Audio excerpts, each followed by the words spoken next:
in Westport. And we also have a model native landscape there. We have classes there coming up to teach people about how to plant native plants, how you can design a landscape and in your yard that incorporates native plants. So that's part of our effort to engage homeowners as conservation partners, because we can't protect all the land in our towns. Most of the land is owned by homeowners, individual homeowners, and what they do in their yards can make a huge difference. Huge. All the pesticides, right? All the crap that's going into our water. That's Don't right. even start. I know. It's a numbers game. So we have over 1,700 people that have taken our Green Corridor Pledge to rethink their yards, to plant native plants, to reduce mowing, to reduce pesticides, to eliminate pesticides and herbicides, because everything flows downhill, right? Yes. It all goes into the rivers, through the watershed, right into Long Island Sound, and we're dumping pollution into our environment, and we need to educate people about it. Nobody wants to, ruin our natural resources, but sometimes people just don't think about it. You walk down the street. When I walk my dogs, I see a sign that says, people and animals keep off with a skull and crossbones, on the sign. You'd think people would maybe realize that may not be a good thing to do if you got to put a big sign with a skull and crossbones in your yard, right? So we're trying to educate people, and people are responding. Yeah. And I'm trying to educate people about keeping the lights out at night, about reclaiming our dark skies. I'm passionate about this because I think we don't understand how much. Everything that's good, everything that's good comes from the earth. It gives us joy. Nature gives us joy. It gives us our food. It gives us our very breath. It gives us our adventure and our fun. Time spent with family, whether you're going to the Caribbean or you're going to a lake, or you're going for a walk in the woods. Well, what if that's polluted? What if we can't drink our water? What if we can't breathe our air? And it's not a Democrat or a conservative thing. It's conservative to conserve. Nature is for everyone, and we need to do everything we can to just be a little nicer to it and conserve it. Yes, we do. David Brandt, thank you for committing your life's work to aggregating this open space and caring for it and educating us in our community. We really appreciate it. Thank you. Thank you so much for having me on, Lisa. Pleasure. WICC 695.9, the voice of Connecticut. Weather update. A heat advisory is in effect through tomorrow. Sunny, hot, and humid the rest of this afternoon with a high in the mid to upper 90s. Heat indices of 100 to 105 and a breeze out of the southwest. Clear and very warm this evening and overnight. A low in the mid 70s. Sunny, hot, and humid tomorrow. A high in the mid 90s. Heat indices of 100 to 105. And there will be a few widely scattered showers or a thunderstorm in the afternoon. I'm meteorologist Paul Piorek on WICC. Now, let's take a look back with Norman. Let's hear what happened today in WICC history. It's July 29th. On this day in 1981, the fairy tale wedding of Prince Charles to Lady Di. I, Charles Philip Arthur George. I, Diana Francis. I, Diana Francis. Take thee, Philip Charles Arthur George. The number one movie at the box office in 1983 was National Lampoon's Vacation. We just drove 2,460 miles just for a little Roy Wally entertainment. The moose says you're closed, I say you're open. We're not really violent people. In 1987, Ben & Jerry's introduced one of their favorite flavored ice creams. Cherry Garcia, only from Ben & Jerry's. Cherry ice cream with real cherries and fudge flakes. July 29th. That was today in WICC history. Every day just before 2 on the Voice of Connecticut, WICC 695.9. This is where Fairfield County comes for local news. WICC 695.9. The Voice of Connecticut. You're listening to WICC. WICC Bridgeport, WFOX Southport, WEBE HD2 Westport, WPLR HD2 New Haven, locally owned by Connoisseur Media.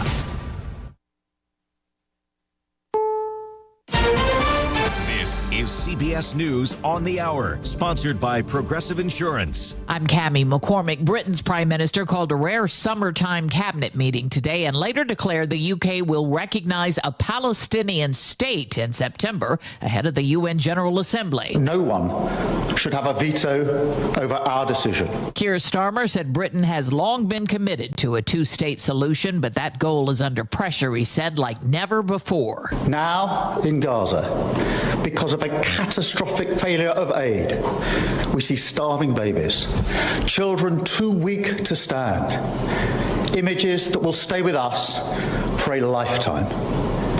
The suffering must end. Starmer said Israel must agree to a ceasefire and allow the UN to bring in more aid. CBS's Deborah Patta was on a Jordanian air flight that was unlikely to have any impact on the aid situation. The World Food Program says this is not merely enough aid.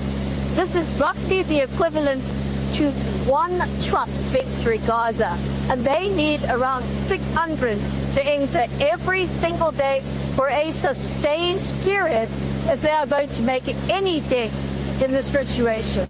We're learning more about the suspect in yesterday's shooting in Manhattan. He asked that his brain be studied for a disease. Michael Wallace reports. Shane Tamura of Las Vegas was carrying a note blaming his CTE on the NFL, but he took the wrong elevator and never reached the league's offices. He never played in the NFL, only high school ball. New York City Mayor Eric Adams told CBS Mornings police officer Diderol Islam was among those killed. We lost a fine young man through this senseless act of violence. Adams is upset Tamura had documented mental health issues, but still had a gun license in Nevada. Michael Wallace, CBS News, New York. The extreme heat continues to bake much of the nation from the midsection east. 166 million Americans are under heat alerts today. Those feels-like temperatures can jump anywhere up to around 120 degrees. Meteorologist Jessica Birch says it could last another few days, and Skylar Henry reports that has changed a lot of plans. The football team at this Atlanta high school shifted practice to start at 6 a.m. to avoid running drills through dangerous heat. It just really decreases any kind of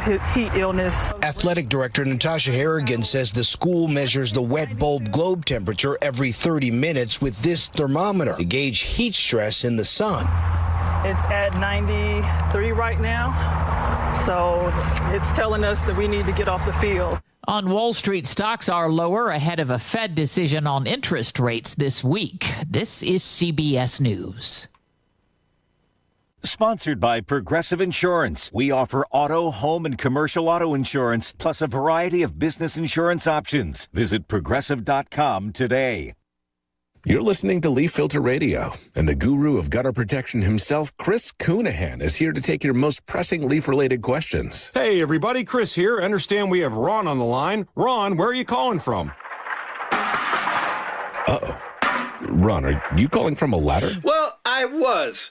I wanted to ask Chris what I need to do to get my gutters ready to have Leaf Filter installed. Oh, Ron, you don't have to do anything. A Leaf Filter Trusted Pro will come out and clean out your gutters, realign and seal your gutters, and install Leaf Filter, America's #1 gutter protection system. So I didn't need to get on this ladder? Ron, Leaf Filter Trusted Pros are in your neighborhood and ready to help. Just visit leaffilter.com/deal to schedule your free gutter inspection and get up to 30% off. Thank goodness.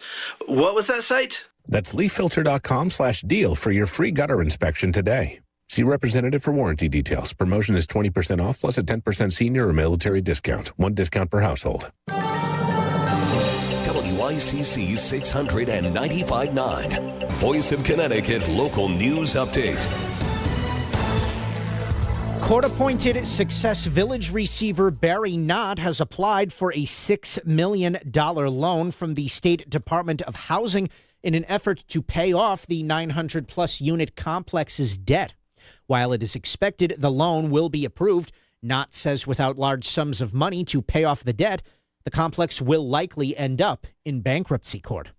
The cancellation of the Soundside Music Festival in Bridgeport will cause a blow to the city's municipal budget. Finance Director Ken Flato and City Councilman Ernie Newton and Scott Burns lamented the cancellation of the music festival scheduled for September 27th and 28th, saying yesterday that the city was counting on approximately $500,000 from the event. The total budget adopted by the Ganim administration came to a total of $645 million, making the income from Soundside a small part, but Newton did say there's no need to panic just yet. And speed enforcement cameras installed by the town of Washington have issued $334,000 in fines in the first 3 months. The system issued over 6,200 tickets for speeding between May 14th and July 14th. The town was the first in Connecticut to install speed enforcement cameras. Washington First Selectman Jim Brenton spoke with WFSB Channel 3 and said they have already improved townwide safety. The high speed recorded was 83 miles an hour on a 30-mile-an-hour road. What I'd like to see in that data is a decrease in the speeding. In other words, a decrease in the citations that are issued, that people realize, okay, it's being monitored. Stratford, Stamford, and New Haven are among many other Connecticut municipalities with plans to install cameras. I'm Chris Williams with WICC News. WICC Smart MLS Right Now traffic. 95 northbound Milford accident, exit 36. That's in the right lane for now. On the southbound side, roadwork, exit 40 down to 39A and B. Also on 95, southbound side, construction, exit 19 down to 18. And again, going into exit 13, stay to the left to get through. Parkway northbound, construction through No Man's Land up to Black Rock Turnpike, and on the Upper Merritt from Route 8 up to exit 53.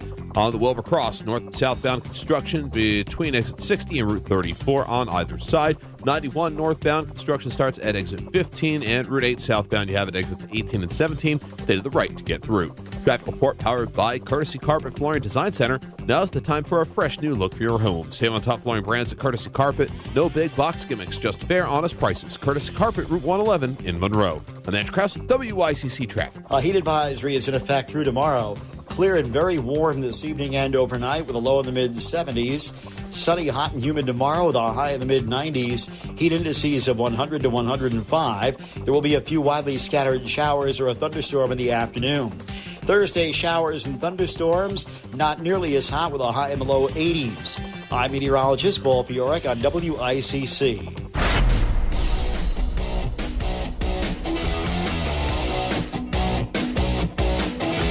You're listening to Connecticut Today with Paul Pizzelli on WICC 600 and 95.9, the voice of Connecticut.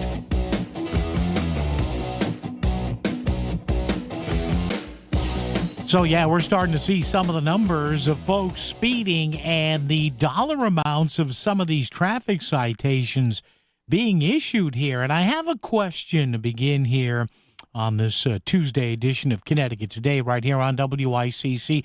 To a lot of you folks who I talk with on the show here, and I take your phone calls and we discuss this, and I read your text messages as well for all this stuff, and I see this stuff on social media. Everybody is railing at these cities and towns, and Chris just had the story there in the news about how one small town, the town of Washington, Connecticut, has netted $335,000 in just 2 months of speed ticket enforcement here. But a lot of you call in and say, well, you know, if you're just going a little bit above the speed limit, what's the big deal? Even though they give you 10 miles an hour above the speed limit. But that's not the problem. So I ask you a simple question here to start out. At what point, and we'll start with this today at 203-333-9422, 333-WICC, because at some point, if people are driving like idiots, and we've all seen them, right? How often in our lives have we said, geez, if there was just a damn cop there? That's ridiculous. Where are the cops when you need them? Okay, so let me ask you this. What speed, how fast should somebody be driving over the posted speed limit for a license plate camera to issue an automated ticket? How fast? You tell me, because I got news for you. These cameras are not going away. You're going to see more. New Haven's putting them in. They're coming to Stamford. They're coming to Stratford. I know you're going to bitch and moan and cry and howl about this, but look at the test areas here. Tiny little Washington, Connecticut. already netting $333,000 in tickets in the first 2 months. 2 months! Over $300,000 in tickets. Now, whose fault is that? Is that the fault of the cameras? Is that the fault of the town of Washington, Connecticut? Or is that the fault of people who I guess are too dumb enough to understand that there's a speed camera or 2 or 3 there? And I know a lot of people are going to hear me and go, well, I don't like any. Well, guess what? It doesn't matter what you like because your city or town is probably going to use them. So I ask you this because we have more data here from Middletown. So you can say, well, Washington, Connecticut, Paul, come on, tiny little Washington, Connecticut.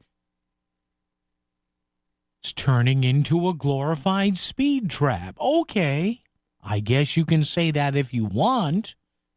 But it doesn't wash because the DOT by law had to okay that plan. So let's look at the city of Middletown. Pretty good-sized city, one of the bigger municipalities in the state. I'm going to read some numbers to you. And you ask me. I'll ask you, rather. You tell me, I should say. Or you can ask me. You tell me, I'll ask you, at what point is it okay to have an automated camera doling out tickets? Middletown was the first city in Connecticut to roll out speed camera technology. There was a 30-day grace period, says here on NBC Connecticut, where warnings went out instead of infractions. So they gave people a month. Maybe somebody got one warning, maybe they got a couple over a month. But if you were driving too quickly, I guess they sent you something. With the Washington Street speed camera in the city of Middletown, on one road, one camera. Again, this according to Middletown officials and the folks at NBC Connecticut on the Washington Street speed camera. In 1 month, 9,819 citations were billed to speeding drivers. So far, they've collected almost $31,000 from people, I guess, who admitted they were speeding. Now, the temptation here is to say, oh, sure, come on, Paul, everybody drives 5 or 8 or 10 miles an hour above the speed limit. And, yeah, I guess I do, too, from time to time. I try and slow it down, especially if it's dark at night, the weather's bad, whatever. But I've got some numbers coming back here that you need to hear. And one number is just mind-boggling. I'm going to read those numbers, and then you tell me at 203-333-9422, 333-WICC. Take a few minutes, think about this, and then you tell me, give me a number. Don't give me, well, I'm not sure, I don't live there. No. No. You tell me, pretty simply, how fast should somebody be driving over the posted speed limit before a license plate camera issues an automated ticket? You tell me. 5, 10, 15 miles an hour? Oh, no. I've got better numbers than that, and we'll get to those coming up. There's something lurking in Long Island Sound. It's waiting for you.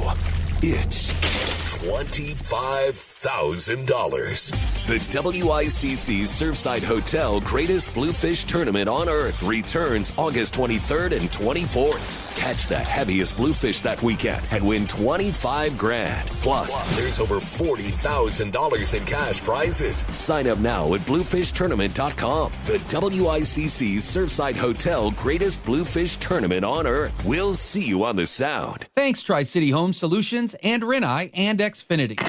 This is the Concert Guide, powered by Duchess Restaurants. Fresh food served fast. Wednesday, July 30th, Toto, Christopher Cross, and Men at Work at Hartford Healthcare Amphitheater. Saturday, August 2nd, it's Nelly at Xfinity Theater in Hartford. Friday, August 8th, you have a choice. Goo Goo Dolls and Dashboard Confessional at the Hartford Healthcare Amphitheater, or Aloe Black playing Ridgefield Playhouse. Saturday, August 9th, Hanson is on the Mohegan Sun patio. Thursday, August 14th, Toad the Wet Sprocket, Katie Tunstall, and Sixpence None the Richer at Westville Music Bowl. Sunday, August 17th, Dasha on the Mohegan Sun patio. Friday, August 22nd, Train plays Mohegan Sun Arena. Saturday, August 23rd, the band Perry at Ridgefield Playhouse. And Tuesday, August 26th, Bonnie Raitt at Mohegan Sun. The Concert Guide. Whether it's breakfast, lunch, or dinner, get fresh food served fast at any one of 12 Duchess restaurants located throughout Connecticut. Duchess Restaurants. Fresh food served fast.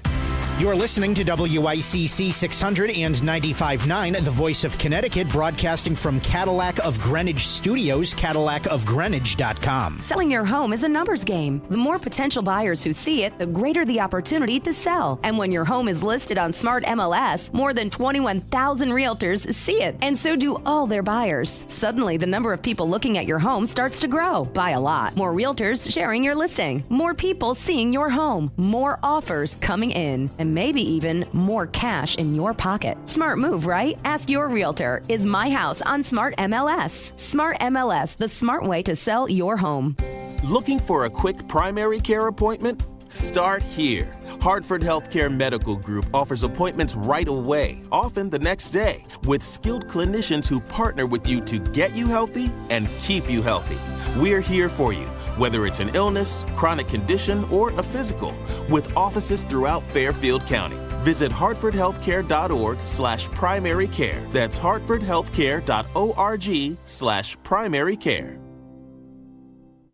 When you're hiring, have you ever felt like you're missing out on meeting great candidates? Well, they're not hard to find when you go to ZipRecruiter. ZipRecruiter helps 10 million people with their job search every day. People who are actively looking for jobs like yours. So it's easy to find the right person fast. 4 out of 5 employers who post on ZipRecruiter get a quality candidate within the first day. Try ZipRecruiter for free at ZipRecruiter.com/free. That's ZipRecruiter.com/free. WICC Smart MLS Right Now Traffic. 95 northbound Milford accident, exit 36. That's in the right lane for now. On the southbound side, roadwork, exit 40 down to 39A and B. Also on 95, southbound side, construction, exit 19 down to 18. And again, going into exit 13, stay to the left to get through. Parkway northbound, construction through No Man's Land up to Black Rock Turnpike, and on the Upper Merritt from Route 8 up to exit 53. On the Wilbur Cross, north and southbound construction between exit 60 and Route 34 on either side. 91 northbound construction starts at exit 15, and Route 8 southbound you have at exits 18 and 17. Stay to the right to get through. Traffic report powered by Courtesy Carpet Flooring Design Center. Now's the time for a fresh new look for your home. Save on top flooring brands at Courtesy Carpet. No big box gimmicks, just fair, honest prices. Courtesy Carpet, Route 111 in Monroe. I'm Andrew Krause, WICC Traffic. For this evening and tonight, mainly clear, very warm, with a low in the mid-70s and a light breeze out of the southwest. A heat advisory is in effect through tomorrow. Sunny, hot, and humid with a high in the mid-90s on Wednesday. Heat indices of 100 to 105. There will be a few widely scattered showers or a thunderstorm in the afternoon. Thursday, showers and thunderstorms with a high in the low 80s. I'm meteorologist Paul Piorek on WICC. Just a guy who hates driving on the Merritt, just like you. Connecticut Today with Paul Piselli. WICC 695.9, the voice of Connecticut. So let me throw some numbers at you here. And hopefully you'll give me an honest answer here, because I know a lot of people who listen to this show and comment either on the air at 333-9422 or by text.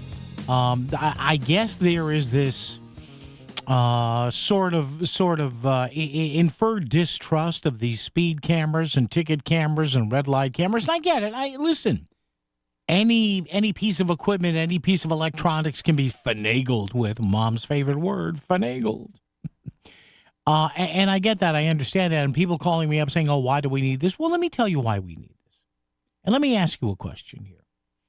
203-333-9422, 333-WICC. Simple question. If somebody is going 25 miles an hour or more over the posted speed limit, should they get a ticket? Simple question. And I don't want to hear, well, maybe they're in a hurry, Paul, to go to the hospital. Maybe their car's about to blow up. No. Simple question. If somebody is going 25 miles an hour or more above a posted speed limit on a city street, should that person get a ticket, yes or no? And I'm an unqualified yes on that. So why am I asking that? Well, city officials in Middletown have released some of the preliminary numbers from the speeding, the speed cams. Since they put up the speed cameras a month ago, a month and a half ago, whatever it was, they have ticketed. You ready for this? This isn't one or two idiots here. All right? They have issued 6,990 violations for folks going 25 miles an hour or more above the posted speed limit. Okay? Let's drop it down a notch, shall we? For people in Middletown and this one camera or the couple of cameras they're looking at in Middletown, people going 20 to 24 miles an hour above the speed limit. Now, this isn't 5 or 6 miles an hour or 10 miles an hour above the speed limit. 20 to 25 miles an hour above the speed limit. 20,100 tickets. Let's knock it down even further before we go to the phones here. John, hang on. We'll be right to you. Middletown said, by the way, we had people going 15 to 19 miles an hour over the speed limit. You know how many people got those tickets? 52,947 people were going 15 to 19 miles an hour above the speed limit. Now, the lowest tier is when they start ticketing you at 10 miles an hour over the speed limit and you go to 14 miles an hour. And you had 72,006, 72006. So let's knock it down. 72,000 people were going at least 10 miles above the speed limit. Well, there you go. That's why you're getting tickets. 1,000 drivers out of the 10,000 drivers were Middletown residents. With the Washington Street speed camera, 9,800 citations were issued. So the figures I gave you were the warnings, I believe, but they actually wrote out close to 10,000 tickets. Total ticket amount here, $606,000. Bottom line is, people are driving nuts. But you're seeing now, city officials saying in a statement here, quote, we're already seeing a clear reduction in traffic incidents across the city. Well, there you go. So I don't know about you. Somebody going 25 miles an hour above the speed limit? Yeah, send them a ticket. 20 to 24 miles an hour? Send them a ticket. 15 to 19 miles an hour? Yeah, send them a ticket. 203-333-9422, 333-WICC. Stratford, it's coming. New Haven is coming. Those cameras are coming to Stamford, too, so learn where the brake pedal is. John in Stratford leads us off. John, how are you? Hey, very good. Can I change the subject just a tiny bit? Hang on just a second, John. I'll be right back with you. Hold on. Let me get the speeding call here. Walt in Weston. Walt, how are you? I'm great. How are you today? Good, Walt. What's up? I'm a big fan of the speed cameras, even though I tend to speed myself. Me but too. There are places to do so and places not to do so. Neighborhoods, not so. No. Schools, not so. No. You know, the U.S. Open tennis is judged by cameras now. It's no longer, human thing. It's coming. I think it's a good thing. and maybe it'll get people in line. I'd love to get all your data so that I can present it to my town. Actually, if you can check it out, just go to this Middletown numbers. Will all come from a story in Channel 30. Go to NBCConnecticut.com and you'll see the story, or just Google it. You'll find it. I will do that. But they thank you, Walt. Appreciate it. Yeah, they posted that info. Okay, John, what's up, my friend? Yeah, so what about the school buses in Bridgeport? I heard that cars were passing them. Yeah, there were 20,000 people in about a year passed the school buses in Bridgeport, and they're sending out summonses. Yeah. Very good. That's all I wanted to talk about. Oh, yeah. John, thank you, my friend. Good to hear from you. Yeah, what is wrong with people? We talked about it. I'm glad John brought that up. You had 20,000 people over about the past 10 months or so passing stop school buses in Bridgeport. So you couple that with, let me look at these numbers here, these preliminary numbers in Middletown, almost 7,000 people going 25 miles an hour or more above the speed limit. Really? Really? Do they not know what, I don't know, maybe a brake pedal is? WICC Smart MLS Right Now Traffic. 95 northbound Milford accident, exit 36. That's in the right lane for now. On the southbound side, roadwork, exit 40 is down to 39A and B. Also on 95, southbound side, construction, exit 19 down to 18. And again, going into exit 13, stay to the left to get through. Parkway northbound, construction through No Man's Land up to Black Rock Turnpike, and on the Upper Merritt from Route 8 up to exit 53. On the Wilbur Cross, north and southbound construction between exit 60 and Route 34 on either side. 91 northbound, construction starts at exit 15, and Route 8 southbound, you have it exits 18 and 17. Stay to the right to get through. Traffic report powered by Courtesy Carpet Flooring Design Center. Now's the time for a fresh new look for your home. Save on top flooring brands at Courtesy Carpet. No big box gimmicks, just fair, honest prices. Courtesy Carpet, Route 111 in Monroe. I'm Andrew Krause with WICC Traffic. A heat advisory is in effect through tomorrow. Clear and very warm this evening and overnight with a low in the mid-70s. Sunny, hot, and humid tomorrow with a high in the mid-90s. Heat indices of 100 to 105. There will be a few widely scattered showers or a thunderstorm in the afternoon. Thursday, showers and thunderstorms, not nearly as hot with a high in the low 80s. I'm meteorologist Paul Piorek on WICC. You've been hit and you're hurt. You were in a crash, and now you're also out of cash. You need someone by your side. You need George Ganem to help you through the injury and legal process. With decades of experience helping clients injured in an accident, George Ganem takes on the insurance companies to get you the settlement you deserve fast. George Ganem will fight for you. Call George at 203-713-8383 or GanemInjuryLawyers.com. Experience unparalleled customer satisfaction at Sono Collision, where our excellence in service meets top-notch repair to restore your beloved vehicles. When you choose us, you're choosing supreme expertise that ensures flawless results. Be it minor dent or major damage, our skilled team breathes life back into your car. Visit us today at sonocollision.com.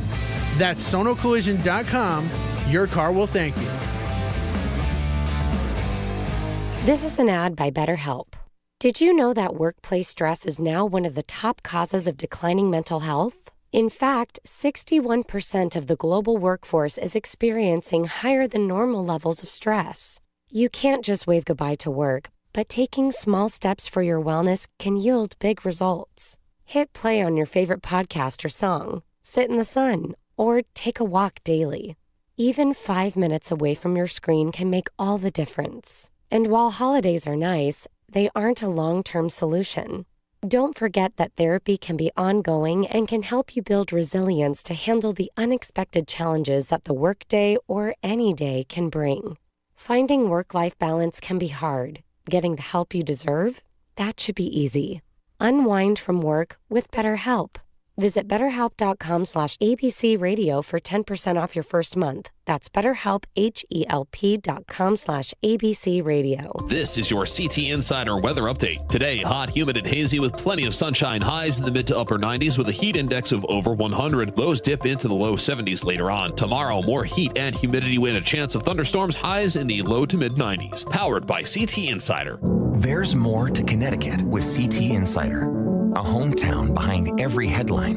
With every issue, investigation, or interview, there's more when you're following from the inside. Visit ctinsider.com for more. Now you can find out who's under the helmet and behind the jersey with the Rudin Report Athlete Profile. High school sports are made great by the student athletes who play them. Check out the High School Athlete Profile, sponsored by BMW of Darien at therudinreport.com. This is WICC 695.9, the voice of Connecticut. CBS News Brief. New York's Mayor Eric Adams says a gunman who killed 4 people at a Manhattan office building had an apparent grievance over a brain disease linked to head trauma. He appeared to have blamed the NFL for his injury. The attack has raised questions about how the suspect was able to walk into a building carrying such a large weapon. As the Palestinian death toll in Gaza surpasses 60,000, the British Prime Minister has announced the UK will recognize a Palestinian state in September unless Israel agrees to a ceasefire. That's also the month the UN General Assembly meets. No one should have a veto over our decision. It is another sweltering day across much of the U.S. in Grand Rapids. It's absolutely steaming hot. I don't know how hot it is, but it is hot. It feels like it's in the triple digits, even in the Northeast. On Wall Street, stocks are lower. CBS News Brief, I'm Cammie McCormick. WICC 695.9, Voice of Connecticut Local News Update. A mistrial has been declared in the case of a Bridgeport man charged with murder for a deadly stabbing in the city in 2021. The judge ruled yesterday that the jury was at an impasse in the trial of Laquan Victoria. He's accused in the killing of 58-year-old James McLean in the area of Railroad Avenue and Norman Street. Notes from the jury indicated that there was one holdout that was preventing the panel from reaching a unanimous verdict. Victoria remains in custody on $1 million bond.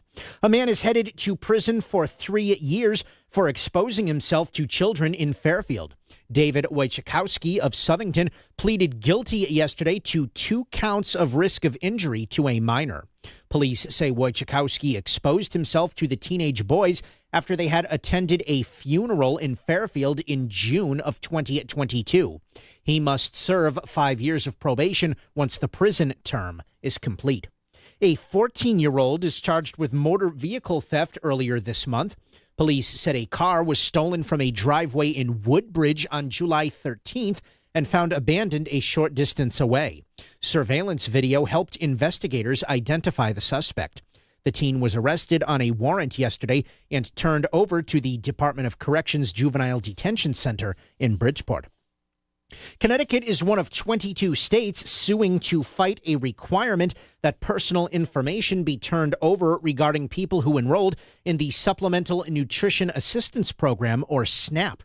Attorney General William Tong announced the lawsuit today, calling the U.S. Department of Agriculture demand that it get the sensitive data of millions, including 490,000 people in Connecticut, quote, baseless and reckless. SNAP, which used to be known as food stamps, is a federally funded state-administered program for low-income families. The incentive provided to people who buy electric vehicles in Connecticut is being reduced this week. The state is cutting the incentive for buying electric-powered or plug-in hybrid vehicles from $1,500 to $500 on August 1st. The reduction comes as the federal income tax credits for new and used vehicles are also set to expire on September 30th. Officials say the move is to meet consumer demand while making sure the program remains financially sustainable. Bethel Democratic State Representative Raghib Ali Brennan has been arrested again for larceny. Ali Brennan was previously arrested in June for leaving the Target store in Bethel without paying for items, claiming it was a mistake made while rushing to check out. Daily Ructions reports that the new charges are related to allegations that he stole from the store on a date previous to the June arrest. The fourth-term lawmaker turned himself in to Bethel police yesterday to answer the new charge. A Fairfield company and its owner is being sued by the state of Connecticut for defrauding multiple state businesses for tens of thousands of dollars each. Michael Tedesco, founder of Make Connecticut Better, LLC, along with his associate Zafir Iqbal, have been charged with issuing fake licenses that would allow businesses to sell cannabis. In a conversation with WTNH-TV News 8, Attorney General William Tong spoke about the egregious nature of the fraud. We've talked to real victims here in Connecticut who showed us this fake, bogus Fugazi license that this guy Tedesco gives them. I mean, it's a total joke. We're going to court and we're going to throw the book at them. Some of the companies who were allegedly defrauded by Tedesco paid up to $50,000 for the fake licenses. The Connecticut volunteer firefighter who died in the line of duty was killed by blunt force trauma. The chief medical examiner has ruled that the death of 60-year-old Raymond Moreau on Sunday was an accident. Moreau apparently was struck by a piece of equipment that fell from a fire engine. The 35-year department veteran later died in the hospital from multiple blunt force injuries. At a news conference, Governor Ned Lamont expressed his sympathies. It just reminds you when you see a first responder, when you see that firefighter, when you see that policeman, when you see that EMT, reach out to them and say thank you, because every day there are some risks taking care of us. A ceremony in honor of Moreau is being held tonight at Plainville High School. And according to a national survey, Connecticut is ranked 15th in the country for overall health care and affordability in 2025. WalletHub.com ranked each state based on dozens of factors ranging from average insurance premiums and access to care to health outcomes. Elsewhere in New England, New Hampshire is ranked number 1, Rhode Island is 2nd, Massachusetts 5th, Maine 6th, and Vermont 12th. I'm Chris Williams with WICC News. WICC Smart MLS Right Now Traffic. 95 southbound construction, exit 40 and 39 A and B. Stay to the left to get around it. Further southbound, more road work, exit 19 and 18. Right lane is blocked. And again, you have it from Route 7 down to exit 13. Parkway northbound construction from exit 42 going up to Black Rock Turnpike. Right lane is out.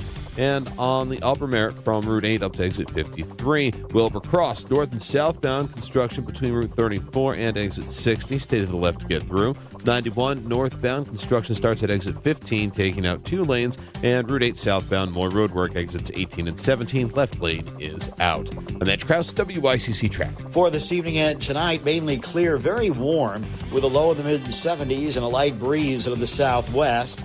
A heat advisory is in effect through tomorrow. Sunny, hot, and humid with a high in the mid-90s on Wednesday. Heat indices of 100 to 105. There will be a few widely scattered showers or a thunderstorm in the afternoon. Thursday, showers and thunderstorms with a high in the low 80s. I'm meteorologist Paul Piorek on WICC.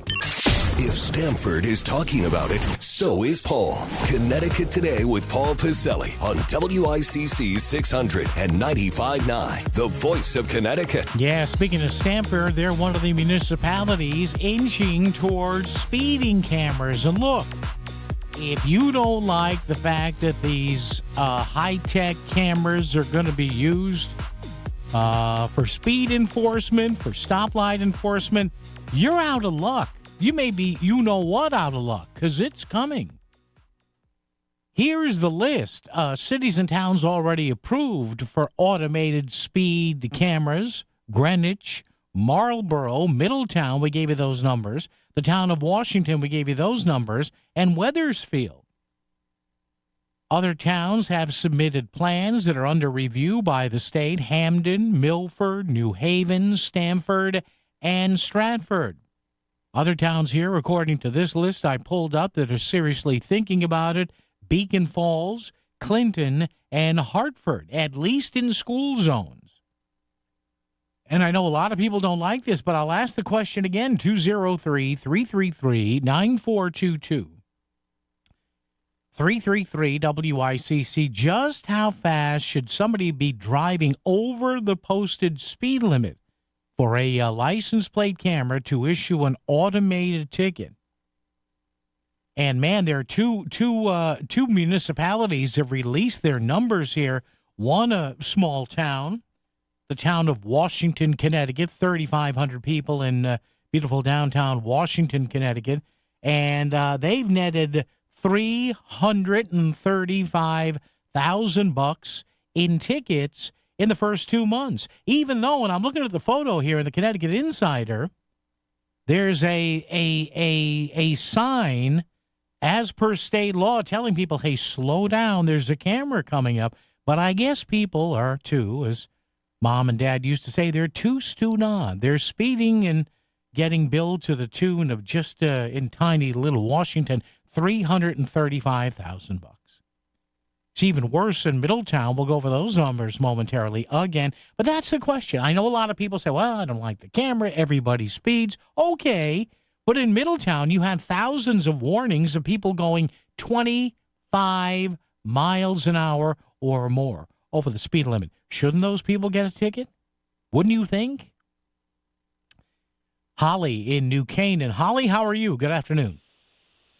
Hi. I wanted to tell you that I just paid a speeding ticket. It was actually a New York ticket. Yeah. I paid it last night online. Yeah.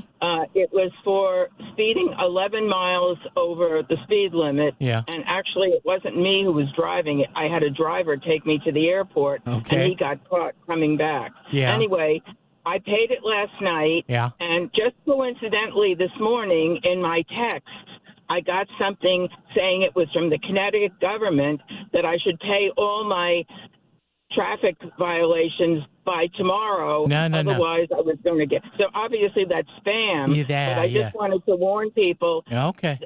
Somebody's out there watching because I just paid it last night. It was hours later that I got that thing saying it was the Connecticut government, and it was an I put it in spam, so I can't go back to it. Yeah. But I came from, it said CT government, Yeah. and it came from a phone number that started with 361. Which happens to be in Texas, Yeah. obviously. Yeah. I just Googled the phone number to see where that was from. Yeah. So I just wanted to warn people, if you do pay something online, you could get a spam the next day with something. I Yeah. do not have any problems with Connecticut at all, but I just wanted to warn people So the original ticket you got, though, Holly, you said was legitimate, correct? That was legitimate? Yes, correct. Oh, yes. How much, may I ask, Holly, if you don't mind, just between you and I? How much It was a $50 ticket. That's It was not the bad. state of New York, though. It was New York City, and it was 11 miles over the speed limit. It was it said it was in a school zone. As I said, I wasn't in the car. He had dropped me off at the airport. Oh. So he was driving back, and I don't know why he went through Brooklyn, but that's where and I live in Connecticut, so obviously going through Brooklyn is not on the way to Connecticut. Now, wait a minute. Was he driving your car or his own car? Yes. No, he was driving my car. Okay, so that's why you got to pay it. Yes, correct. I get Yeah, it. no, he gave me the money for it, but I just wanted to tell you. Oh, that's nice. that- Okay.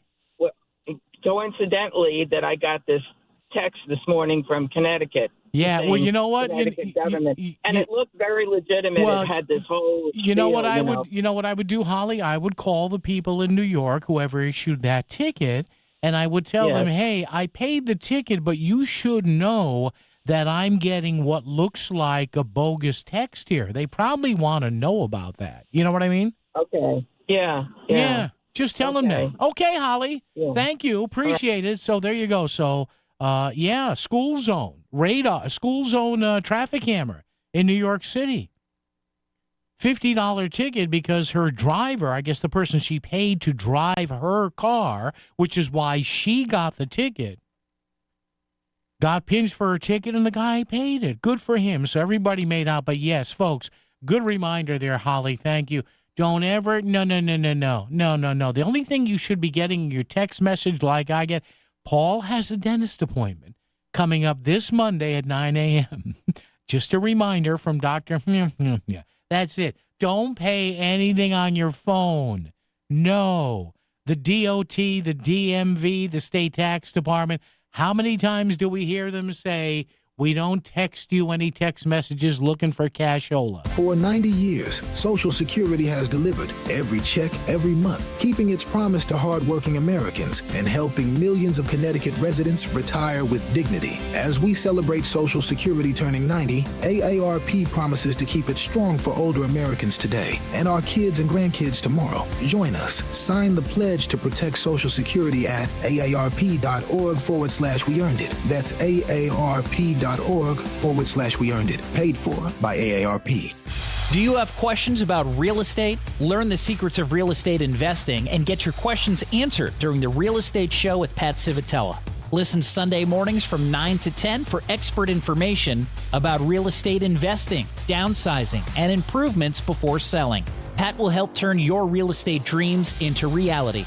Tune in and call The Real Estate Show with Pat Civitella. Sunday mornings from 9 to 10, right here on WICC 600 and 95.9. Find what you love and love what you find. A Total Wine and More, the place to go for sipping rosés with seltzers on ice, making margaritas with your favorite tequilas. It's warm out, let's go. Our prices are low on spirits, beer, and wine.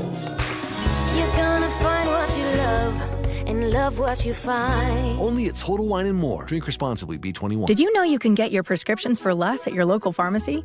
You can with GoodRx. It's the free app that can save you money on your medications. Just search for your prescription, choose the pharmacy and the price that works best for you, and then show your GoodRx coupon to your pharmacist at the drop-off counter. GoodRx works at over 70,000 pharmacies, including Walmart, Rite Aid, and Walgreens, and it works whether you have insurance or not. It's easy to save. Next time you drop off your prescription, check GoodRx. To start saving today, go to goodrx.com. GoodRx is not insurance. WICC Smart MLS Right Now Traffic. 95 southbound construction, exit 40 and 39 A and B. Stay to the left to get around it. Further southbound, more road work, exit 19 and 18. Right lane is blocked. And again, you have it from Route 7 down to exit 13. Parkway northbound construction from exit 42 going up to Black Rock Turnpike. Right lane is out. And on the Upper Merritt from Route 8 up to exit 53. Wilbur Cross, north and southbound construction between Route 34 and exit 60. Stay to the left to get through. 91 northbound construction starts at exit 15, taking out 2 lanes. And Route 8 southbound, more road work, exits 18 and 17. Left lane is out. I'm Andrew Krause, WICC Traffic. A heat advisory is in effect through tomorrow. Clear and very warm this evening and overnight with a low in the mid-70s. Sunny, hot, and humid tomorrow with a high in the mid-90s. Heat indices of 100 to 105. There will be a few widely scattered showers or a thunderstorm in the afternoon. Thursday, showers and thunderstorms, not nearly as hot with a high in the low 80s. I'm meteorologist Paul Piorek on WICC. He'll tell you what's really going on. It's Connecticut Today with Paul Piselli on the Voice of Connecticut, WICC 600 and 95.9. Yeah, a lot of area cities and towns, including our friends in Stratford and Stamford and other areas in Fairfield, New Haven counties, all the way up into Hartford, are seriously contemplating these speeding cameras, which are starting to show results. And by the way, I got a text here at 203-333-9422, 333-WICC. How many of these tickets have been paid, starting out in a couple of areas here? In the town of Washington, Connecticut, for example, the town has netted $335,000, it says in these remote tickets. Most of them, the town folks say they're in Washington, are in the 10 to 15 mile an hour range. Now, they say you can already see the difference because earlier on the readings were coming in at 20 and 25 miles an hour over the speed limit. Here's some more numbers here. Fascinating stuff here. Between May 14th and July 14th, so over a 2-month period, May 14th and July 14th, The police department in Washington, Connecticut said it issued 6,279 tickets, amounting to $334,725 in fines. You get a $50 ticket for the first violation, $75 for the second. Said in the past month, 80% of speeders are first-time offenders, 20% are repeat offenders. So 20% we put in the Stunad category. So there you go. Washington, Connecticut, by the way, is made up of 5 villages with 3,600 people in total. 203-333-9422, 333-WICC. City of Middletown, $600,000 in fines so far. And the city people there in Middletown say they can already see the effect. People are slowing down. This is a frightening number, though. They went about a month or two just warning people, and they had almost 7,000 people doing 25 miles an hour or more above the speed limit. And once they started issuing citations, they issued 9,800 citations for $606,000. And their payments are starting to trickle in. So I guess you got to pay them, because if not, it goes on your record, and then good luck trying to renew your license or register your car again. And you may say, well, my city or town doesn't have this. Well, guess what?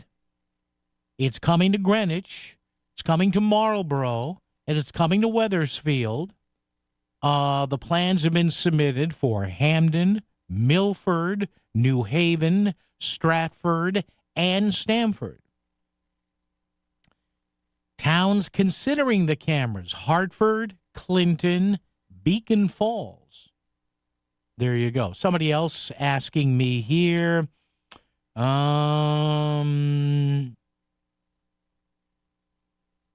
Is there posted signs that say speed limit enforced by cameras? Yes. Warning you that you're entering an area that's patrolled by AI. They don't care about the AI. I know people say, well, you have to be informed. It's in the state law. When they passed the law in Hartford, they said that if a city or town does this, they have to put signage up. So it's not in my town yet. I've seen it in New York. So yes, there have to be signs, I think 1,500 feet before the camera or something like that.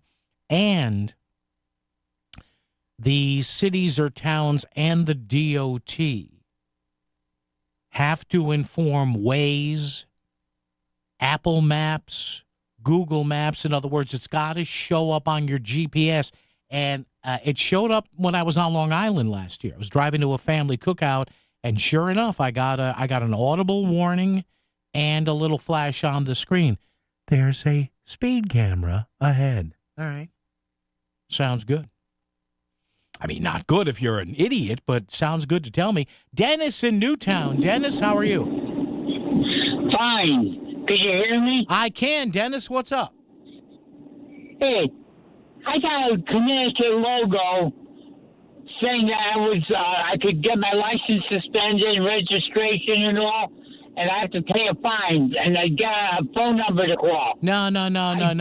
Don't call the phone number. No. No, I didn't. I'm just saying. Yeah. It gave me a phone number. It was an 809 phone number. Yeah. So I texted it.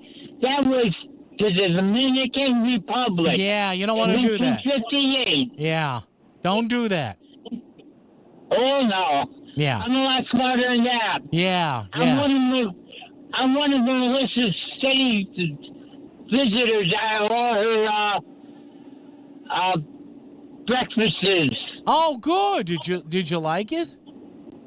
Oh, great. I was to 4 of them last year, and I was to every one this year. You made every one. Thank you, Dennis. That's very nice of you. Thank you. You just mentioned Dennis to her. I got a picture hugging me and all. I will. I'll see Melissa tomorrow. I'll mention that to her, Dennis. You take care, yeah, okay? She doesn't know who I am. All right. Dennis, thank you. Appreciate it. There's Dennis. Yeah. Made all 5 of our Melissa in the Morning Diner tour spots. There you go. Dennis, thank you. Yes, folks, please don't return any. Don't dial any numbers. No. Go to the DMV office. I know it can be a little bit of a hassle sometimes. No. Don't return any text. No. These are scammers. So, and I get these things on my phone all the time. You owe us. I don't owe you anything. Get out of here. Jimmy in Stratford. Jimmy, how are you? Hey, kiddo, how you doing today? Hey, what's up there, kiddo? How you doing? Listen, the insurance companies ought to reciprocate with our premiums, don't you think? Since there's going to be so many less accidents and all the revenues that they're going to be making from the states, and the people who get tickets are going to, insurance is going to go up. Might be a nice idea. I like the reciprocal the way you think there, Jimmy. I like that. That's good. Don't you think that's so? What are the odds here? What are the odds they're going to come down on our premiums? Jimmy, what do you think they are? What do you think they are? It should be 100% if everything's on the up and up. Well, hey, believe it or not, Jimmy, thank you. Appreciate the call. Believe it or not, I don't know why. I shouldn't look a gift horse in the mouth there. Jimmy, thank you. My car insurance actually went down. Now, that's probably because I'm getting older, and my car's older. And I haven't got any moving violations. And it went down like $10 a month or something like that, or $5 or $10 a month, but I'll take it.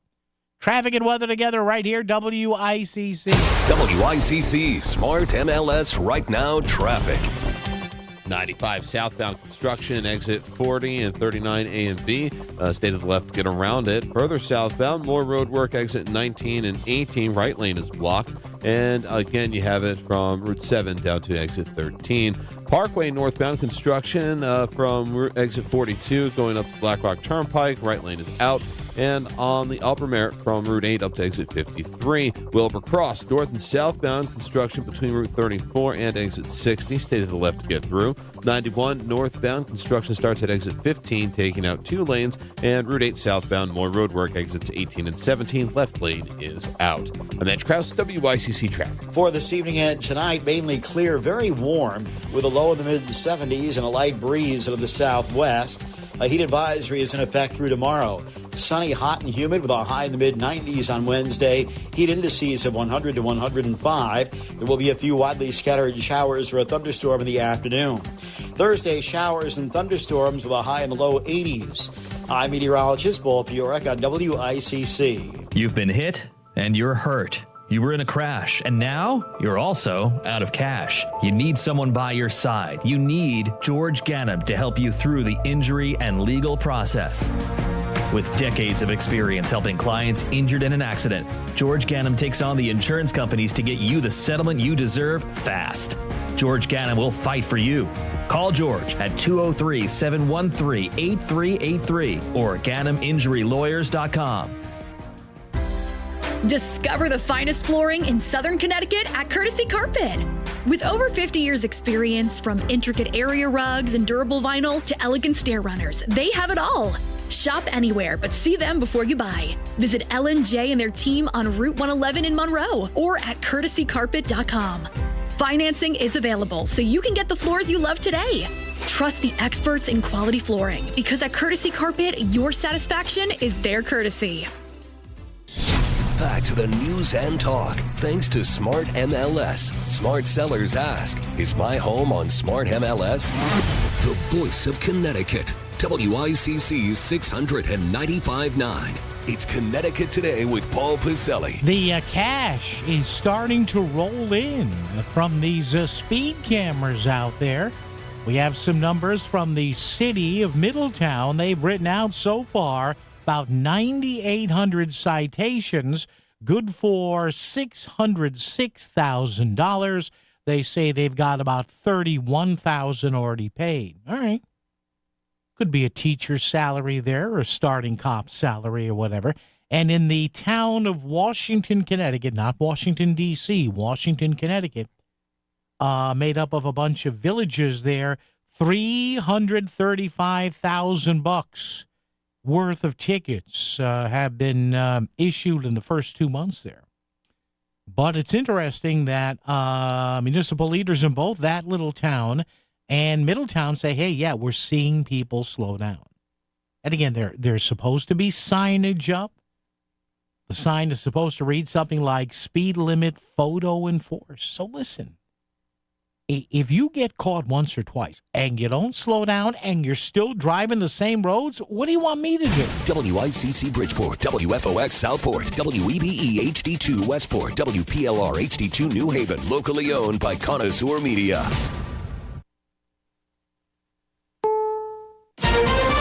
This is CBS News on the Hour, sponsored by Progressive Insurance. I'm Cammie McCormick. British Prime Minister Keir Starmer is issuing an ultimatum to end the war in Gaza. I can confirm the UK will recognise the State of Palestine by the United Nations General Assembly in September, unless the Israeli government takes substantive steps to end the appalling situation in Gaza. The death toll in Gaza has now surpassed 60,000. For many Palestinians, it's too late. This man through an interpreter. We've been dead for 5 months, alive but dead. No one cares about us. After we died, there's an announcement about us. Where have you been all this time? You don't care about us. Where are the human rights? Where is the European Union? The leading international authority on food crises predicted today that there could be widespread death in Gaza without immediate action. Flags are flying at half-staff in New York after yesterday's deadly shooting. The suspect left behind a note apologizing and saying he had a degenerative brain disease. Mayor Eric Adams. He appeared to have blamed the NFL for his injury. The NFL headquarters is located in the building at 345 Park Avenue. The man stalked through the office tower, firing a rifle and killing 4 people, including a New York City police officer. CBS's Anna Schechter reports it's the latest in a string of violent attacks nationwide. We just saw the data come out for 2024 in terms of violent crimes, and homicide is down, aggravated assault is down. It's trending down towards pre-pandemic levels. But, you know, it really doesn't feel like that to a lot of Americans who are experiencing these. And I think it's important to continue to press law enforcement on tactics, on training, and on preparedness, since this continues to happen so often. It is steamy in much of the nation again today. Millions of Americans are looking for a way to stay cool. Charlie Shaw is a lifeguard in Grand Rapids, Wisconsin. I am burning up out here. On our breaks, we jump in from time to time, which is really nice for keeping us cool. Administration officials said today trade talks with China in Stockholm have been very constructive, but President Trump will make the final call on an agreement. American consumers were feeling a little more optimistic this month. Business reporter Jason Brooks. July consumer confidence rose from June as short-term expectations improved for income, business, and labor market conditions, with sentiment greatly aided by the stock market rally, which has lifted the S&P 500 to a record high. Stocks are off those highs today ahead of this week's Fed decision on interest rates. The Dow is lower. This is CBS News. Sponsored by Progressive Insurance. Get renter's insurance to protect the things that make your place a home, including coverage for theft or damage. Visit Progressive.com. I'm Matt Morgan of Morgan & Morgan. Your car steering wheel could be a ticking time bomb. At least 24 people have died and many more injured because their airbags fired shrapnel at them upon inflating. Tens of millions of cars have been recalled. If you suffered cuts that required stitches, hearing or vision loss, or broken bones, please contact us today. You could be owed money for medical bills and other damages. Morgan & Morgan. Visit us at badairbags.com for an office near you. Prior results do not guarantee a similar outcome. Are you having trouble hearing? Hearing loss can devastate the quality of your life. Now, there's an affordable fix for you or your loved one. Rated the best hearing aids of 2025 by Forbes Health, Audion Hearing has the highest quality hearing aids at the lowest prices, starting at just $98 a pair. I actually like them better than my old $5,000 hearing aid. I could not believe how my hearing and life changed. Join over 1 million happy customers by going to audionhearing.com. That's AUDIEN hearing.com. WICC 695.9. Voice of Connecticut Local News Update. A 14-year-old is charged with motor vehicle theft earlier this month. Police said a car was stolen from a driveway in Woodbridge on July 13th and found abandoned a short distance away. Surveillance video helped investigators identify the suspect.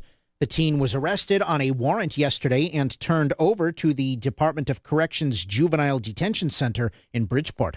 A man is headed to prison for 3 years for exposing himself to children in Fairfield. David Wojciechowski of Southington pleaded guilty yesterday to 2 counts of risk of injury to a minor. Police say Wojciechowski exposed himself to the teenage boys after they had attended a funeral in Fairfield in June of 2022. He must serve 5 years of probation once the prison term is complete. A mistrial has been declared in the case of a Bridgeport man charged with murder for a deadly stabbing in the city in 2021. The judge ruled yesterday that the jury was at an impasse in the trial of Laquan Victoria. He's accused in the killing of 58-year-old James McLean in the area of Railroad Avenue and Norman Street. Notes from the jury indicated that there was one holdout that was preventing the panel from reaching a unanimous verdict. Victoria remains in custody on $1 million bond. The incentive provided to people who buy electric vehicles in Connecticut is being reduced this week. The state is cutting the incentive for buying electric-powered or plug-in hybrid vehicles from $1,500 to $500 on August 1st. The reduction comes as the federal income tax credits for new and used vehicles are also set to expire on September 30th. Officials say the move is to meet consumer demand while making sure the program remains financially sustainable. And the Connecticut volunteer firefighter who died in the line of duty was killed by blunt force trauma. The chief medical examiner has ruled that the death of 60-year-old Raymond Moreau on Sunday was an accident. Moreau apparently was struck by a piece of equipment that fell from a fire engine. The 35-year department veteran later died in the hospital from multiple blunt force injuries. At a news conference, Governor Ned Lamont expressed his sympathies. Just reminds you, when you see a first responder, when you see that firefighter, when you see that policeman, when you see that EMT, reach out to them and say thank you, because every day there are some risks taking care of us. A ceremony in honor of Moreau is being held tonight at Plainville High School. I'm Chris Williams with WICC News. WICC Smart MLS Right Now Traffic. 95 northbound crash exit 24. That is in the left lane. On the 825 connector southbound, another crash approaching exit 1A. That is in the left lane as well. On the Parkway northbound, congestion delays coming out of Route 7 going into no man's land in Fairfield through New Haven. 95 busy but moving through Long Wharf and West Haven. Traffic report powered by Optimum Business. Stay ahead of cyber threats with fast and secure fiber internet starting at $65 a month with 99.9% network reliability. Visit Optimum.com/business today. I'm Andrew Krause, WICC Traffic. A heat advisory is in effect through tomorrow. Clear and very warm this evening and overnight with a low in the mid-70s. Sunny, hot, and humid tomorrow with a high in the mid-90s. Heat indices of 100 to 105. There will be a few widely scattered showers or a thunderstorm in the afternoon. Thursday, showers and thunderstorms, not nearly as hot with a high in the low 80s. I'm meteorologist Paul Piorek on WICC.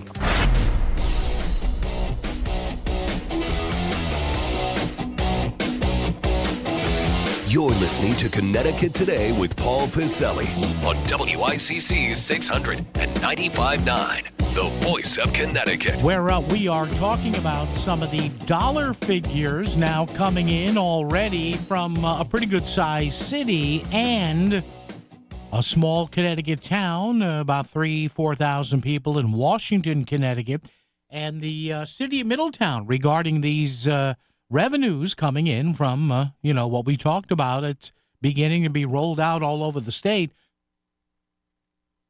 Cameras that will use AI automatically to take a photo of your license plate or the plate on the vehicle that you're driving, or maybe you just own and are not driving at the time, but it doesn't matter. You're getting the ticket. And we are seeing this, which is why I started with this question. Just how fast should somebody be driving over the posted speed limit for a license plate camera to issue an automated ticket? And you're going to be given, in fact, according to state law, they give you a 9-mile-an-hour cushion. So once you hit 10 miles an hour above the posted speed limit, thanks for playing. Here's a lovely consolation prize. You get a ticket.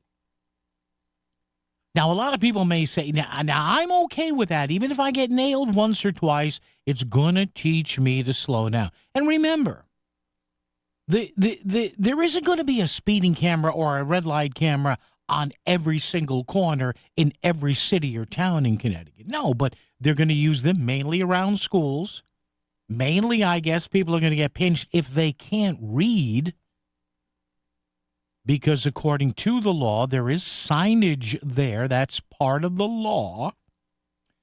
It has to be called into whatever smartphone-based app you use to drive around, whether it's Google Maps, which I use, Waze, which my son uses. Some people use Apple. So you're going to get a warning on your digital device, and there are going to be signs up there. And if you still get stopped, what are you dealing with? Did you hit your head in the morning, or what happened there?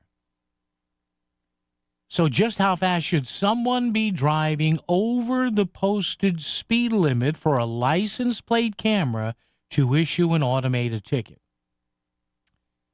203-333-9422, 333-WICC. I say 10 miles an hour. I know it could be a pain. I'm sure if and when my sunny little town of Wallingford gets them, I'll probably get pinched once or twice.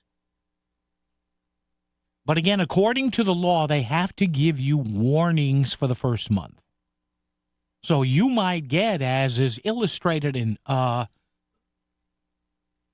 of these stories I'm seeing here, you may get some warnings for the first month. In fact, in the city of Middletown, one of the warning cameras they looked at, there was a 35-mile-an-hour posted speed limit, according to this story on NBC Connecticut, Channel 30. So, with it, now get these numbers for a second. Since they started putting up these cameras, one camera that was in a 35-mile-an-hour zone, there were 72,000 hits of people going 10 to 14 miles an hour above the 35. So in a 35-mile-an-hour zone, you had 72,000 people, vehicles, in a 35-mile-an-hour zone going 45 to 49 miles an hour, I should say, 10 to 14 miles an hour over. So 45 to 49 miles an hour. 10 to 15 miles over. In that same zone, there were 52,947 vehicles at 15 to 19 miles an hour. So that means in that zone, in a 35-mile-an-hour zone, you had 52,000 plus people doing 50 to 50 to 35 plus 15, would be 50 to 54 miles an hour. Got that? And then you had another 20,100 vehicles in the 35 mile an hour zone going 55 to 59 miles an hour. And then Tier 4, the real gold medal winners here, you had 7,000 vehicles in a 35-mile-an-hour zone doing at least 60 miles an hour. I'm okay with those people getting tickets, even if it was me. 203-333-9422, 333-WICC. Now, with just one speed camera in Middletown, 9,800 citations issued totaling $606,000. And the goal here is to get people to slow the down. That's it. Just slow down. You'll see the sign. These cameras are not hidden. Their bylaw is going to be signage there. You'll see that. And you know what? If you don't want to be near those cameras, take a different route home. I don't know. What do you want me to tell you? There's something lurking in Long Island Sound. It's waiting for you.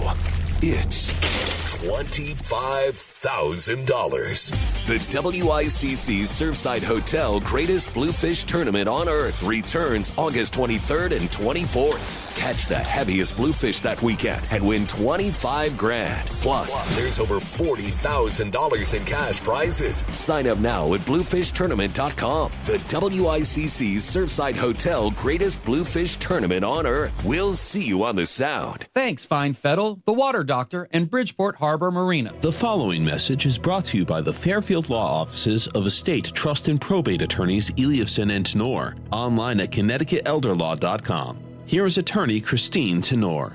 If you are suddenly hurt or seriously ill and can't speak for yourself, what could happen to you and your family and all you care about? Will life-changing decisions be made by strangers? We all face legal, financial, and physical challenges every day at all stages of life. Don't leave important matters to chance, and don't wait until you are elderly. No one can predict what the future holds for us, so even young adults and young couples, everyone, should be prepared for the unexpected. Give your family and yourself the most important gift you can give, the gift of peace of mind. Visit ConnecticutElderLaw.com.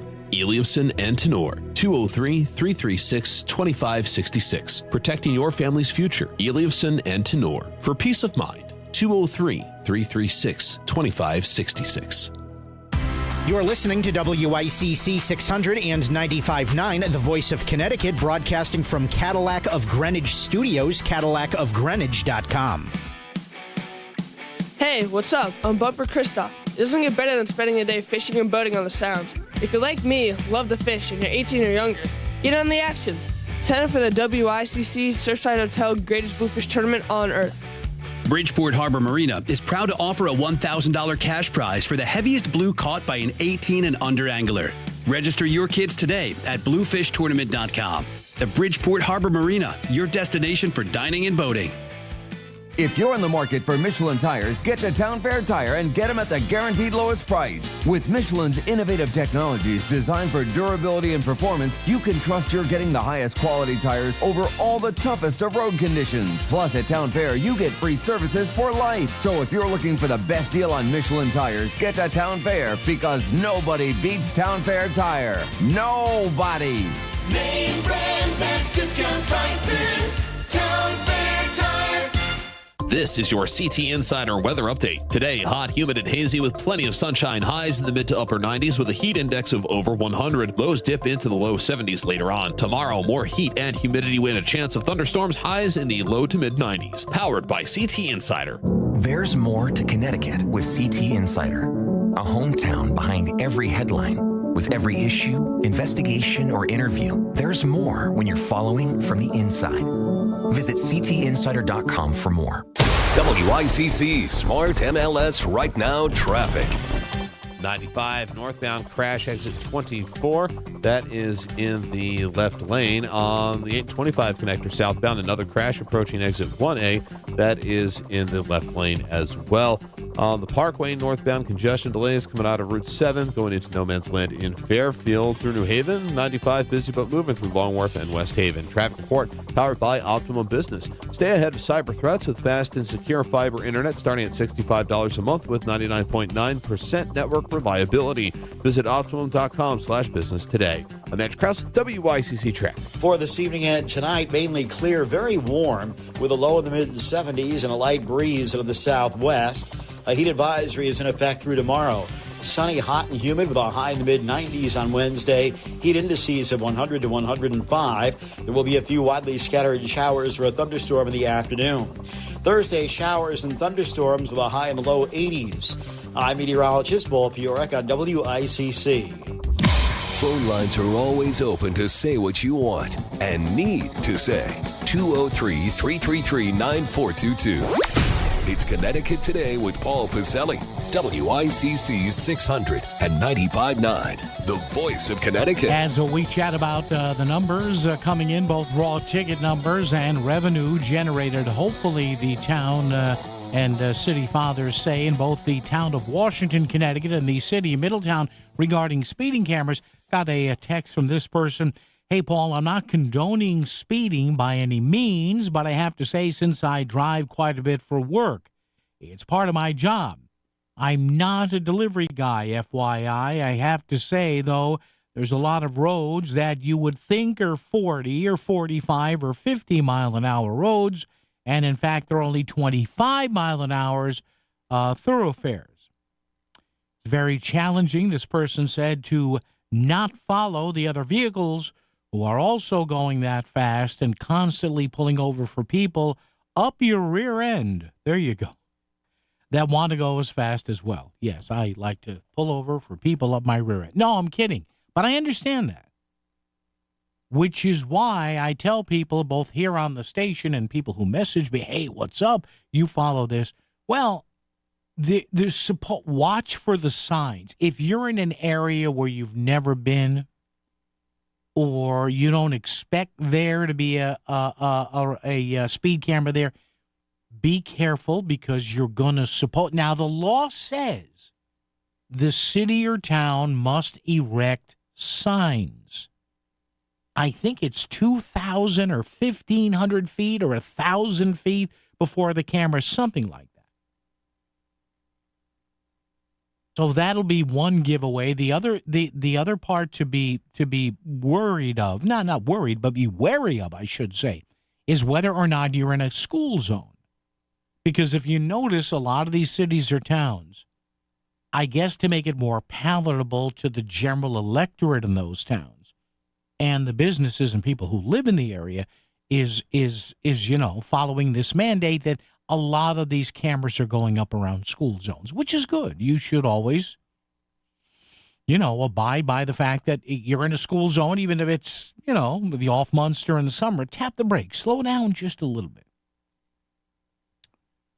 But again, there's supposed to be signage, and there are supposed to be audible and visual warnings about the cameras on whatever smartphone app you're using for GPS, whether it's built into your car. A lot of it's built into the cars now, or you're using something like Waze or Apple Maps, or, for that matter, Google Maps. But again, I'd hazard to say, if and when we're talking about this, say, 2 years from now, you'll have dozens of cities and towns in the state doing this. It's already been approved in Greenwich. And I guess that is approved to start in Greenwich, for example, next July 7th. The town of Marlborough has already done their approval. This happened this past way. Middletown's up and running. Washington's up and running. Wethersfield plans to start. They already got their approval. That happened about 2 weeks ago. Hamden has applied to put cameras in 13 locations. City of Milford has submitted a plan for enforcement safety devices. It's still being reviewed in Milford. New Haven submitted its plan last December for 19 cameras across the Old Elm City. How about that? Stamford now has submitted its plan for 12 cameras. So hustle it up, Stamford. You're getting 12 cameras. And the town of Stratford has submitted a plan under review by the DOT. And by the way, the way this works is it just doesn't happen overnight. First of all, there has to be a motion carried by whatever your governing body is for your city or town, whether it's a board of alders, whether it's an RTM, whether it's a city or town council. So it's got to have the first level of approval there. Then they have to put a working committee together of those lawmakers to say, okay, what's the plan? The plan's got to get a city or town approval. Then it's got to go to the DOT, state DOT. So DOT or DMV, it's one or both. DOT. And they've got to take a look at the plan and give it their approval as well. Reason being is, from what I understand, the DOT then asks these cities and towns, hey, why do you want cameras here? Why off in this direction when you don't have them there? And again, the city and town police departments are probably going to have to show statistically there's a lot of speeding there, or this is near a school, or we had 2 or 3 people killed there tragically, 2 or 3 years ago, crossing a street, riding a bike, whatever. And then once all that is done, they go back to the city or town saying, okay, go ahead and contract a vendor and do this. And then once it's up and running, I think it has to be reevaluated. I don't have the bill in front of me. My apologies. I should have had the bullet points. But I think there is a periodic review every 3 years, I think 2 or 3 years, just to make sure the cities and or towns are not setting up a speeding trap. So there you go.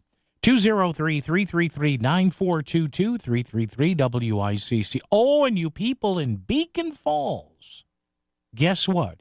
You might be getting cameras as well. What do you think of this? And again, our question of the day, we'll have Chris pull some answers from this right after the news, top of the hour at 4. How fast should somebody be driving over the posted speed limit in order for a license plate camera to issue an automated ticket? I know somebody's going to be a wise guy and say, well, why don't we start at 30 miles an hour? No. Traffic and weather together right here on a Tuesday on WICC. WICC Smart MLS Right Now Traffic. 95 northbound crash exit 24.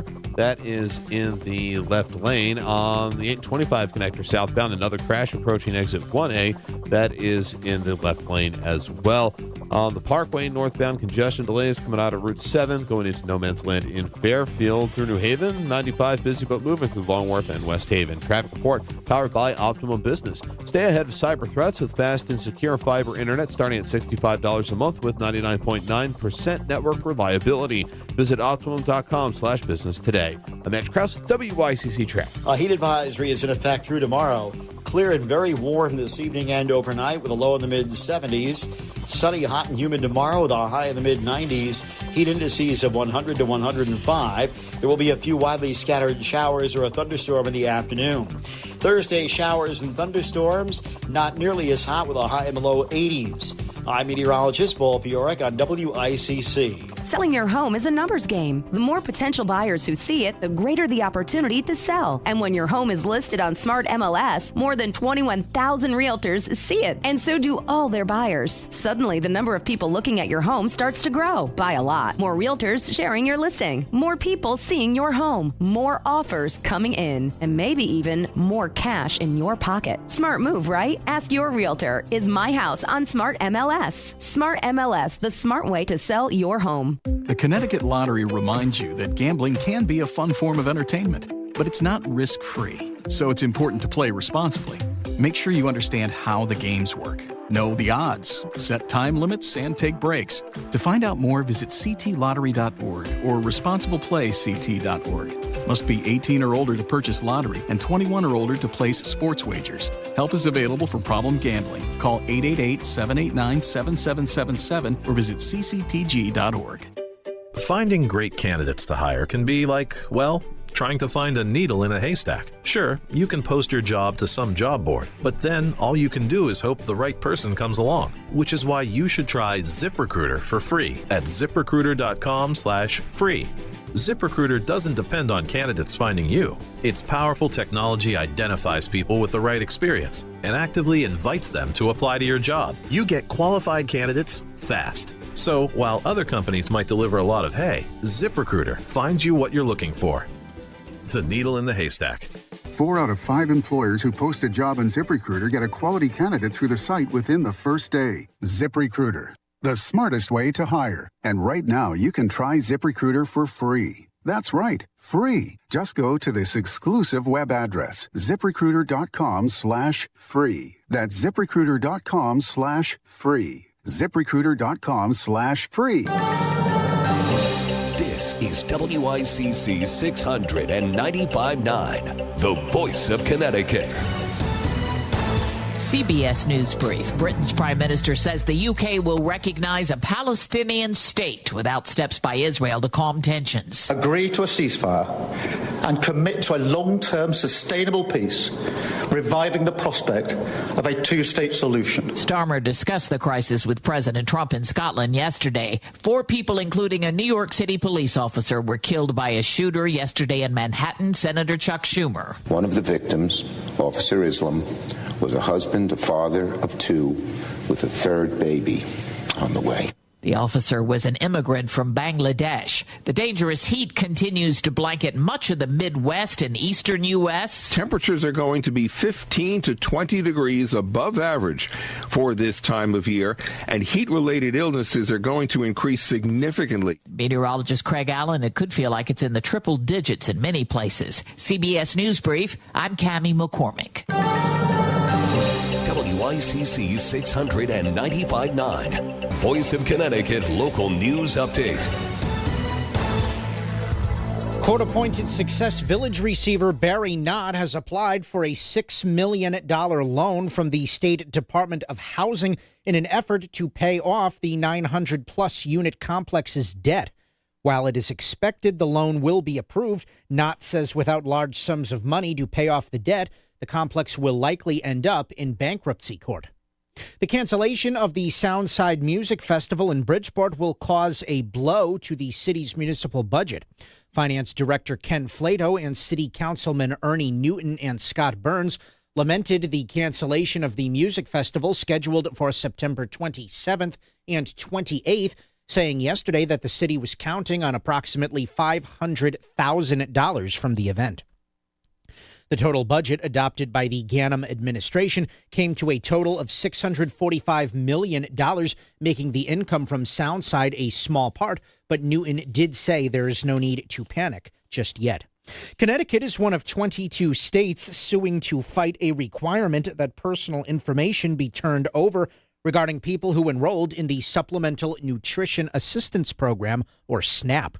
Attorney General William Tong announced the lawsuit today, calling the U.S. Department of Agriculture demand that it get the sensitive data of millions, including 490,000 people in Connecticut, quote, baseless and reckless. SNAP, which used to be known as food stamps, is a federally funded state-administered program for low-income families. A Fairfield company and its owner are being sued by the state of Connecticut for defrauding multiple state businesses for tens of thousands of dollars each. Michael Tedesco, founder of Make Connecticut Better, LLC, along with his associate Zafir Iqbal, have been charged with issuing fake licenses that would allow businesses to sell cannabis.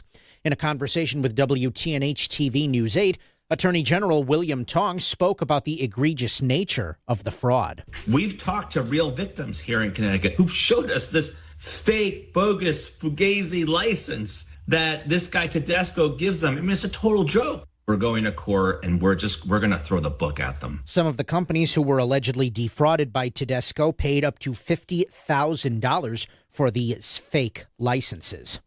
Bethel Democratic State Representative Raghib Ali Brennan has been arrested again for larceny. Ali Brennan was previously arrested in June for leaving the Target store in Bethel without paying for items, claiming it was a mistake made while rushing to check out. Daily Ructions reports that the new charges are related to allegations that he stole from the store on a date previous to the June arrest. The fourth-term lawmaker turned himself in to Bethel police yesterday to answer the new charge. According to a national survey, Connecticut is ranked 15th in the country for overall health care and affordability in 2025. WalletHub.com ranked each state based on dozens of factors, ranging from average insurance premiums and access to care to health outcomes. Elsewhere in New England, New Hampshire is ranked number 1, Rhode Island is 2nd, Massachusetts 5th, Maine 6th, and Vermont 12th. The plane Avelo Airlines uses for deportation flights for ICE was used for a commercial flight out of Tweed, New Haven Regional Airport. The all-white Boeing 737 airplane with no Avelo branding took off from Tweed, headed for Nashville with commercial passengers yesterday afternoon. The plane had no markings other than a registration number. Avelo indicates that the deportation plane was reassigned temporarily to New Haven due to another aircraft being down for maintenance. And speed enforcement cameras installed by the town of Washington have issued $334,000 in fines in its first 3 months. The system issued over 6,200 tickets for speeding between May 14th and July 14th. The town was the first in Connecticut to install speed enforcement cameras. Washington First Selectman Jim Brinton spoke with WFSB Channel 3 and said they have already improved townwide safety. The high speed recorded was 83 miles an hour on a 30-mile-an-hour road. What I'd like to see in that data is a decrease in the speeding. In other words, a decrease in the citations that are issued, that people realize, okay, it's being monitored. Stratford, Stamford, and New Haven are among many other Connecticut municipalities with plans to install cameras. I'm Chris Williams with WICC News. WICC Smart MLS Right Now Traffic. 95 northbound an hour frontage through Fairfield with residual delays in Westport and Fairfield from an earlier accident that has been cleared. Lower Parkway is your best bet. Wilbur Cross on the southbound side. Police activity reported approaching Route 34 and 95 north and southbound busy but moving through Long Wharf and West Haven. I'm Mitch Krause with WICC Traffic. For this evening and tonight, mainly clear, very warm with a low in the mid-70s and a light breeze out of the southwest. A heat advisory is in effect through tomorrow. Sunny, hot, and humid with a high in the mid-90s on Wednesday. Heat indices of 100 to 105. There will be a few widely scattered showers or a thunderstorm in the afternoon. Thursday, showers and thunderstorms with a high in the low 80s. I'm meteorologist Paul Piorek on WICC. If Milford is talking about it, so is Paul. Connecticut Today with Paul Pizzelli on WICC 600 and 95.9, the voice of Connecticut. Saw this in the Connecticut Mirror. And by the way, if you want to jump in on this or anything, 203-333-9422, 333-WICC. And part of the reason I'm laughing is, I don't know, Democrats, the left, the progressive left, this continued obsession they have with how much a company CEO makes. Who cares? When you come right down to it, not that many people care. I know people say, well, it's economic inequality, whatever. But again, you have this report. The gap between CEO and worker pay is widening in the U.S. Okay, and how are you going to fix it? Unless you put governmental limits on somebody, what they can make, this is all just senseless whining. I'm sorry to put it that way. But who cares how much a CEO makes? I haven't given a rat's arse how much the CEO of any company I've ever worked for has made. I don't care. But this is big with the AFL and CIO, and they've got to keep whining about something. And listen, I'm not against unions at all. But here's an idea. The CEO makes a lot of money because he or she is the CEO. They're the big kahuna. They're the chief. They're the captain of the ship. And by the way, if these are publicly held companies, which most of them are, isn't that pay and compensation package okayed by a board of directors? Don't they have a budget? Don't they say, well, hey, we don't want to pay that much? In other words, are all these high-paid, well-paid, well-compensated CEOs, I get it. Are they holding a gun to anyone's head to pay them? If you don't pay me my $40 million to work here, I'm going to shoot. Well, no, nobody does that. The AFL-CIO released its annual Executive Pay Watch report last week. They found the CEO pay at S&P 500 companies increased 7% in 2024. The average S&P 500 company CEO makes $18.9 million in compensation. That doesn't mean it's cash. Notice how they say in compensation, in compensation, a lot of that's stock options. So it's not all cash. But here's the idea. You look at this and you say, $18.9 million. Whew, that's a third-string wide receiver in the NFL. $18.9 million a year is a number 4 starter on a major league pitching staff. $18.9 million is a backup guard in the NBA. Come on. $18.9 million is maybe, I don't know, what a Hollywood B-plus lister or A-minus lister might get for a halfway decent movie that they make once a year. The report found that the average CEO pay was 285 times higher than the national median worker pay of $49,500. Yeah, and what? I'm sorry, I don't mean to sound like a jerk about this, but what does this all mean?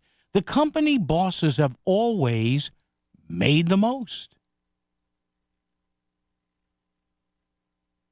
When it comes to executive compensation, the average CEO pay is growing and fueling economic inequality. Well, I have a question for these people who seem to lose sleep at night as to how much CEOs make. Well, wait a minute. If that CEO is worth the money that the board of directors is paying him or paying her, and that CEO is good enough to where they have a vision for the company that's different, and the stock price goes up, which helps retirement funds, and sales for the company go up, and profit sharing goes up, is that CEO worth the money, or do we judge it by how much the janitor makes? And thankfully in this story, it says the numbers in the report are not apples to apples comparisons. The report looks at average CEO compensation, which can include salary, bonuses, stock options, and other incentives. A recent analysis by the AP of 344 executives of companies in the S&P 500 put their median pay at $17.1 million. Okay, and what? Half of that's gone in taxes. No matter how creative you get accounting-wise, half of that goes right back to the federal government. So then you're talking about these 344 executives making, $8.5, $9 million a year, which is the number 5 relief pitcher on a major league team. And you may say, well, sports is different than private industry. Is it really? Teams still have to win games. Baseball teams, hockey, NFL, NBA, NHL, they all want to turn a profit, don't they? The owners of these teams? The worker data focuses on the annual median wage for workers across all occupations. Again, is it right to balance out the pay calculation of somebody who, with all due respect, may work hard but may be a janitor versus somebody who's an electrical engineer? No, of course not. Of course not. But again, and you wonder why the Democratic Party in this country is stuck in a rut without a plan, without a platform, without any meaningful talk of moving ahead. It's the same old thing. The big bad CEO makes more money than the working person. Well, guess what? That's the way it is. It's just this stuff just makes me laugh. And maybe I wonder if the AFL-CIO realizes that, maybe those top paid CEOs are preserving jobs. You ever think of that? You ever think of that, part of the reason your union brethren and sisterin have jobs It's because your company's got a pretty darn good CEO running it. Oh, he makes a lot of money. Yeah, and some people make a lot of money, some people make a little money, and some people make in the middle. What am I missing here? You tell me, please. Correct me if you can. What the heck am I missing here? No part of your home is more important than the roof over your head. Hi, I'm Eddie Griffin, the owner of Brown Roofing, your local expert for roof replacement and roof repair. Water resistant, weather resistant, wind resistant, our products offer superior protection that come with a 50-year lifetime transferable warranty. Call us today at 475-445-1195 or visit us at brownroofing600.com. Brown won't let you down.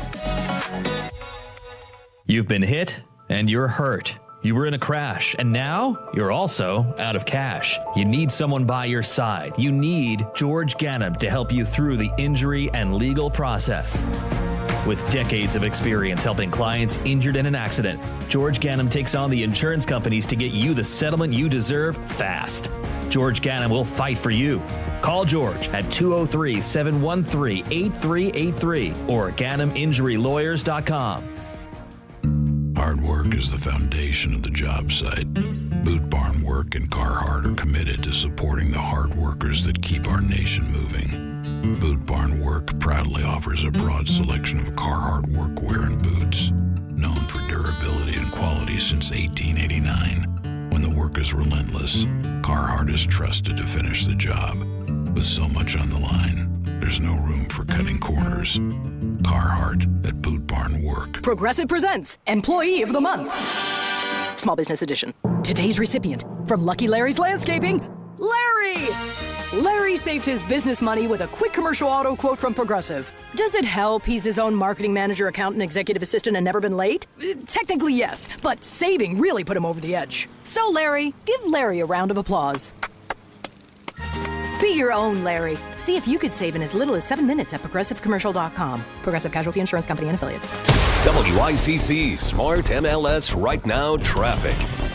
95 northbound an hour Greenwich through Fairfield with residual delays in Westport and Fairfield from an earlier accident that has been cleared. Lower Parkway is your best bet. Wilbur Cross on the southbound side. Police activity reported approaching Route 34 and 95 north and southbound busy but moving through Long Wharf and West Haven. I'm Mitch Krause with WICC Traffic. A heat advisory is in effect through tomorrow. Clear and very warm this evening and overnight with a low in the mid-70s. Sunny, hot, and humid tomorrow with a high in the mid-90s. Heat indices of 100 to 105. There will be a few widely scattered showers or a thunderstorm in the afternoon. Thursday, showers and thunderstorms, not nearly as hot with a high in the low 80s. I'm meteorologist Paul Piorek on WICC. Phones are busy? Text Paul, 203-333-9422. You're listening to Connecticut Today with Paul Pacelli. Now on WICC 600 and 95.9, the voice of Connecticut. We continue with our Facebook question of the day. You can text us or call us on this as well as 203-333-9422, 333-WICC. We see a couple of municipalities, one big, one small, starting to say, hey, we got a lot of cash rolling in here. And these AI-driven automated cameras here, speed cameras.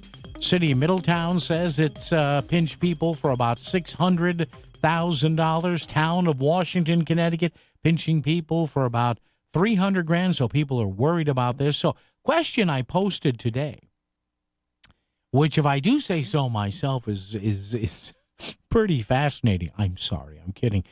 Just how fast should somebody be driving over the posted speed limit for a license plate camera to issue an automated ticket? Now, I know what you're saying. Well, isn't the speed limit the speed limit? Well, it's kind of and kind of not.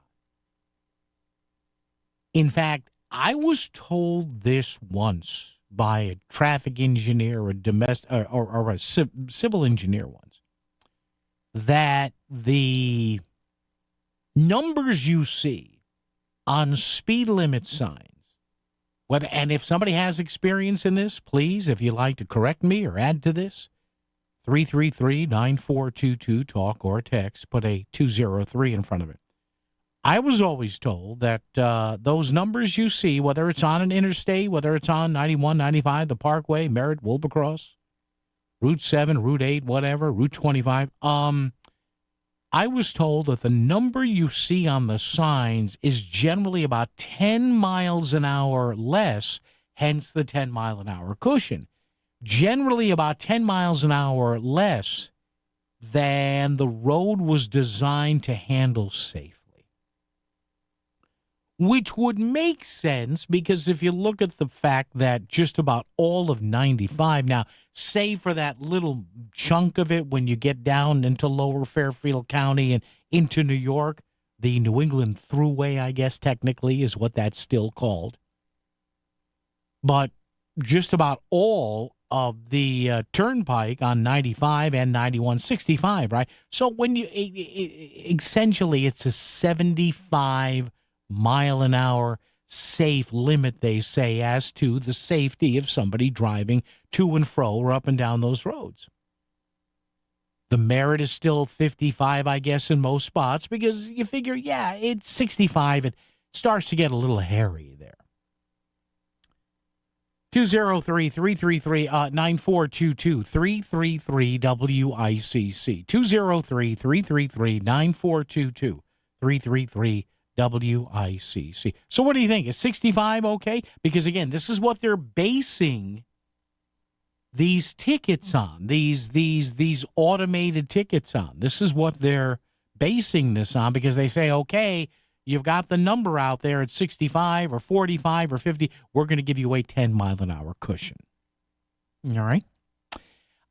Chris, if you could bring up Paul, please, because my board here has caught a case of the gremlins. Paul in Bethel. Paul, what's up with you? How are you? Chris, if you could bring up Paul, please. All right. Chris, if you could bring up Paul, please. My board here is a little is a little crazy here. There you go. Paul, how are you? Here I am. Good, Paulie. How are you? Good. Okay, a few comments. Yeah. So the signs are 10 miles an hour above what the road was designed for, but that was a long time ago, and the cars are a whole lot better now. So it's not that it's right, but it's a whole lot easier to go a whole lot faster. Well, at 10 miles an hour under what the road could handle. So I was told that, for example, when you see 65 on the turnpike, it was really designed for a maximum smooth flow at like 70 to 75.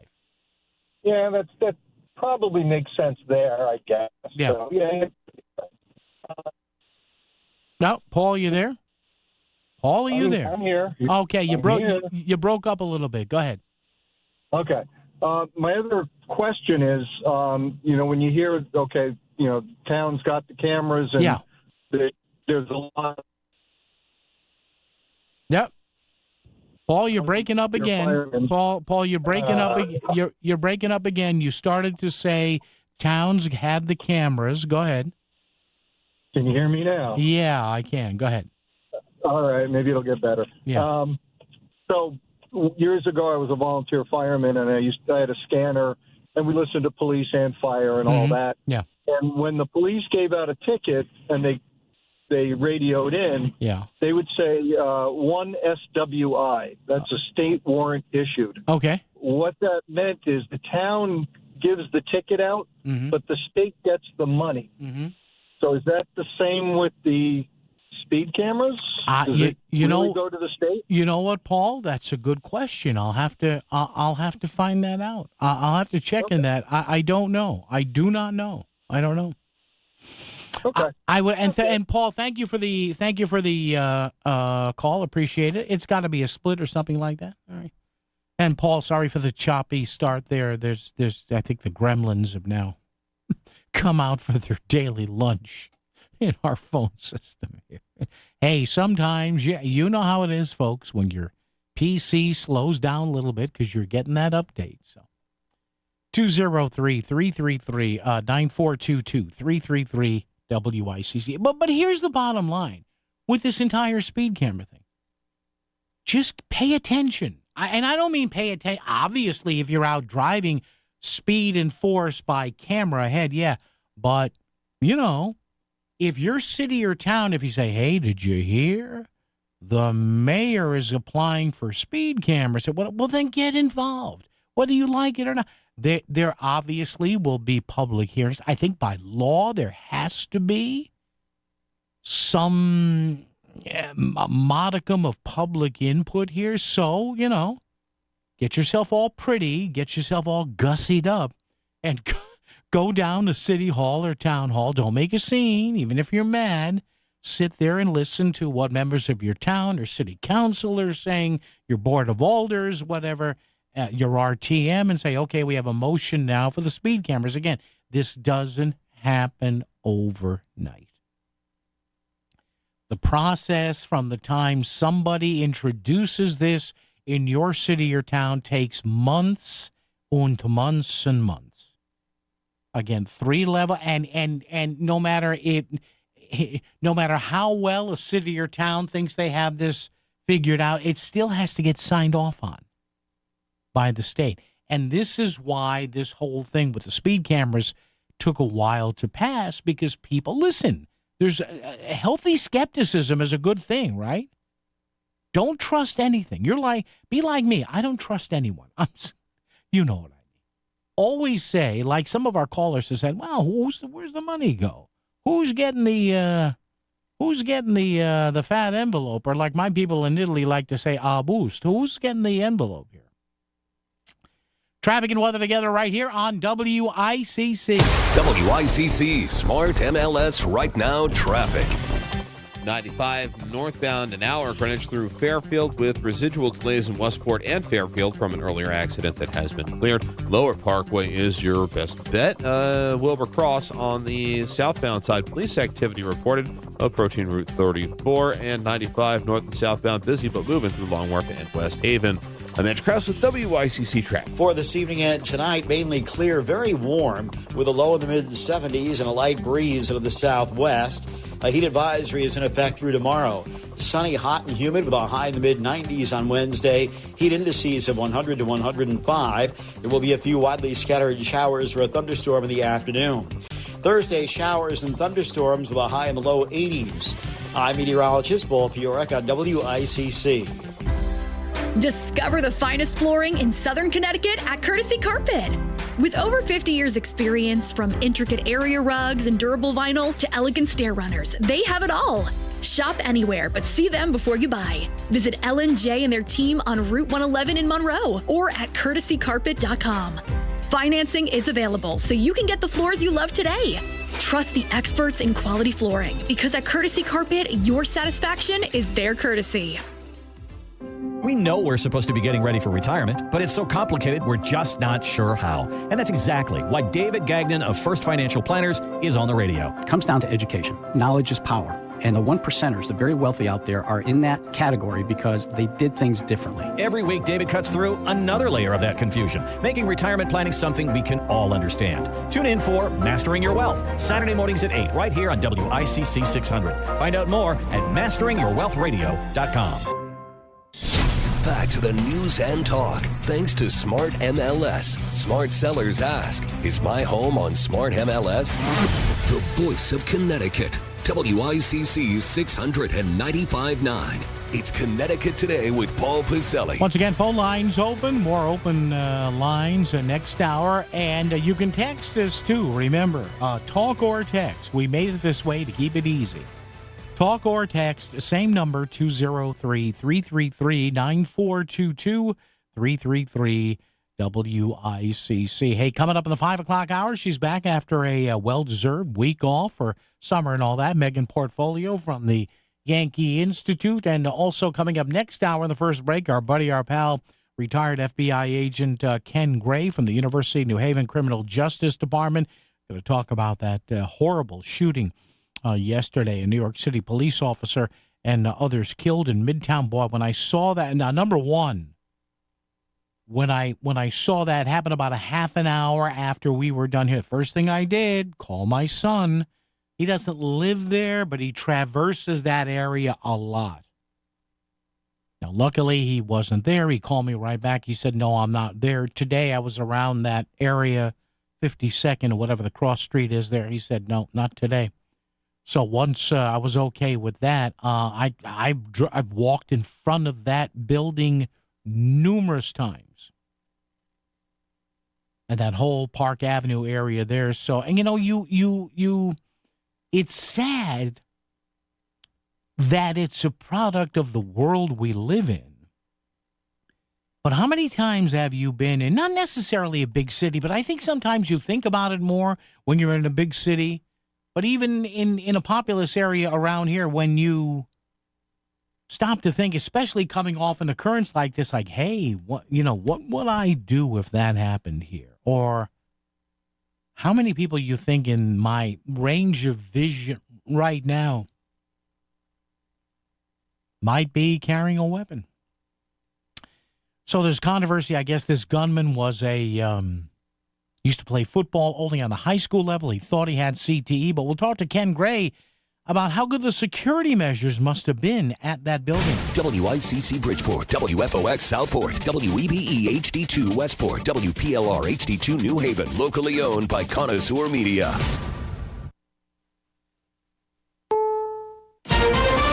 This is CBS News on the Hour, sponsored by Progressive Insurance. I'm Cammie McCormick. British Prime Minister Keir Starmer says the UK will recognize a Palestinian state if Israel doesn't agree to a ceasefire in Gaza. The situation now is absolutely catastrophic, which is why I've taken this decision today. The BBC's Jeremy Bowen. This is a big change in British foreign policy, this decision to go ahead with recognition, because they will know that it is vanishingly unlikely that Israel will agree to the conditions that Britain has put in there, which is this progress towards a two-state solution. Starmer's announcement comes after he met in Scotland with President Trump, who was asked about it on the flight back to the U.S. We never did discuss it, and we have no view on that. Police say they plan to question a man who supplied parts to assemble the gun used in yesterday's shooting in Manhattan. 4 people were killed. CBS's Anna Schechter on the questions surrounding how the suspect obtained the gun. He had a mental health episode in 2022 and in 2024. That concealed carry permit was from 2022. So why was he able to keep that? The suspect left a note behind. Mayor Eric Adams on CBS Mornings. The note alluded to that he felt he had CTE, a known brain injury for those who participate in contact sports. The NFL was located in the building, but the gunman used the wrong elevator. The EPA has proposed rescinding a scientific finding that has a lot to do with how the government measures to address climate change, like limiting emissions from cars.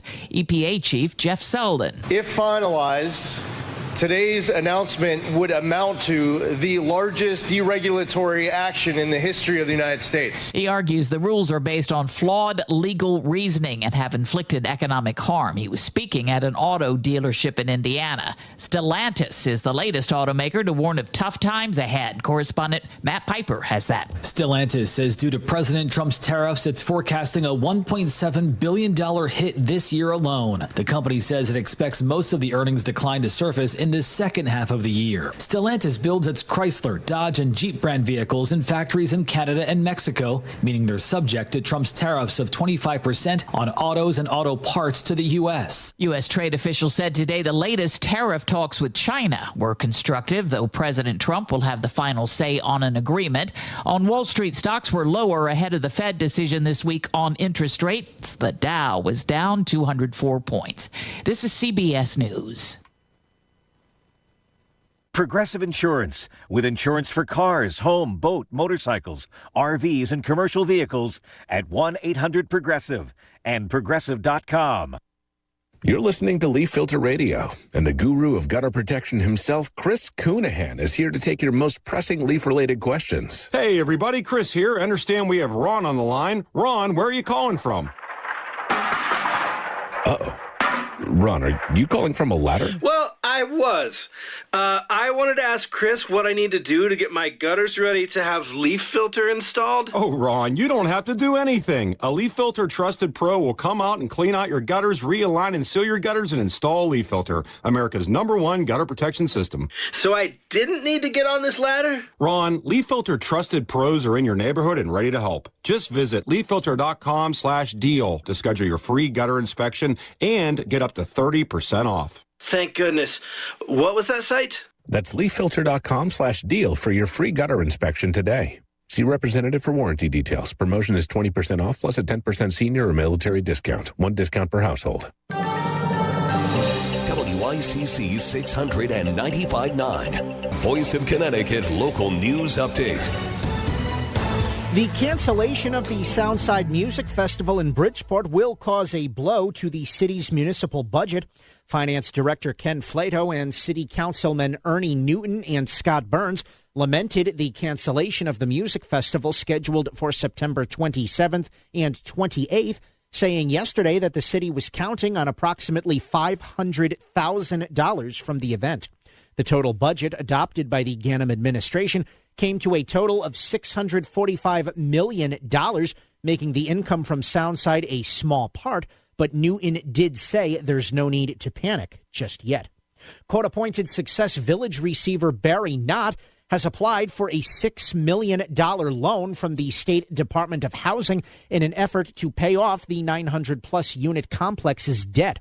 While it is expected the loan will be approved, Knott says without large sums of money to pay off the debt, the complex will likely end up in bankruptcy court. The plane Avello Airlines uses for deportation flights for ICE was used for a commercial flight out of Tweed, New Haven Regional Airport. The all-white Boeing 737 airplane with no Avello branding took off from Tweed headed for Nashville with commercial passengers yesterday afternoon. The plane had no markings other than a registration number. Avello indicates that the deportation plane was reassigned temporarily to New Haven due to another aircraft being down for maintenance. And Connecticut's new Pizza State specialty license plates are now available. Governor Ned Lamont yesterday unveiled the new plate, which is being offered in a partnership with FoodShare. Everybody's talking about Connecticut. People are talking about Connecticut pizza. Some of the comments are positive. Some of them are a little more jarring, but I love it. A portion of the sales of the new plates will go to the food pantry. The plate was first announced in March, and 600 applications were received in the first week. I'm Chris Williams with WICC News. WICC Smart MLS Right Now Traffic.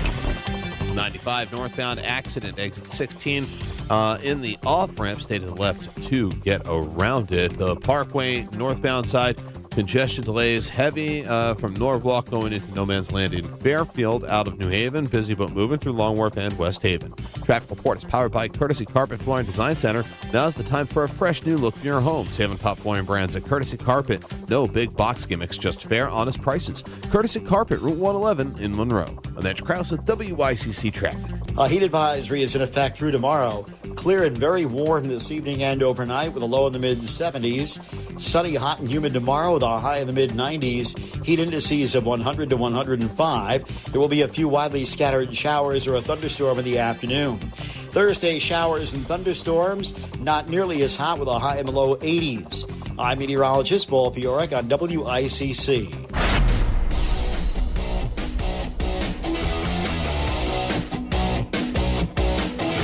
You're listening to Connecticut Today with Paul Pizzelli on WICC 695.9, the voice of Connecticut. Where we have spent a pretty good part of hours 1 and 2 talking about some hard data, numbers, and dollar-wise from two municipalities in the state that have released numbers regarding these automated speed cameras. They're up and running in the city of Middletown, pretty good size municipality there.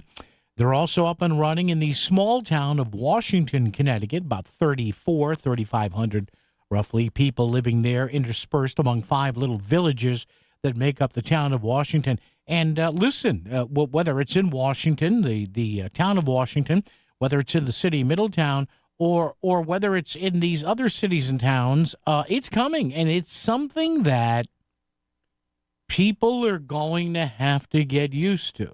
I know there are people that aren't happy with this, saying it's an invasion of privacy. No, it's not. Courts have ruled that once you step outside of your home, you have no right to privacy. You don't. Roads, highways, secondary roads are public thoroughfares. And municipalities, to one extent or another, have the right, if they want to say, hey, we need to get people to slow down, especially around schools, especially around high-volume areas, if we're having trouble with speeders. And municipal leaders in both Washington and Middletown are saying, we can see the effect. People are starting to slow down, and that's good. Slowing down is good. Yes, I like to drive fast sometimes. Yes, I break the speed limit sometimes. And yes, I think I've been driving since 1977. Whoa. I've probably gotten, I don't know, a dozen speeding tickets, maybe more. But you know what? I was speeding. But now automation's going to do it. So what do you think about this? And we asked a Facebook question of the day today, facebook.com/voice of CT. Just how fast should someone be driving over the posted speed limit for a license plate camera to then automatically issue you a ticket? It doesn't, if you're 1 mile an hour over, it doesn't happen. The state says, hey, you've got to hit 10 miles an hour over the limit to end up getting a ticket. Now, what do you think of that? We've asked that. We have some, as usual, some rather colorful responses. Chris Williams, as usual, is going through the responses, good, bad, or otherwise, sifting out the obscenities, and he comes up with the following. Chris? One says 15 plus. That's simple enough. Okay. Let's face it, says Sue, speed traffic signs should now read suggested or minimum instead of limit. Mm-hmm. Limit no longer means limit. 25 miles per hour, says Paul. Automatic $1,000 ticket for anything over 80 miles per hour. Jeez. The speed signs are silent cops designed to save drivers money. Mm-hmm. Chuck thinks it's a bad question. The government should not be using surveillance to track or monitor its citizen actions in order to impose a fine. John echoed some of Sue's comments where he said, do people not understand what a speed limit means? And Scott said there should be no speed cameras, period. The nanny state is out of control. Well, okay. I know people don't like the camera thing. I get it. I understand it. But what do you, if we don't have cameras with is some bit of a due process in there? I get it. I understand it. You're going to have some rules on this stuff. I get it. I got it. We're all good. How do you get people to slow down? Even in my town, you've got people and look, I'm no shrinking violet. I like to drive. Sometimes I like to drive fast. Sometimes I do that and I slow down and say, what the hell are you doing? Slow the blank down. But, man, every night I'm out doing my late night walk, no matter what the weather is, you got people blowing past me now saying, going up one of the main streets in my town. Guy had to be doing 65, 70 miles an hour.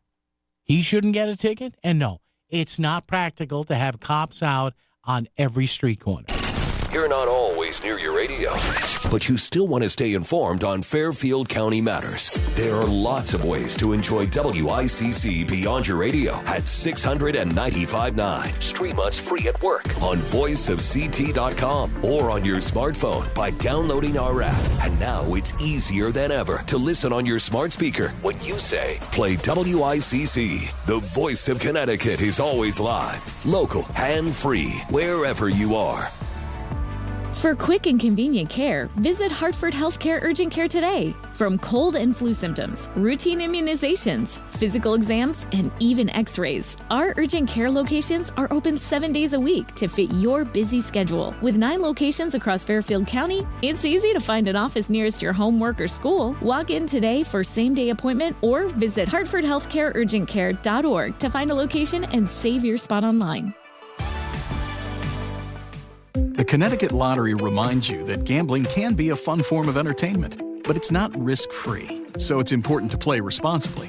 Make sure you understand how the games work, know the odds, set time limits, and take breaks. To find out more, visit ctlottery.org or responsibleplayct.org. Must be 18 or older to purchase lottery and 21 or older to place sports wagers. Help is available for problem gambling. Call 888-789-7777 or visit ccpg.org. You're listening to WICC 600 and 95.9, the voice of Connecticut, broadcasting from Cadillac of Greenwich Studios, CadillacofGreenwich.com. Are the taxes on your financial savings cutting into your retirement? Do you truly understand the taxes on your IRAs and 401ks? Would you like a future where your taxes are minimized and investments are sound? If you're nearing or in retirement, have at least a $250,000 portfolio, Bridgelight Financial Advisors can help. Call for a complimentary consultation. They'll show you real tax savings on your savings. 203-795-7080. 203-795-7080. Bridgelight Financial Advisors, your retirement tax strategy specialists. Hey, it's Melissa Sheketoff, host of Melissa in the Morning here on The Voice of Connecticut. I want to tell you about MADE, a leadership series of events I've been hosting with the Department of Economic and Community Development and the Connecticut Business and Industry Association. MADE is designed to equip Connecticut's industry professionals with the connections, resources, and insights necessary to create opportunity in today's business landscape. Topics included so far: how to attract and keep top talent, and innovation, and the advancements right here in Connecticut. Don't worry, though, if you've missed it, check out what we've learned on the podcast at voiceofct.com. The next MADE series will focus on reputation and how your business can stand out. If you want to stay ahead of the curve in business and build game-changing connections, you need to listen to the podcast. It's on voiceofct.com, and join me at the next MADE event. Details coming soon at connecticutmade.com. WICC Smart MLS Right Now Traffic. 95 northbound accident, exit 16 in the off-ramp. Stay to the left to get around it. The Parkway northbound side, congestion delays heavy from Norwalk going into No Man's Land in Fairfield out of New Haven. Busy but moving through Long Wharf and West Haven. Traffic report is powered by Courtesy Carpet Flooring Design Center. Now's the time for a fresh new look for your home. Save on top flooring brands at Courtesy Carpet. No big box gimmicks, just fair, honest prices. Courtesy Carpet, Route 111 in Monroe. I'm Edge Krause with WICC Traffic. For this evening and tonight, mainly clear, very warm, with a low in the mid-70s and a light breeze out of the southwest. A heat advisory is in effect through tomorrow. Sunny, hot, and humid with a high in the mid-90s on Wednesday. Heat indices of 100 to 105. There will be a few widely scattered showers or a thunderstorm in the afternoon. Thursday, showers and thunderstorms with a high in the low 80s. I'm meteorologist Paul Piorek on WICC. You're listening to Connecticut Today with Paul Pacelli. Now on WICC 600 and 95.9. The voice of Connecticut. Okay, before we get to an expert on that tragic shooting where multiple people were killed, including a New York City police officer yesterday, let's get one more in here on speed cameras. Ephraim in Norwalk. Ephraim, you're on. How are you? How you doing? I was thinking because of the speed cameras lowering the accident rate, if we could somehow tie that to lower insurance rates in the state of Connecticut. Well, you know what? It's interesting, Ephraim, and thank you for the call. I appreciate that. You're not the first person, but it's perceptive. I had a caller, Ephraim, last hour say, hey, is this going to happen? Now, maybe it will. You don't know. It might be nice. Now, maybe if after a couple of years we get these accident rates down, right?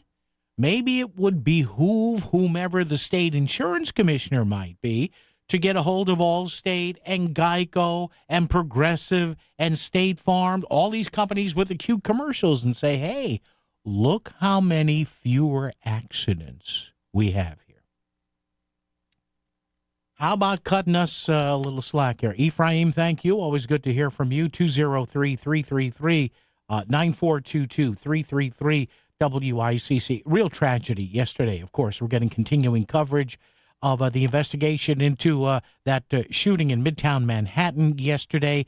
A building that's a fixture in that part of Manhattan houses the offices of some investment houses and also the National Football League on Park Avenue there. I've been walking through that section a lot. My son lives in the city. He's been through that section a lot. So what was the situation there? And they're saying the building itself is about as secure as you could have it and still have it open for commerce. One of our go-to gentlemen on things like this, University of New Haven Senior Criminal Justice lecturer Ken Gray, who's also a retired FBI agent, joining us right here. Hey, Ken, good afternoon. Thanks for joining us. We appreciate it. Hi, Paul. Good to be with you again. Yeah, Ken, so you look at this, and immediately, and it's horrible what happened. This guy, obviously with problems, turned the gun on himself, kills a police officer, kills some people tragically in that building. But, Ken, I know that area pretty well. I was through there numerous times, and they're saying, and I don't know what you've read on this or thought on this, but the security, they say there is from what I've read, they didn't seem to think there were any glaring security lapses or openings here that could have prevented a guy with a high-power rifle from that tragically doing what he did. Paul, that was a very secure building. They had not just one, but two security guards inside the lobby, the regular security guard and the soft-duty police officer. And yet the shooter was able to get out of his car, double park his car, walk across the plaza carrying an AR-15 along his side there, go into the lobby of the building and start shooting people. So the security was good once you're into the building, but apparently the security did not stop him from entering the lobby area. I'm not sure who said it, Ken. It might have been the mayor and or Jessica Tisch, the police commissioner of the city of New York, or another official, but they essentially, Ken, said, yeah, we can take all the precautions we want, but when somebody comes in there with that sort of weapon, with the intent, it becomes a whole different ballgame. Absolutely. And there was a lot being made last night on the news agencies about whether or not the officer Islam, Dadaro Islam, that whether or not he was wearing a vest.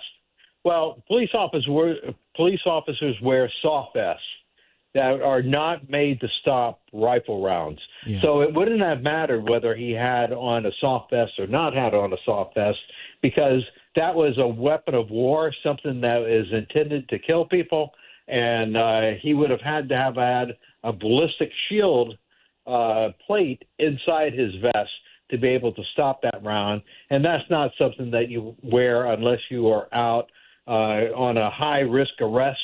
The SWAT teams wear those, but a regular police officer does not.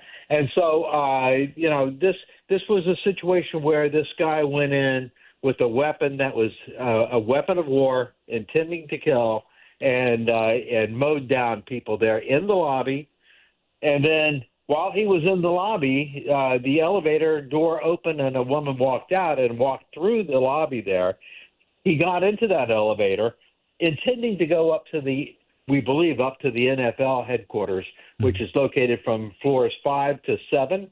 But the elevator he got into did not go in that area. Instead, it went up to a much higher floors. He got off on the 33rd floor, and the 33rd floor was Rudin Company, which is the building maintenance, the company that owns the building. And so he traveled all the way from Nevada to Manhattan with the intent to shoot up people in the NFL, and he ended up going to the wrong floor.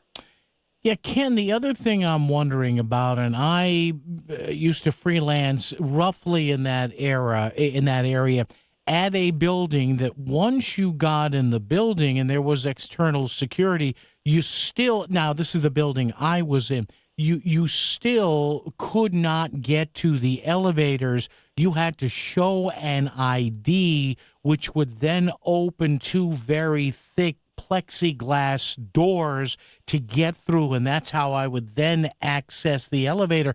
Do we know anything about whether or not there was any additional, Ken Gray, any carded security there, or had that elevator not open, would he have been stymied there? I know every business is different. Do we know anything about that? I do not personally know, but what I do know is that he shot the person who would have opened up those elevators for him, who was sitting at the security desk. So it was the fact that one of the employees came down that elevator and went across the lobby that the doors were open, and he was able to access the elevator at that point.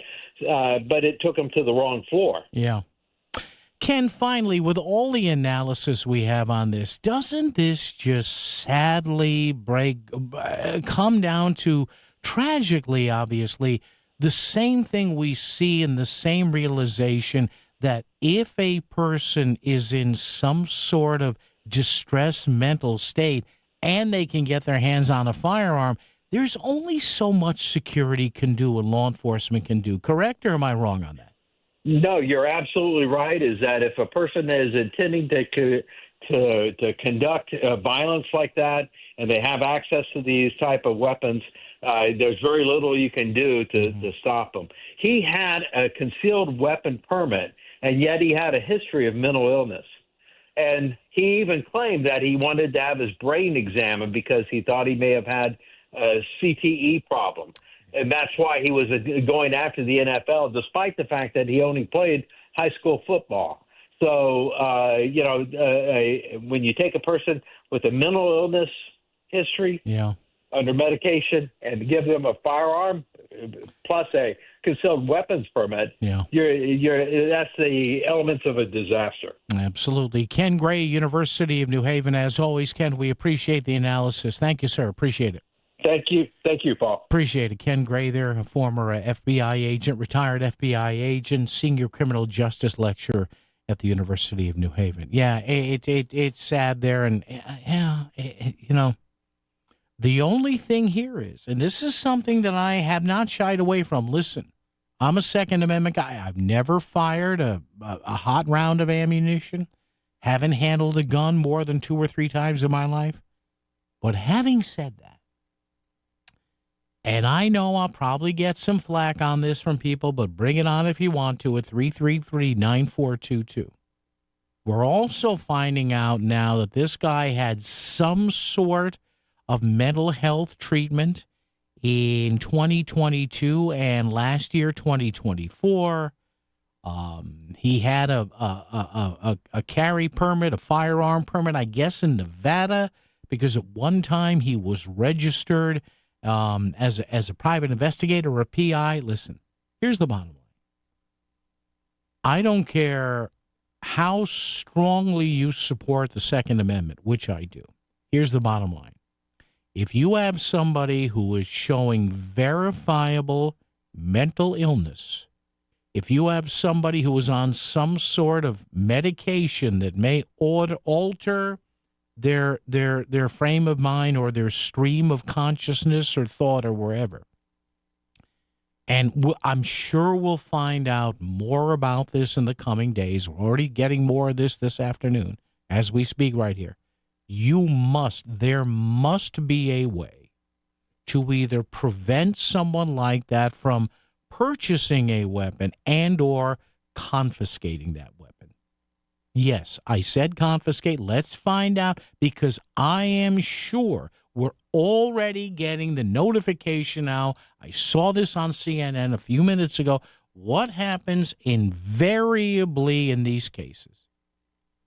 You get the trickle of information, the breadcrumbs of information. You put it all together and you say, geez, if only he could have been prevented from getting a weapon, or if, say the state of Nevada knew he had a permit, send somebody out to his place and said, hey, we see you have mental health issues here. Give us the guns. I'm sorry. A lot of you may not like that, but to me, it's common sense.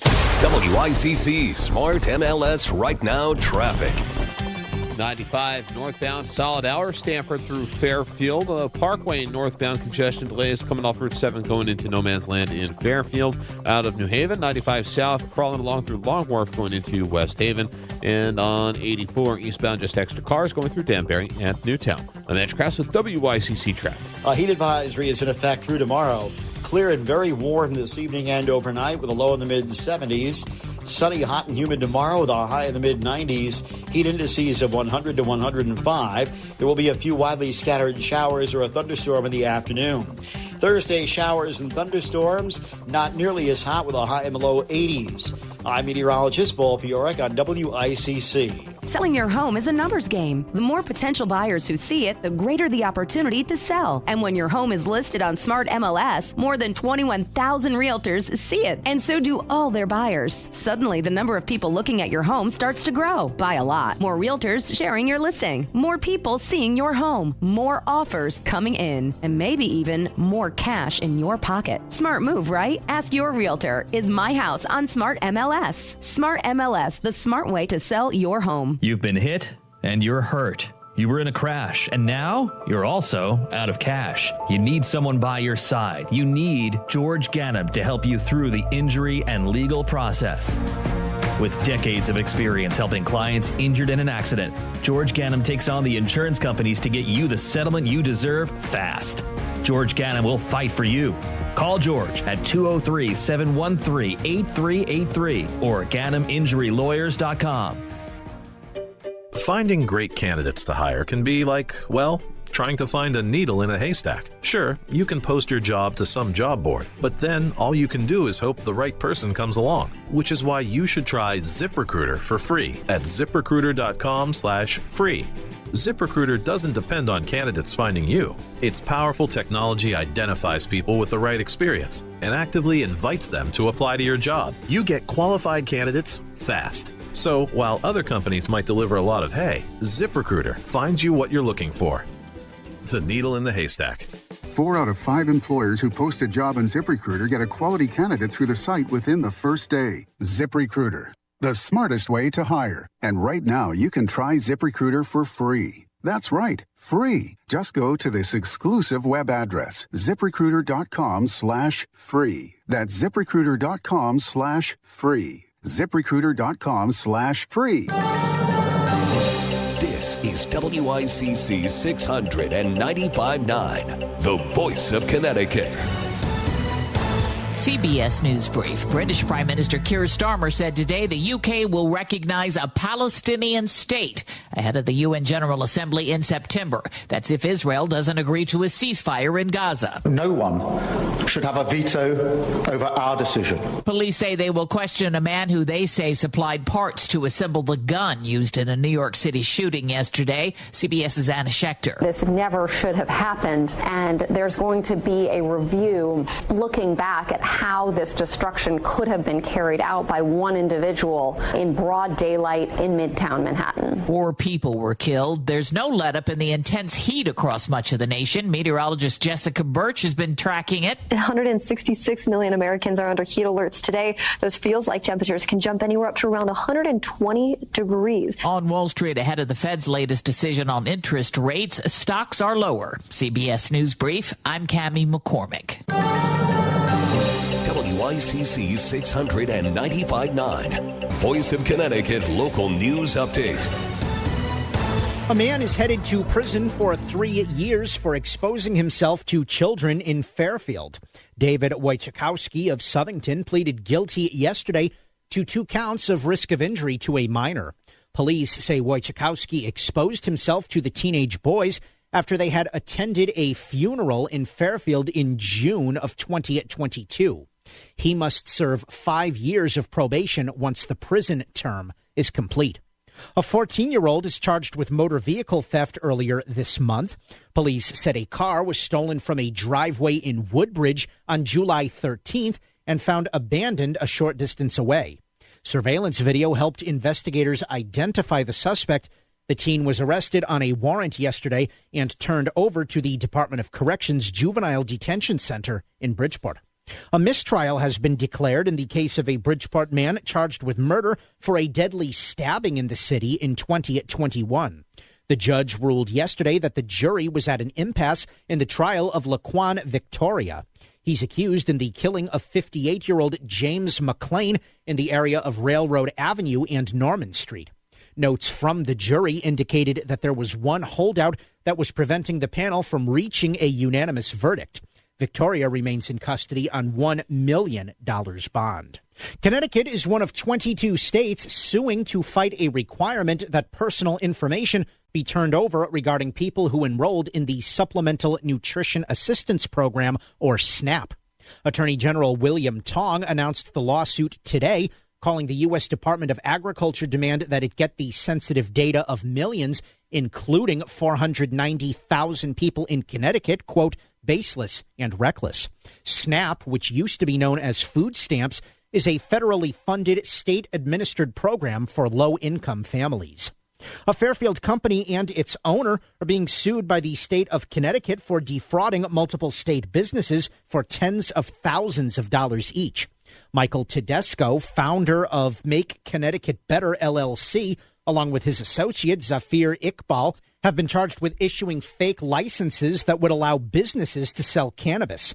In a conversation with WTNH-TV News 8, Attorney General William Tong spoke about the egregious nature of the fraud. We've talked to real victims here in Connecticut who've showed us this fake, bogus, fugazi license that this guy Tedesco gives them. I mean, it's a total joke. We're going to court and we're going to throw the book at them. Some of the companies who were allegedly defrauded by Tedesco paid up to $50,000 for the fake licenses. The Connecticut volunteer firefighter who died in the line of duty was killed by blunt force trauma.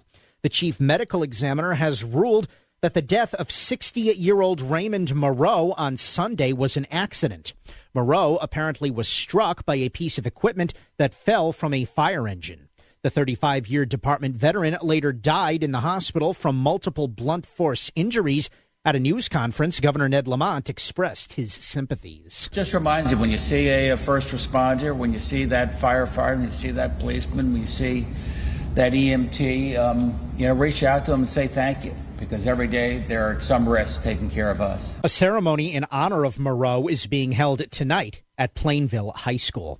Bethel Democratic State Representative Raghib Ali Brennan has been arrested again for larceny. Ali Brennan was previously arrested in June for leaving the Target store in Bethel without paying for items, claiming it was a mistake made while rushing to check out.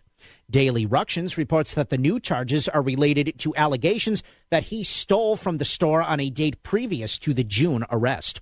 The fourth-term lawmaker turned himself in to Bethel police yesterday to answer the new charge. According to a national survey, Connecticut is ranked 15th in the country for overall health care and affordability in 2025. WalletHub.com ranked each state based on dozens of factors ranging from average insurance premiums and access to care to health outcomes. Elsewhere in New England, New Hampshire is ranked number 1, Rhode Island is 2nd, Massachusetts 5th, Maine 6th, and Vermont 12th.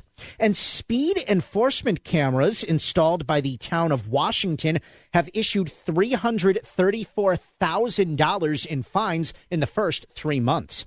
The system issued over 6,200 tickets for speeding between May 14th and July 14th.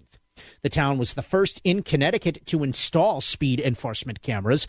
Washington First Selectman Jim Brinton spoke with WFSB Channel 3 and said they have already improved townwide safety. The high speed recorded was 83 miles an hour on a 30-mile-an-hour road. What I'd like to see in that data is a decrease in the speeding. In other words, a decrease in the citations that are issued, that people realize, okay, it's being monitored. Stratford, Stamford, and New Haven are among many other Connecticut municipalities with plans to install cameras. I'm Chris Williams with WICC News. WICC Smart MLS Right Now Traffic. 95 northbound, solid hour, Stanford through Fairfield. Parkway northbound, congestion delays coming off Route 7 going into No Man's Land in Fairfield. Out of New Haven, 95 south, crawling along through Long Wharf going into West Haven. And on 84 eastbound, just extra cars going through Danbury and Newtown. I'm Edge Kraus with WICC traffic. For this evening and tonight, mainly clear, very warm, with a low in the mid-70s and a light breeze out of the southwest. A heat advisory is in effect through tomorrow. Sunny, hot, and humid with a high in the mid-90s on Wednesday. Heat indices of 100 to 105. There will be a few widely scattered showers or a thunderstorm in the afternoon. Thursday, showers and thunderstorms with a high in the low 80s. I'm meteorologist Paul Piorek on WICC. Voice your opinion on the voice of Connecticut. 203-333-9422. Back to Connecticut Today with Paul Pacelli. WICC 600 and 95.9. And at least once or twice a week, I like to just let you folks know if I see anything in sitting here and reading side after side after side, seeing anything that illustrates the further idiocy of the previous White House, the Biden bunch, when it came to immigration. And just giving you these little things, because I know some nights you stare up at the ceiling going, oh, my God, how did Trump win? Let me give you another example here, because I got to tell you something. I don't care whether it's AOC or Dick Blumenthal or Chris Murphy or Rosa DeLauro or Jim Himes. You got to figure out immigration. Because if you don't, you got no shot in 2028. You don't. You just don't. And what J.D. Vance will do, and I'm assuming he'll be the nominee, is he'll continue the Trump way on immigration. He'll soften some of the edges. He'll tell ICE to back off just a little. But let me give you an example here of the lunacy from the Biden bunch. This from a few days ago in the New York Post. An illegal immigrant seen snatching a Chinese sex slave who escaped a Texas trafficking ring had his deportation case canceled under Joe Biden. I'll read that headline again. An illegal seen snatching a Chinese sex slave who was able to escape a Texas trafficking ring had his deportation canceled under the Biden White House. An illegal from Honduras who was seen in a chilling video, they have this on video, snatching a sex trafficking victim he allegedly held hostage in Texas, had his deportation order canceled under the Biden White House. Of course. Cops nabbed 22-year-old Jose Carcamo after he allegedly held the Chinese woman captive when she tried to run and flee a trafficking ring in Houston. Now, I tell you something. All these sex traffickers, all these child traffickers, they should all be put up a wall and shot several times. He allegedly held the victim for 5 days without food or water while he beat her and sexually assaulted her. Carcamo crossed the border illegally in November of 2020 and later had his deportation case terminated by the Biden White House, according to DHS. An immigration judge formally granted the cancellation of the case on the 8th of September, 2023. Now, why? Why? Because the guy's obviously a piece of human filth, and there's video and photos here of him trying to carry this woman away.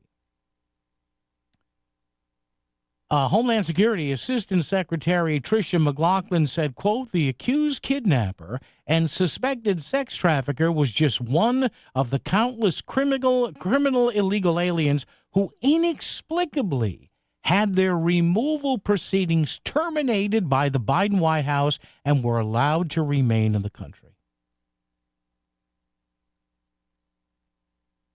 Carcamo also allegedly tied the woman up, punched her, and raped her while holding her captive. Cops are responding to the trafficking ring after getting a 911 call regarding a woman who was crying out for help. So thankfully, this woman, even though she was being raped and tortured, was able to run out of the house. There's a picture of it right here in the New York Post. Thankfully, a neighbor called 911. A witness also reported seeing a woman running down the street before the man grabbed her. Upon searching the East Houston trailer home, cops found the woman locked inside, according to KPRC Channel 2. The captive transported from New York to Texas for a new and lucrative masseuse job. Yeah, masseuse job. Way to go, Joe. Great. Hey, Mumbles, way to go. When you want the top Connecticut headlines when you wake up, you know to come to one place. That's Melissa in the Morning. Live interviews with local leaders and breaking news. You've got it on Melissa in the Morning. Plus, traffic and weather every 10 minutes. Melissa in the Morning is everything you need on your ride into work. Melissa Sheketoff, every weekday from 5 to 10 on Melissa in the Morning on the Voice of Connecticut, WICC 600 and 95.9. Options, experience, and know-how, you deserve all three when it comes to selling your home. Choose someone who's trusted by community leaders with a nearly 40-year track record of serving area families just like yours. I'm Jonathan Carbeauty with Carbeauty Real Estate. We can bring you a cash offer should you need to sell quickly. We can protect the equity in your home with a traditional sale or even our Improve to Move program if it's right for you. To upgrade your home, learn more at carbeautyrealestate.com. Sell your home smoothly when you call Carbeauty. Go to carbeautyrealestate.com. Hi, I'm Lee Gainham, that garden guy from Gainham's Garden Center and Florist in Fairfield. Do you have questions about your garden? Tune into That Garden Guy Sunday mornings at 8 for an hour of lively talk about your favorite pastime. We'll have weekly do's and don'ts and gardening tips of the week for our specific area, and we'll take your phone calls so we can offer solutions to problems you may be having in your lawn and garden right now. Call in and talk with me, That Garden Guy, Sunday mornings at 8 on WICC 600 and 95.9. My perfect day has sand, salt water, and friends. But my moderate to severe plaque psoriasis can take me out of the moment. Now I'm all in with clearer skin thanks to Skyrizi. Risankizumab Riza, a prescription-only 150 milligram injection for adults who are candidates for systemic or phototherapy. With Skyrizi, most people saw 90% clearer skin, and many were even 100% plaque-free at 4 months. Skyrizi is just 4 doses a year after 2 starter doses. Don't use if allergic to Skyrizi. Serious allergic reactions, increased infections, or lower ability to fight them may occur. Before treatment, get checked for infections and tuberculosis. Tell your doctor about any flu-like symptoms or vaccines. Thanks to Skyrizi, there's nothing on my skin, and that means everything. Ask your doctor about Skyrizi, the #1 dermatologist-prescribed biologic in psoriasis. Visit Skyrizi.com or call 1-866-SKYRIZI to learn more. It's time for the Market Scoreboard Report with Ron and Sana. Now on WICC 600 and 95.9, the Voice of Connecticut. Stocks slid today with both the S&P and NASDAQ coming off record closing highs. The Dow lost another 204 points to 44,632 as the S&P gave back 19 and the NASDAQ gave back 80, all ahead of tomorrow's decision on interest rates from the Federal Reserve. A little trepidation before the Fed meeting. It's widely expected the Fed will hold rates unchanged, maybe hint at future rate cuts if indeed inflation remains tame and the economy were to slow down from its current pace of growth. We'll also get a look at GDP numbers tomorrow. First look at second quarter GDP. The Atlanta Federal Reserve expecting a 2.9% annual growth rate. We'll see if that holds fast. Interest rates fell sharply today with the yield on the 10-year note dropping to 4.32% amid some expectations that global growth could slow with these new trade deals imposing tariffs on U.S. trading partners. The dollar firmed. Oil shot up again by $2.65 a barrel to $69.36 on the day, while gold was up more than $12 to $33.22 the ounce. Earnings a factor in today's trade, but tomorrow the Fed is the one to watch. Finding great candidates to hire can be like, well, trying to find a needle in a haystack. Sure, you can post your job to some job board, but then all you can do is hope the right person comes along, which is why you should try ZipRecruiter for free at ZipRecruiter.com/free. ZipRecruiter doesn't depend on candidates finding you. Its powerful technology identifies people with the right experience and actively invites them to apply to your job. You get qualified candidates fast. So while other companies might deliver a lot of hay, ZipRecruiter finds you what you're looking for. The needle in the haystack. 4 out of 5 employers who post a job on ZipRecruiter get a quality candidate through the site within the first day. ZipRecruiter, the smartest way to hire. And right now, you can try ZipRecruiter for free. That's right, free. Just go to this exclusive web address, ZipRecruiter.com/free. That's ZipRecruiter.com/free. ZipRecruiter.com/free. WICC Smart MLS Right Now Traffic. 95 northbound, solid hour. Stanford through Fairfield. Parkway northbound congestion delays coming off Route 7 going into No Man's Land in Fairfield. Out of New Haven, 95 south crawling along through Long Wharf going into West Haven. And on 84 eastbound, just extra cars going through Danbury and Newtown. I'm Edge Crass with WICC Traffic. A heat advisory is in effect through tomorrow. Clear and very warm this evening and overnight with a low in the mid-70s. Sunny, hot, and humid tomorrow with a high in the mid-90s. Heat indices of 100 to 105. There will be a few widely scattered showers or a thunderstorm in the afternoon. Thursday, showers and thunderstorms, not nearly as hot with a high in the low 80s. I'm meteorologist Paul Fiorek on WICC. Our phone lines are always open. 203-333-9422. Connecticut Today with Paul Pizzelli on WICC 600 and 95.9, the voice of Connecticut. And if you remember, in the wake of the death of George Floyd at the hands of some rogue cops in Minneapolis back in, 2020 or so, and you and I were talking about this. I had been at the station about a year, and I remember saying something along the lines of, this whole defund the police thing will go down in history as being quite possibly the single dumbest thing ever said by not just Democrats or Republicans, but any American politicians ever. I mean, you had, these people saying, well, blah, blah, blah, blah, George Floyd, defund the police. Now, what they were not able to do, or maybe what they were able to do because they struck while the iron was hot, you had obviously a sad situation with George Floyd, which was horrible, especially a lot of it was captured on video. But the bottom line is, the Democratic Party and progressives chose to glom onto a bunch of bad cops in a rogue department in a blue city and basically do a good job at torching anything in front of them as far as their political future. What am I talking about? Well, how about this? And man, I can't wait for this election. This is the gift that keeps on giving. This Democratic socialist in New York, I can't talk enough about this guy, because it's a freak show. Zohran Mamdani. This is a guy that unexpectedly, beat Andrew Cuomo in the primary in New York a couple of weeks ago. So he issues a statement. I guess he just got married in Africa, so they're spending some time over there, whatever. Big shindig apparently over there, whatever. So he puts out on X. Now, I'm not making any of this up, but you tell me how stupid this is. This is stupidity that you can't script. This is stupidity that just you sit there and you marvel. Sometimes I'm impressed by stupidity. I am.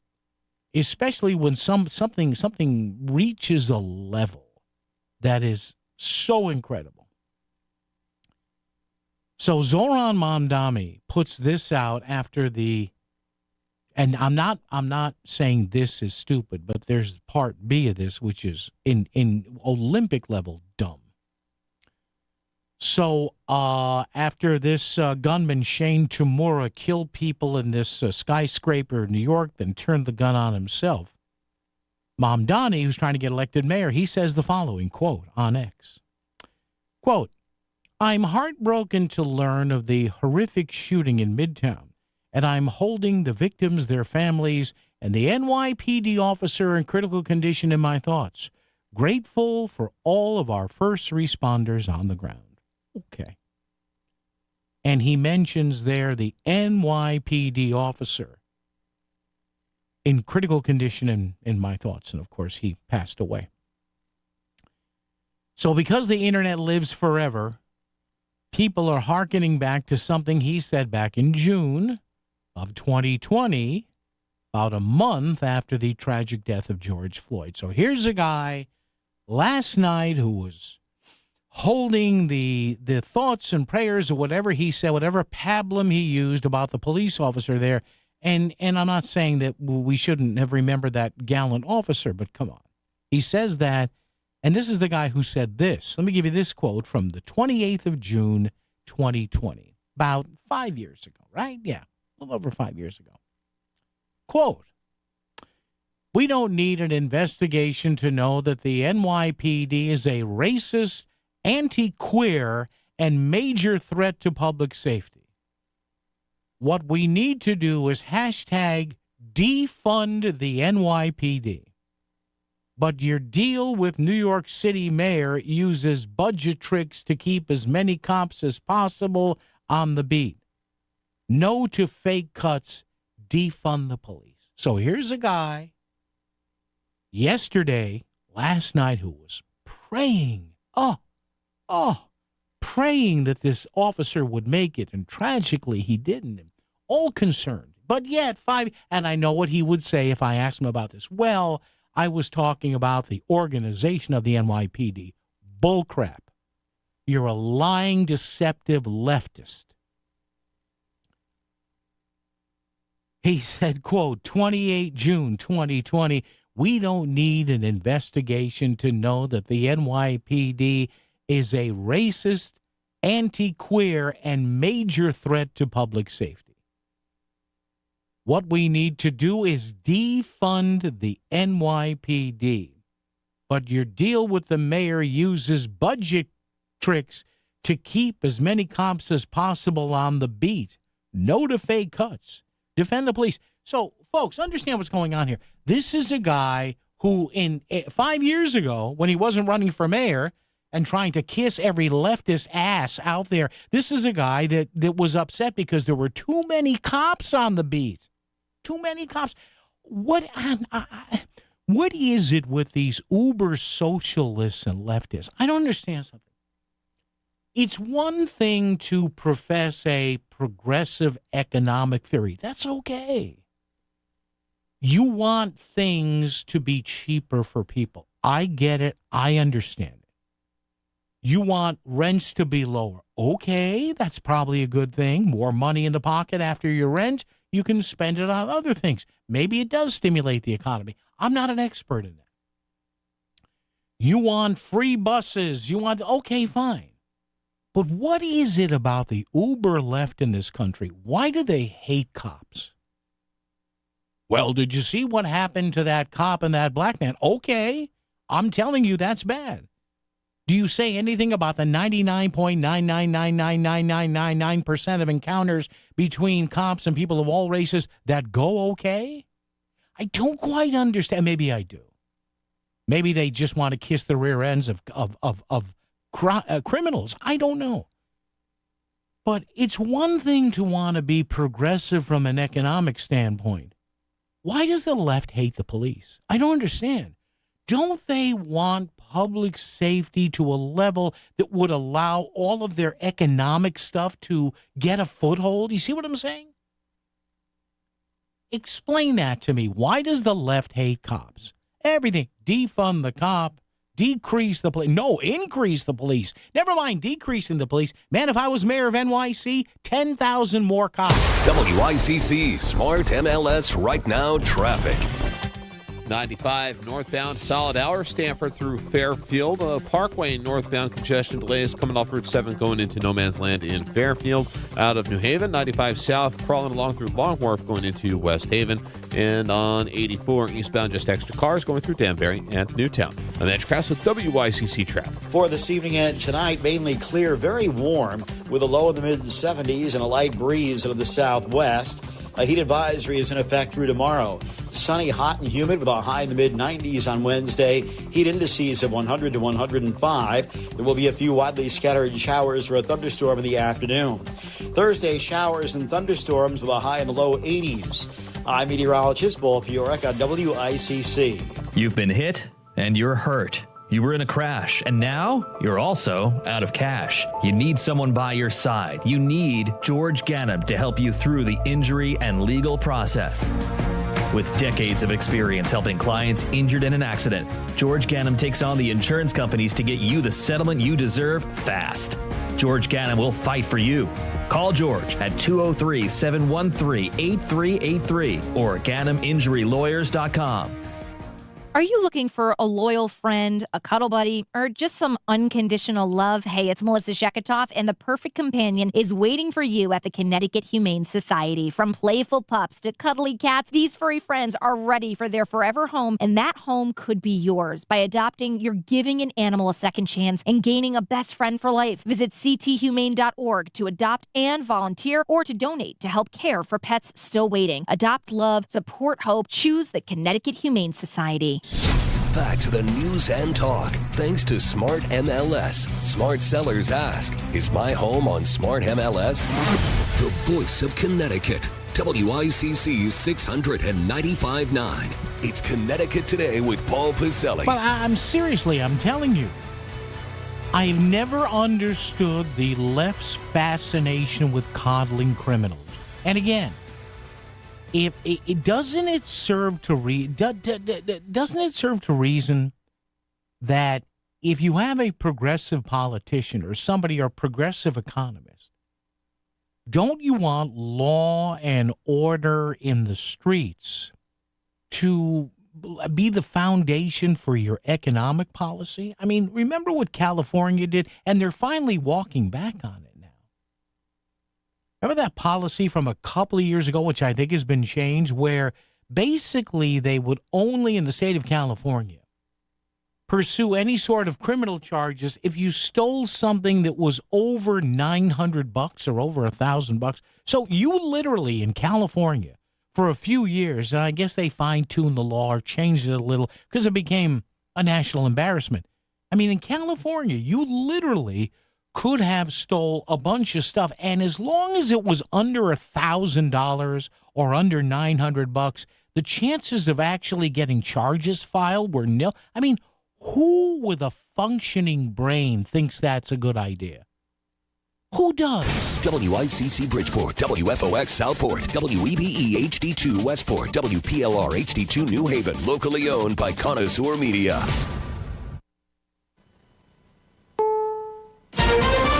This is CBS News on the Hour, sponsored by Progressive Insurance. I'm Cammie McCormick. The search for answers is underway into yesterday's deadly shooting spree in New York. 4 people were killed before the gunman took his own life, claiming to have a brain disease linked to contact sports. Police Commissioner Jessica Tisch. We're executing search warrants on his car and the 2 phones that he left at the scene. This information will give us a detailed picture of how and why this happened. Shane Tamura, a Las Vegas casino worker, left a note saying he was sorry. CBS's Anna Schechter has more. In June, there was a gun show in Las Vegas, and a vendor there called the police concerned that this individual had purchased so much ammunition. So why did that message not get escalated up, and why was this individual able to cross the country to carry out this crime? British Prime Minister Keir Starmer called an emergency meeting of his cabinet today and later announced the UK will recognize a Palestinian state if Israel doesn't agree to a ceasefire in Gaza. Our goal remains a safe and secure Israel alongside a viable and sovereign Palestinian state. But right now, that goal is under pressure like never before. Many fear the international pressure is too late with the hunger crisis in Gaza. Alex Duvall is with the World Peace Foundation in Boston. To save these children, you need them in intensive care in hospitals. The hospitals are destroyed. There are very few intensive care beds left. Dropping pasta and wheat flour from airplanes is not going to provide the essential care that these children need. Allison Keyes reports on the brutal heat that's still gripping much of the nation. At a pool in Grand Rapids, Wisconsin, it's absolutely steaming hot. I don't know how hot it is, but it is hot. HVAC specialist Ricky Orta owns the Air Bros in Florida. A day like today is pretty hectic. Closing arguments began today in the trial of a Colorado dentist charged with killing his wife by poisoning her protein shakes. Angela Craig died in 2023 during her third trip to the hospital in just over a week. Toxicology tests later showed she died of poisoning from cyanide and an ingredient in eye drops. American consumers are staying confident despite all the economic unknowns. Kelly O'Grady of Money Watch with the latest report. It ticked up modestly. When you break it apart, though, people felt less good about things right now and more positive about things in the future. That's really what boosted the overall look to be more positive. On Wall Street today, stocks finish lower. This is CBS News. Sponsored by Progressive Insurance. We offer auto, home, and commercial auto insurance, plus a variety of business insurance options. Visit Progressive.com today. A couple years ago, I was in the bathroom at the airport when I dropped my smartphone in the toilet. Not smart. I was multitasking when I should have been focused on the job at hand. Embarrassing, but I'm not alone. According to Google, 7 million other multitaskers accidentally dropped their phones into the bowl last year. A gentle reminder that right now you can get yourself a brand new Samsung Galaxy A36 absolutely free with a $35 plan from Pure Talk. The A36 comes with scratch-resistant Gorilla Glass and a battery that'll last all day, along with unlimited talk, text, and data on America's most dependable 5G network. In other words, it's tough and smart. Something to think about next time you're multitasking in the necessary. Just dial pound 250, say keyword Mike Rowe to get your free phone today. You can make the switch in just 10 minutes. That's pound 250. Say Mike Rowe to switch to a no-nonsense smartphone and a company that actually stands for something. Pure. WICC 695.9. Voice of Connecticut Local News Update. A mistrial has been declared in the case of a Bridgeport man charged with murder for a deadly stabbing in the city in 2021. The judge ruled yesterday that the jury was at an impasse in the trial of Laquan Victoria. He's accused in the killing of 58-year-old James McLean in the area of Railroad Avenue and Norman Street. Notes from the jury indicated that there was one holdout that was preventing the panel from reaching a unanimous verdict. Victoria remains in custody on $1 million bond. A man is headed to prison for 3 years for exposing himself to children in Fairfield. David Wojciechowski of Southington pleaded guilty yesterday to 2 counts of risk of injury to a minor. Police say Wojciechowski exposed himself to the teenage boys after they had attended a funeral in Fairfield in June of 2022. He must serve 5 years of probation once the prison term is complete. A 14-year-old is charged with motor vehicle theft earlier this month. Police said a car was stolen from a driveway in Woodbridge on July 13th and found abandoned a short distance away. Surveillance video helped investigators identify the suspect. The teen was arrested on a warrant yesterday and turned over to the Department of Corrections Juvenile Detention Center in Bridgeport. And according to a national survey, Connecticut is ranked 15th in the country for overall health care and affordability in 2025. WalletHub.com ranked each state based on dozens of factors ranging from average insurance premiums and access to health care to health outcomes.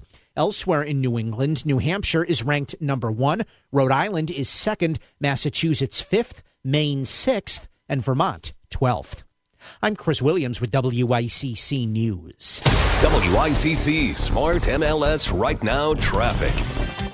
95 northbound, a solid hour. Stamford through Fairfield. The lower Merritt is your best bet. Out of New Haven, 95 south, jamming through Long Wharf into West Haven. Route 8 northbound, bunched up through Shelton, up to the bridge.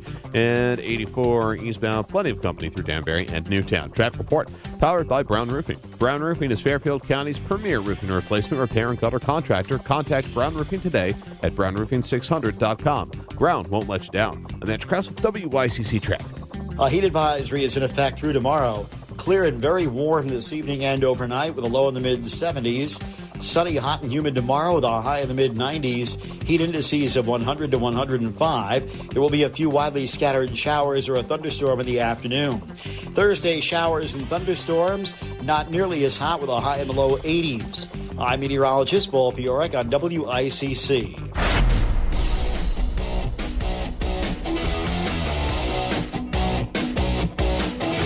You're listening to Connecticut Today with Paul Piselli on WICC 600 and 95.9, the voice of Connecticut. Do you remember on the old Jerry Lewis Labor Day telethon, you'd have Ed McMahon going there, let's go to the tote board, and you'd have the timpani roll, and here we are, 8,254,000. You know what I mean? The number, everybody was watching the number. Well, the numbers are starting to be released by a couple of municipalities who were the first online with these automatic AI-powered license plate reader speed cameras. And one of them is the city of Middletown. The other one is the town of Washington. Yes, there is a Washington, Connecticut. It's made up of a conglomeration of 5 or 6 villages. They call themselves the town of Washington, Connecticut. About 3,500 people live there, so not an incredibly small town, but it's probably a place where, you know, a lot of people know each other. And Washington, Connecticut was the first municipality, right, in the entire state to start cranking up the speed cameras. And they so far have netted $335,000 in 2 months. Not bad for 8 weeks. What's that, 40 grand a week? In the 2 months, says here in the CT Insider story from Caitlin Keene, 2 months since Washington activated 2 speed cameras, drivers are starting to slow down. What a shock. Although hundreds of speeding cars are still getting caught by the camera's watchful eye. So the bottom line is, get this. In 2 months, 8 weeks, between the 14th of May and the 14th of July, the Washington Police Department said it issued 6,279 tickets. Total fines, $334,000. They say, guess what? People are slowing down, and the money is coming in. Then you go to somebody or someplace decidedly larger. The city of Middletown. $600,000 in fines already sent out to drivers. They're starting to pay up.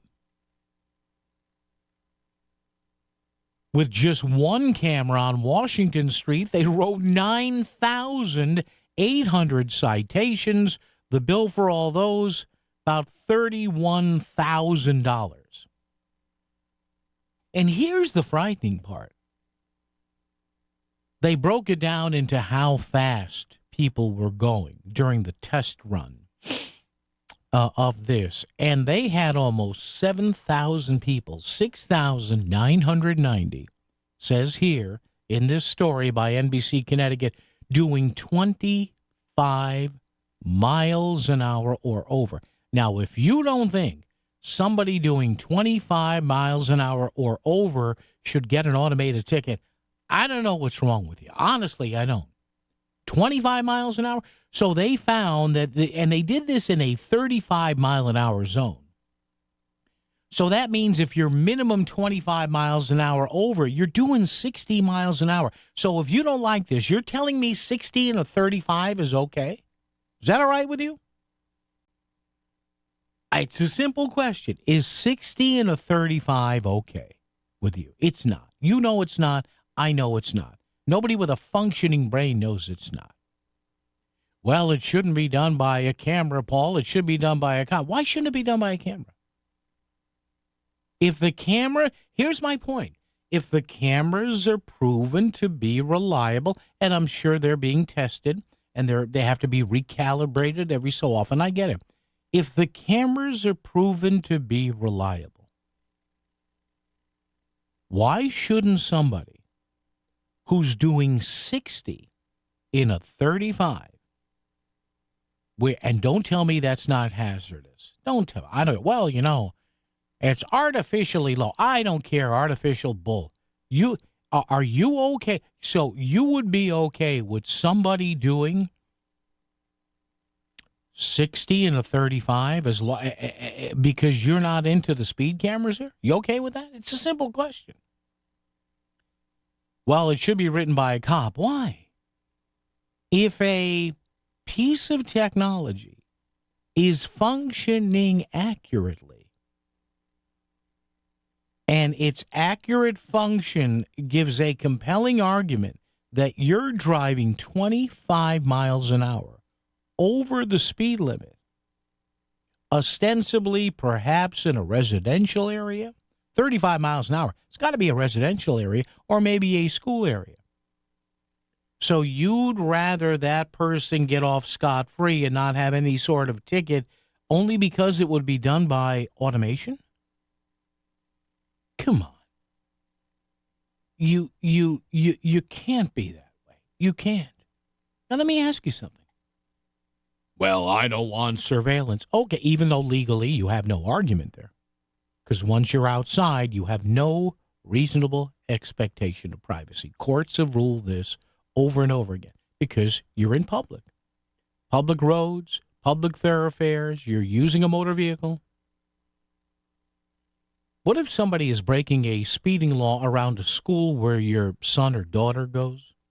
Grandson, granddaughter, niece, nephew, the kid next door, the girl across the street, kids of a friend of yours at your church, your mosque, your synagogue, your temple. You okay with that? Please, everybody has to calm down about the speeding cameras. And look, you can see what they're saying in Middletown. You can see what they're saying in small town of Washington, Connecticut.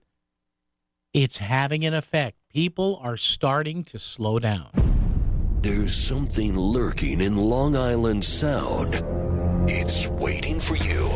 It's $25,000. The WICC Surfside Hotel Greatest Bluefish Tournament on Earth returns August 23rd and 24th. Catch the heaviest bluefish that weekend and win $25,000. Plus, there's over $40,000 in cash prizes. Sign up now at BluefishTournament.com. The WICC Surfside Hotel Greatest Bluefish Tournament on Earth. We'll see you on the Sound. Thanks, Tri-City Home Solutions and Rinnai and Xfinity. Fish On, announcing the WICC Surfside Hotel Greatest Bluefish Tournament on Earth. Now in its 43rd year. Fish Long Island Sound August 23rd and 24th. Land the heaviest blue and win $25,000. Fish to win and fish for fun. Just pick up a registration form at the Surfside Hotel in Stratford or go to BluefishTournament.com. Thanks to the Water Doctor and Bridgeport Harbor Marina, the Surfside Hotel in Stratford, Connecticut's favorite beach hotel. The beach is calling and you must go. TheSurfside.com. Discover the finest flooring in Southern Connecticut at Courtesy Carpet. With over 50 years experience, from intricate area rugs and durable vinyl to elegant stair runners, they have it all. Shop anywhere, but see them before you buy. Visit L&J and their team on Route 111 in Monroe or at courtesycarpet.com. Financing is available, so you can get the floors you love today. Trust the experts in quality flooring, because at Courtesy Carpet, your satisfaction is their courtesy. You're listening to WICC 600 and 95.9, the voice of Connecticut, broadcasting from Cadillac of Greenwich Studios, CadillacofGreenwich.com. Plunge into the vibrant unknown this summer at the Maritime Aquarium. Immerse yourself in wonder and let the joy of discovery color your memories, even as the sun sets on another great day. With a range of experiences that are sure to inspire guests of any age, your visit isn't just an adventure. It's a front row seat to the brilliant show of life on Earth.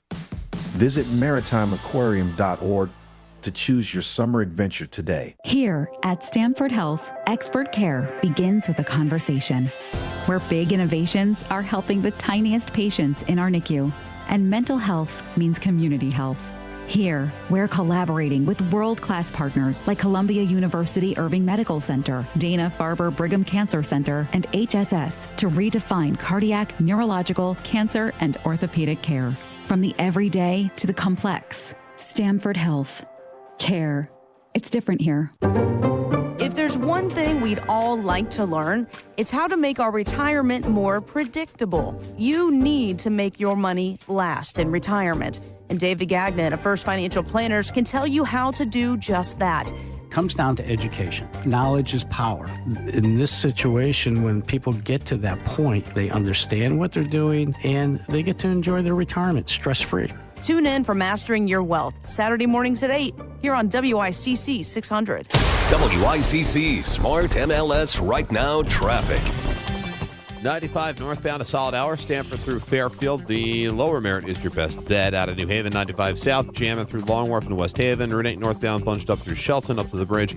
And 84 eastbound, plenty of company through Danbury and Newtown. Traffic report powered by Brown Roofing. Brown Roofing is Fairfield County's premier roofing replacement, repair, and cover contractor. Contact Brown Roofing today at brownroofing600.com. Brown won't let you down. And that's Krause with WICC Traffic. For this evening and tonight, mainly clear, very warm, with a low in the mid-70s and a light breeze out of the southwest. A heat advisory is in effect through tomorrow. Sunny, hot, and humid with a high in the mid-90s on Wednesday. Heat indices of 100 to 105. There will be a few widely scattered showers or a thunderstorm in the afternoon. Thursday, showers and thunderstorms with a high in the low 80s. I'm meteorologist Paul Piorek on WICC. Local talk every afternoon. It's Connecticut Today with Paul Piselli on WICC 600 and 95.9, the voice of Connecticut. Yeah, no speed camera yet in this studio, but I'm sure the boss may want to do it. 203-333-9422, 333 WICC. Get back to open phones. Some interesting stories left over in the pile here as we inch toward the 6 o'clock hour. Got open phones coming up. She's back this week after a well-deserved week off. Megan Portfolio writes the Hartford Portfolio blog for the folks at the Yankee Institute for Public Policy. Megan, how are you? How was your time off? Was it good? Oh, it was wonderful. Yeah. I left the computer at home, and I left Clown World behind. Nice. Doggy, now did the pooch have a good time? Oh, he is the most well-traveled foster dog Nice. I know. He had a great time. Nice. Excellent, excellent. Well, you know what? You got to pick up the computer again. We're back at it here. So what might you be pointing my happy little listeners at today and say, hey, pay attention to this? What's up in your world?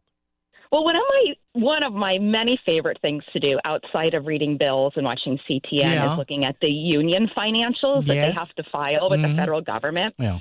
I like to comb through them every once in a while, and I stumbled across the SCIU 1199. They are the union that represents like the healthcare workers in the state. And I found their financials from 2023, and on there is a strike fund. And I'm like, well, this is interesting because it's a topic that I've been following for the past few years. And they had about $900,000 in their strike fund. Okay. Well, that year they did have a strike. About 1,700 of the healthcare workers went on strike. Yep. I think it lasted about a month. And so they did use that $857,000 to, help supplement the workers while they're on strike. But I also found something even more interesting. In addition to, helping workers pay the bills and buy food and, pay the mortgage, they were blowing money on billboards, about $90,000 on billboards because, driving to work, that's just pertinent information that we all need to know that they're going on strike. And then hundreds of thousands of dollars on just media buys, with Hearst Media, all the different newspapers. So I'm like, wait a minute, this makes me think, wait a minute, guys, what's going on here? You're sitting here crying that you need to have unemployment benefits for your striking workers, and yet you have a strike fund that you're blowing on billboards. And at the same time, they were sitting on $22 million in assets. So why are you looking to raid our unemployment fund when you have plenty of money there to help your workers out? Well, I think you're asking that, Megan, obviously a bit tongue-in-cheek here, a bit rhetorically, because we know why, and you and I have said this, it's not because of the money. In fact, I think, and don't quote me on this, I think the governor or some people in Hartford have said, well, wait a minute, you have money, set something up where if you want to help unionized or non-unionized workers, with some sort of payment beyond the union funds, you can do that. But you and I know what this is about, Megan. Even in a blue state, it's the political ends and means game here. We all know this. Oh, of course. And it's ridiculous. And I'm just going to go back to what unemployment, who that's supposed to help. It's supposed to help someone that lost their job at no fault of their own. Yep. And there's three things that you have to do in order to get these benefits. And that is to be available to work. Mm-hmm. It's to be able to work. And it is to be seeking actual employment. Sure. So people that meet those three requirements can get the assistance, and it's a great program, and I have no problem with the program. But striking workers don't meet those requirements because they're not looking for jobs. They're not able to work. And why should they get special benefits? Why can't I get that and just to not show up to work? And I'm not trying to undermine striking. I understand striking is a very, very hard decision to make, and it's a risk. But that's a risk that the workers and the union are taking in order to help themselves and help get a better contract. But that's on you to take the risk. That's the whole point. So if you as a union, you have this money, you're literally taking no risk. You're putting all the risk on the poor worker. They're all getting paid at the union level. Mm-hmm. They're all getting their six-figure salaries, while their workers aren't getting paid and are being encouraged to strike. It's absurd. And it's like, why even be in a union if the union is not even going to help you? They're just letting you fend for yourself. And even Governor Lamont, if you remember, Megan, in defending his veto of that bill, he said, I think in front of a news conference or two, he said, look, the reason I vetoed it was, and he had just come back from, I think it was the Paris Air Show. Yeah. And he said, there were southern state governors there schmoozing people from, I don't know, Electric Boat, Sikorsky and stuff, saying, hey, don't forget, we're open for business if you want to leave Connecticut. So even a quote-unquote centrist like Ned Lamont knows this is a bad idea. But again, a centrist like Ned Lamont, Megan, to some of these people in the union, they must think he's Ronald Reagan or something like that. I don't get it. I don't understand it. Oh no, the way they're painting him like further to the right than Ronald Reagan. Like the right there, it's like did Lamont become a Republican all of a sudden? If you read the social media of the unions, we both know that Lamont has not turned into a Republican. No. Hey, finally, did I see, because I know you were supposedly at the scene of the crime, I guess no criminal charges did I see from that little dust-up in front of the governor's office with that rolling billboard there? I mean, the police decided that they weren't going to pursue it. And you know what? I respect the police and their decision, and that's fine. The owner of the truck didn't want to pursue it, so I have to respect that and respect his business, and he didn't want to pursue it. But he's probably like, enough. But we're not giving up, and I'm not scared. We're going to continue to fight for what's right for Connecticut and for the taxpayers and for businesses. So it's not deterring us at all. So if they were trying to intimidate Yankee, they didn't. Oh, no, look at that. Megan Portfolio, rest and tanned and ready to get back to the Hartford Portfolio blog. Check it out, yankeeinstitute.org. Megan, thank you. Have a happy week, and we'll chat next week. Thanks. Bye, Paul. All right, there you go. And the dog's happy, too, right? All right. At 203-333-9422, 333-WICC. Open phones the rest of the way. We'll do news and traffic and weather together. But first, ladies and gentlemen, you know him, you love him, Dave in Branford. Dave, how are you? Yeah, a quick bump in. I'm glad you got it in at the end. On Friday, let me get the date right. Friday, July 25th, page A14, there was that story that you just talked about.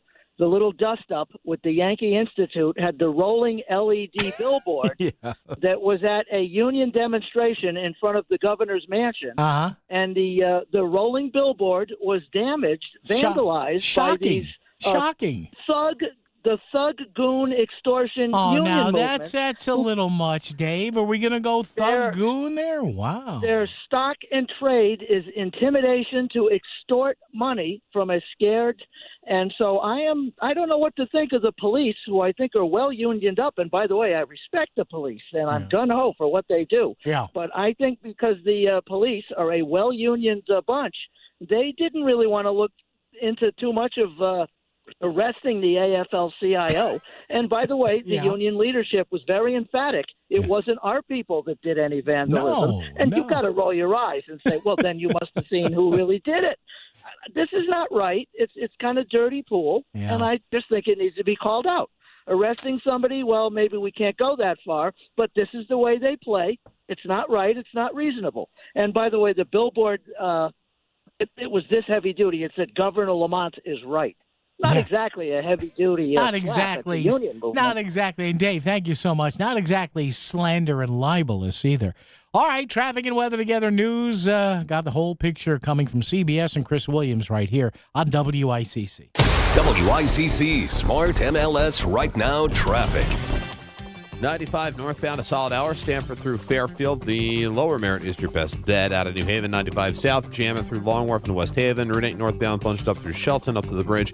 And 84 eastbound, plenty of company through Danbury and Newtown. Traffic report powered by Brown Roofing. Brown Roofing is Fairfield County's premier roofing replacement, repair, and gutter contractor. Contact Brown Roofing today at brownroofing600.com. Brown won't let you down. And that's Krause with WICC traffic. A heat advisory is in effect through tomorrow. Clear and very warm this evening and overnight with a low in the mid-70s. Sunny, hot, and humid tomorrow with a high in the mid-90s. Heat indices of 100 to 105. There will be a few widely scattered showers or a thunderstorm in the afternoon. Thursday, showers and thunderstorms, not nearly as hot with a high in the low 80s.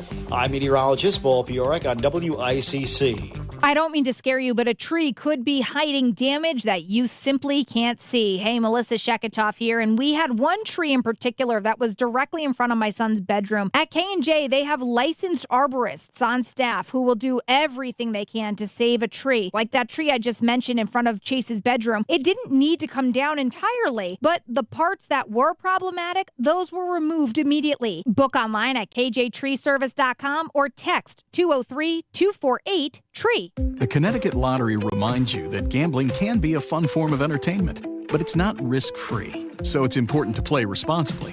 Make sure you understand how the games work. Know the odds, set time limits, and take breaks. To find out more, visit ctlottery.org or responsibleplayct.org. Must be 18 or older to purchase lottery and 21 or older to place sports wagers. Help is available for problem gambling. Call 888-789-7777 or visit ccpg.org. Finding great candidates to hire can be like, well, trying to find a needle in a haystack. Sure, you can post your job to some job board, but then all you can do is hope the right person comes along, which is why you should try ZipRecruiter for free at ziprecruiter.com/free. ZipRecruiter doesn't depend on candidates finding you. Its powerful technology identifies people with the right experience and actively invites them to apply to your job. You get qualified candidates fast. So while other companies might deliver a lot of hay, ZipRecruiter finds you what you're looking for. The needle in the haystack. 4 out of 5 employers who post a job on ZipRecruiter get a quality candidate through the site within the first day. ZipRecruiter, the smartest way to hire. And right now, you can try ZipRecruiter for free. That's right, free. Just go to this exclusive web address, ziprecruiter.com/free. That's ziprecruiter.com/free. ZipRecruiter.com/free. This is WICC 695.9, the voice of Connecticut.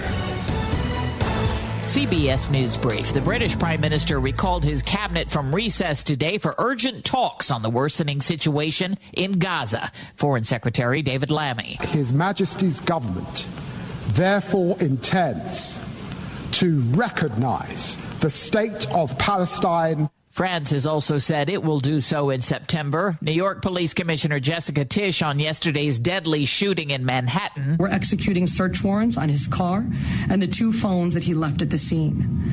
This information will give us a detailed picture of how and why this happened. The shooter killed 4 people in a Park Avenue high-rise. It is steamy in much of the nation again today. Millions of Americans looking for a way to stay cool. Charlie Shaw is a lifeguard in Grand Rapids, Wisconsin. I am burning up out here. On our breaks, we jump in from time to time, which is really nice for keeping us cool. CBS News Brief.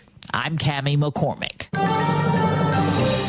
WICC 695.9, Voice of Connecticut Local News Update. Court-appointed Success Village receiver Barry Knott has applied for a $6 million loan from the State Department of Housing in an effort to pay off the 900-plus unit complex's debt. While it is expected the loan will be approved, Knott says without large sums of money to pay off the debt, the complex will likely end up in bankruptcy court. The cancellation of the Soundside Music Festival in Bridgeport will cause a blow to the city's municipal budget. Finance Director Ken Flato and City Councilmen Ernie Newton and Scott Burns lamented the cancellation of the music festival scheduled for September 27th and 28th, saying yesterday that the city was counting on approximately $500,000 from the event. The total budget adopted by the Ganim administration came to a total of $645 million, making the income from Soundside a small part, but Newton did say there's no need to panic just yet. The Connecticut volunteer firefighter who died in the line of duty was killed by blunt force trauma. The chief medical examiner has ruled that the death of 60-year-old Raymond Moreau on Sunday was an accident. Moreau apparently was struck by a piece of equipment that fell from a fire engine. The 35-year department veteran later died in the hospital from multiple blunt force injuries. At a news conference, Governor Ned Lamont expressed his sympathies. Just reminds you, when you see a first responder, when you see that firefighter, when you see that policeman, when you see that EMT, reach out to them and say thank you, because every day there are some risks taking care of us. A ceremony in honor of Moreau is being held tonight at Plainville High School. Connecticut is one of 22 states suing to fight a requirement that personal information be turned over regarding people who enrolled in the Supplemental Nutrition Assistance Program, or SNAP. Attorney General William Tong announced the lawsuit today, calling the U.S. Department of Agriculture demand that it get the sensitive data of millions, including 490,000 people in Connecticut, quote, baseless and reckless. SNAP, which used to be known as food stamps, is a federally funded state-administered program for low-income families. A Fairfield company and its owner is being sued by the state of Connecticut for defrauding multiple state businesses for tens of thousands of dollars each. Michael Tedesco, founder of Make Connecticut Better, LLC, along with his associate Zafir Iqbal, have been charged with issuing fake licenses that would allow businesses to sell cannabis. In a conversation with WTNH-TV News 8, Attorney General William Tong spoke about the egregious nature of the fraud. We've talked to real victims here in Connecticut who've showed us this fake, bogus, fugazi license that this guy Tedesco gives them. I mean, it's a total joke. We're going to court and we're going to throw the book at them. Some of the companies who were allegedly defrauded by Tedesco paid up to $50,000 for the fake licenses. The incentive provided to people who buy electric vehicles in Connecticut is being reduced this week. The state is cutting the incentive for buying electric-powered or plug-in hybrid vehicles from $1,500 to $500 on August 1st. The reduction comes as the federal income tax credits for new and used vehicles are also set to expire on September 30th. Officials say the move is to meet consumer demand while making sure the program remains financially sustainable. Bethel Democratic State Representative Raghib Ali Brennan has been arrested again for larceny. Ali Brennan was previously arrested in June for leaving the Target store in Bethel without paying for items, claiming it was a mistake made while rushing to check out. Daily Ructions reports that the new charges are related to allegations that he stole from the store on a date previous to the June arrest. The fourth-term lawmaker turned himself in to Bethel police yesterday to answer the new charge. The plane Avelo Airlines uses for deportation flights for ICE was used for a commercial flight out of Tweed New Haven Regional Airport. The all-white Boeing 737 airplane with no Avelo branding took off from Tweed, headed for Nashville with commercial passengers yesterday afternoon. The plane had no markings other than a registration number. Avelo indicates that the deportation plane was reassigned temporarily to New Haven due to another aircraft being down for maintenance. Speed enforcement cameras installed by the town of Washington have issued $334,000 in fines in the first 3 months. The system issued over 6,200 tickets for speeding between May 14th and July 14th. The town was the first in Connecticut to install speed enforcement cameras. Washington First Selectman Jim Brinton spoke with WFSB Channel 3 and said they have already improved townwide safety. The high speed recorded was 83 miles an hour on a 30-mile-an-hour road. What I'd like to see in that data is a decrease in the speeding. In other words, a decrease in the citations that are issued, that people realize, okay, it's being monitored. Stratford, Stamford, and New Haven are among many other Connecticut municipalities with plans to install cameras. And Connecticut's new Pizza State specialty license plates are now available. Governor Ned Lamont yesterday unveiled the new plate, which is being offered in a partnership with Food Share. Everybody's talking about Connecticut. People are talking about Connecticut pizza. Some of the comments are positive. Some of them are a little more jarring, but I love it. A portion of the sales of the new plates will go to the food pantry. The plate was first announced in March, and 600 applications were received in the first week. I'm Chris Williams with WICC News. WICC Smart MLS Right Now traffic. 95 northbound, just under an hour from Stamford through Fairfield. The Parkway northbound congestion delays off Route 7 going into No Man's Land in Fairfield. Out of New Haven, 95 south crawling through Long Wharf and West Haven. Route 8 northbound heavy congestion delays through Shelton going up to the bridge. Traffic report is powered by Courtesy Carpet Flooring Design Center. Now's the time for a fresh new look for your home. Save on top flooring brands at Courtesy Carpet. No big box gimmicks, just fair, honest prices. Courtesy Carpet, Route 111 in Monroe. I'm Edge Krause with WICC Traffic. For this evening and tonight, mainly clear, very warm, with a low in the mid-70s and a light breeze out of the southwest. A heat advisory is in effect through tomorrow. Sunny, hot, and humid with a high in the mid-90s on Wednesday. Heat indices of 100 to 105. There will be a few widely scattered showers or a thunderstorm in the afternoon. Thursday, showers and thunderstorms with a high in the low 80s. I'm meteorologist Paul Piorek on WICC. If Norwalk is talking about it, so is Paul. Connecticut Today with Paul Piselli on WICC 600 and 95.9, the voice of Connecticut. Hey, how are you, Norwalk? Yeah, you out there? Fairfield, Shelton, Ansonia. Hello, Ansonia. Derby, Weston, Westport, Wilton. See, Weston, Westport, Wilton. They don't let me in those areas. Are you kidding me? Oh, that's the guy in the radio. Get him out. 203-333-9422, 333-WICC, talk or text. Got this on the text screen. Hi, Paul. I do like the idea of speed cameras, but how are they going to collect the fines from those without a valid registration, even a driver's license? My suggestion, this gentleman said, Jerry in Guilford. Jerry, good to hear from you. My suggestion, deduct the fine amount from any state benefit program or even garnish some wages, state worker wages. Never would happen here in Connecticut. Food for thought. You know, Jerry brings up something interesting, and somebody is going to mention it somewhere along the line. And I don't know whether the legislation as it was passed keeps this info confidential, but what if they find that, well, it's not what, I'm sure they will, but I wonder if there may be a hesitation. Now, remember, it's not the driver that's going to be ticketed here. It's the car. So they go by the license plate. So they look at the registration of the vehicle or whatever. I just wonder, and I thought about this too with the license plate readers now and the technology on the school buses in Bridgeport. Like, I wonder how many of these tickets, and there's going to be a percentage of them here, are going to be uncollectible, or maybe, because I guess they're going to hand review all these, or they have to at some point. They're going to say, well, this person might not be a citizen. They may be undocumented. So whether that's a factor in it, I don't know.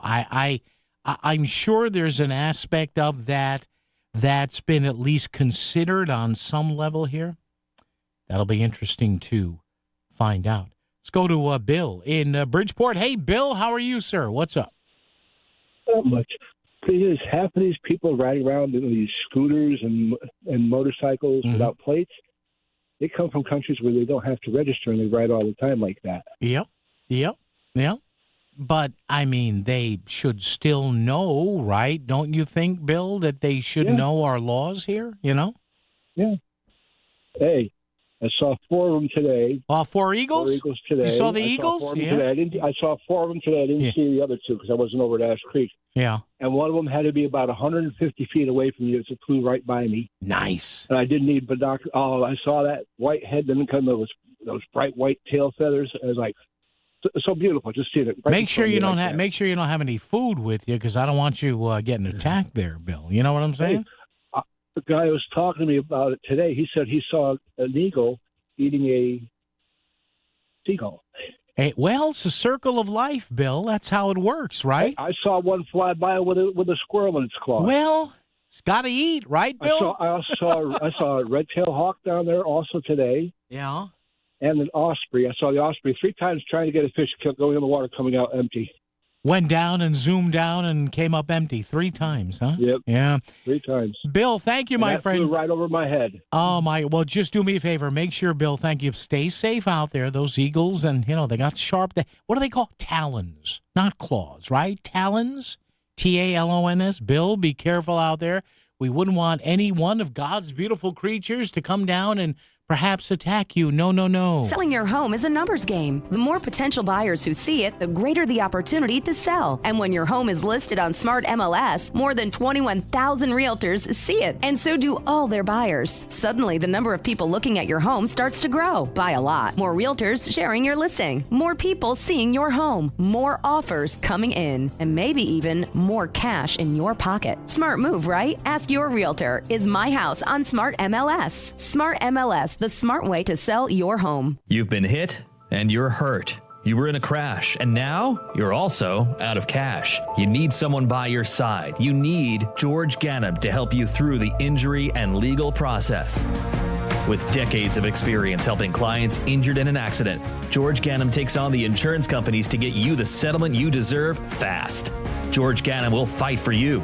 Call George at 203-713-8383 or GanemInjuryLawyers.com. Diabetes, high blood pressure, anxiety meds, everyone's on them. If you're a 50-year-old male, maybe a bit porky, and you may even have type 2 diabetes, $1 million of term insurance may only cost you about $200 a month. Call Term Provider. Speak with Big Lou at 800-555-1509. Big Lou will find a term life policy for you even if you have type 2 diabetes, are overweight, or have high blood pressure. Term Provider has helped thousands of people like you who think they can't afford term life insurance. To buy $1 million of affordable term life for you, all you need to do is call Big Lou at 800-555-1509. Lou will make sure the scales are tipped in your favor. Call 800-555-1509. Big Lou will answer your call and work to fit you into a term life policy that you can afford. Remember, Big Lou's like you. He's on meds too. Call 800-555-1509 or biglou.com. WICC Smart MLS Right Now Traffic. 95 northbound, just under an hour from Stamford through Fairfield. The Parkway northbound congestion delays off Route 7 going into No Man's Land in Fairfield. Out of New Haven, 95 south, crawling through Long Wharf and West Haven. Route 8 northbound, heavy congestion delays through Shelton going up to the bridge. Traffic report is powered by Courtesy Carpet Flooring Design Center. Now's the time for a fresh new look for your home. Save on top flooring brands at Courtesy Carpet. No big box gimmicks, just fair, honest prices. Courtesy Carpet, Route 111 in Monroe. I'm Edge Krause with WICC Traffic. A heat advisory is in effect through tomorrow. Clear and very warm this evening and overnight with a low in the mid-70s. Sunny, hot, and humid tomorrow with a high in the mid-90s. Heat indices of 100 to 105. There will be a few widely scattered showers or a thunderstorm in the afternoon. Thursday, showers and thunderstorms, not nearly as hot with a high in the low 80s. I'm meteorologist Paul Piorek on WICC. On your laptop, on your smart speaker, and even on your radio. No matter where or how you listen, you've got Connecticut Today with Paul Piselli on WICC 600 and 95.9, the voice of Connecticut. I'll get back to the phones momentarily. Gary in West Haven, hang on. I just got this. A lot of text today. Love to read those texts. 333-9422. William Tong sues the feds again for asking for names of SNAP program recipients. The feds pay nearly all the money going to fund the program. Asking for names is reasonable.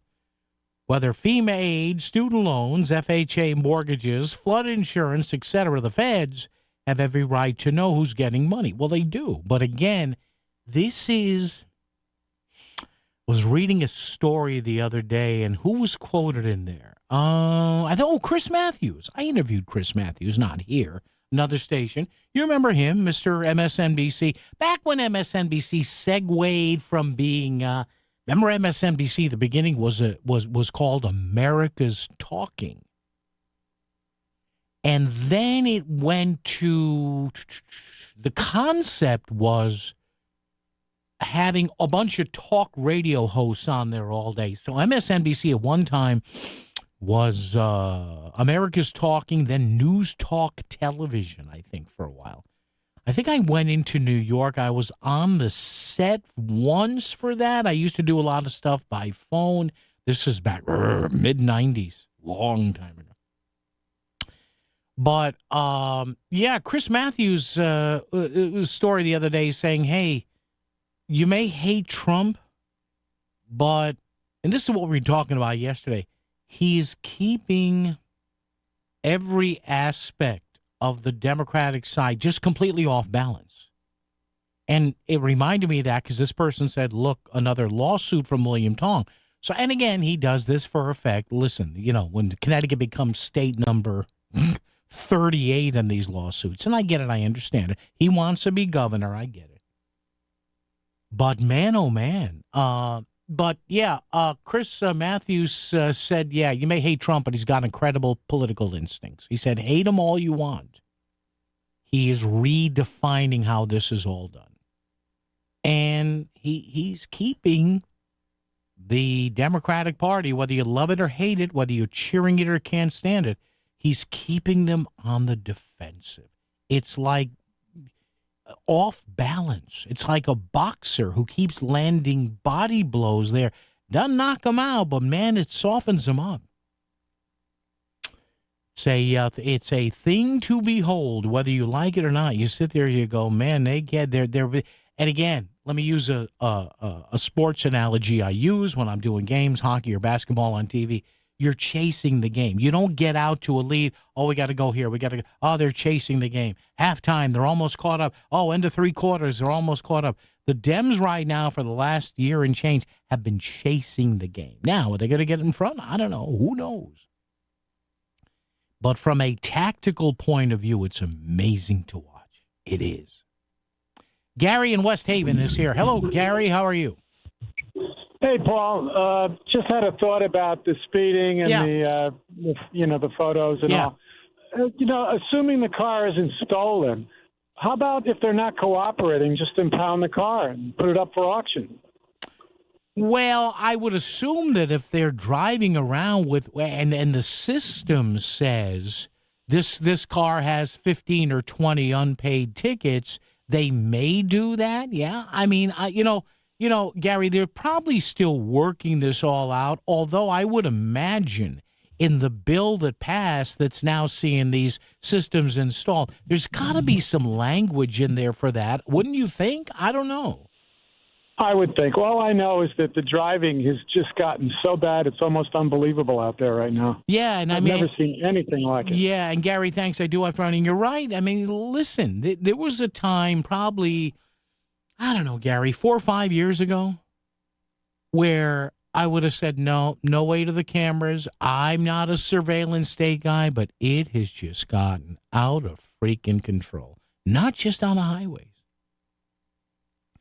I told you, I go out usually for my nighttime walk after the show. Rarely do I walk early in the day, but there was a stretch last year, I think, last spring or last fall, where 3 times in 2 weeks, I'm crossing a reasonably busy but not crazy street, stopped, look left, look right, and I saw a car maybe, I don't know, 300 or 400 feet down on the street. And I'm like, well, I'm going to cross here because I would assume if there was a functioning human being behind the wheel that they would tap the brakes, slow down to let me cross. No effort to slow down.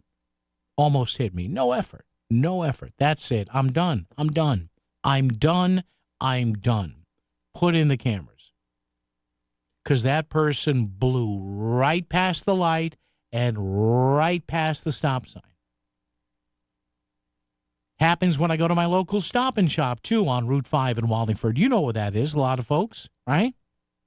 I can't tell you the number of times I wait till it gets red on the other side. I have the green, and yet you get 2 or 3 cars blowing right through that light. And if I had just taken the green light like I most people do, I would have got T-boned 2 or 3 times. So you know what? I don't care. Screw it. Cameras. I don't care. The reason we're going to have the cameras and they're being installed now is because people can't even drive normally. And again, I'm no old lady, but come on, man. Red light, stop.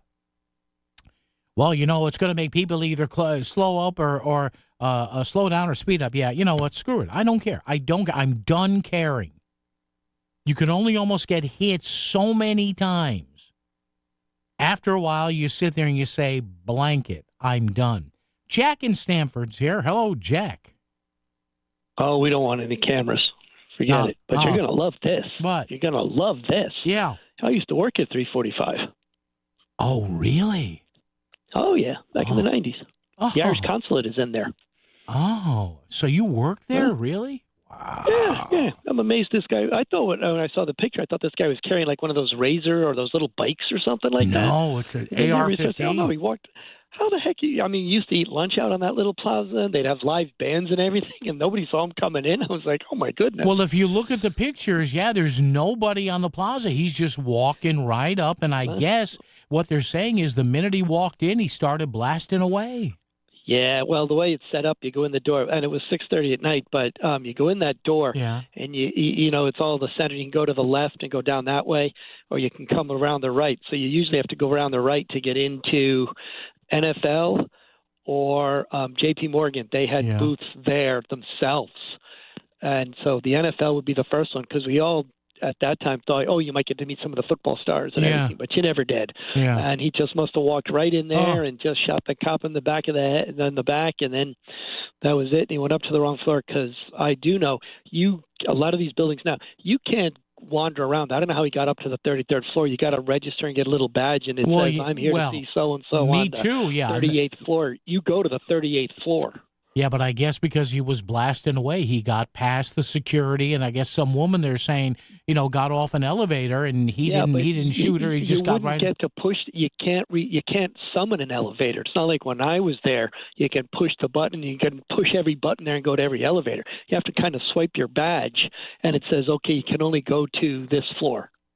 Yeah, and I didn't work there, obviously, but I worked at a building. I freelanced at a building not too far from there. And occasionally if I'm in the city, I'll go up and say hello because I still telecommute. And you're right. You go in this building that I work at, and you need my badge to not only get in the building, but get past some clamshell, very thick secondary doors to get to the elevator. Yeah. Yeah, you used to be able to cut through these buildings. You can't anymore, from Park to Lexington and stuff. It's tough, but we were looking at that and I was like, oh my gosh, look at that. There you go. Hopefully it's not an upset tax guy that was looking for me. Yeah. All these years later. But you know what? I'm sure when you saw that, you had some memories there too, right?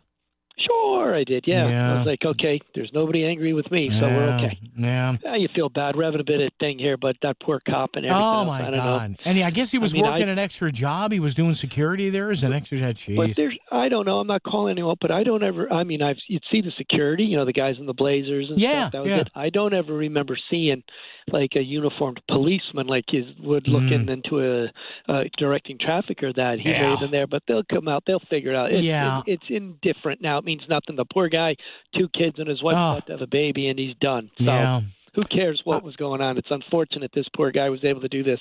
And it can't be a rage thing because you think he'd settle down driving from Vegas. No, there's definitely, and Jack, thank you for the call. They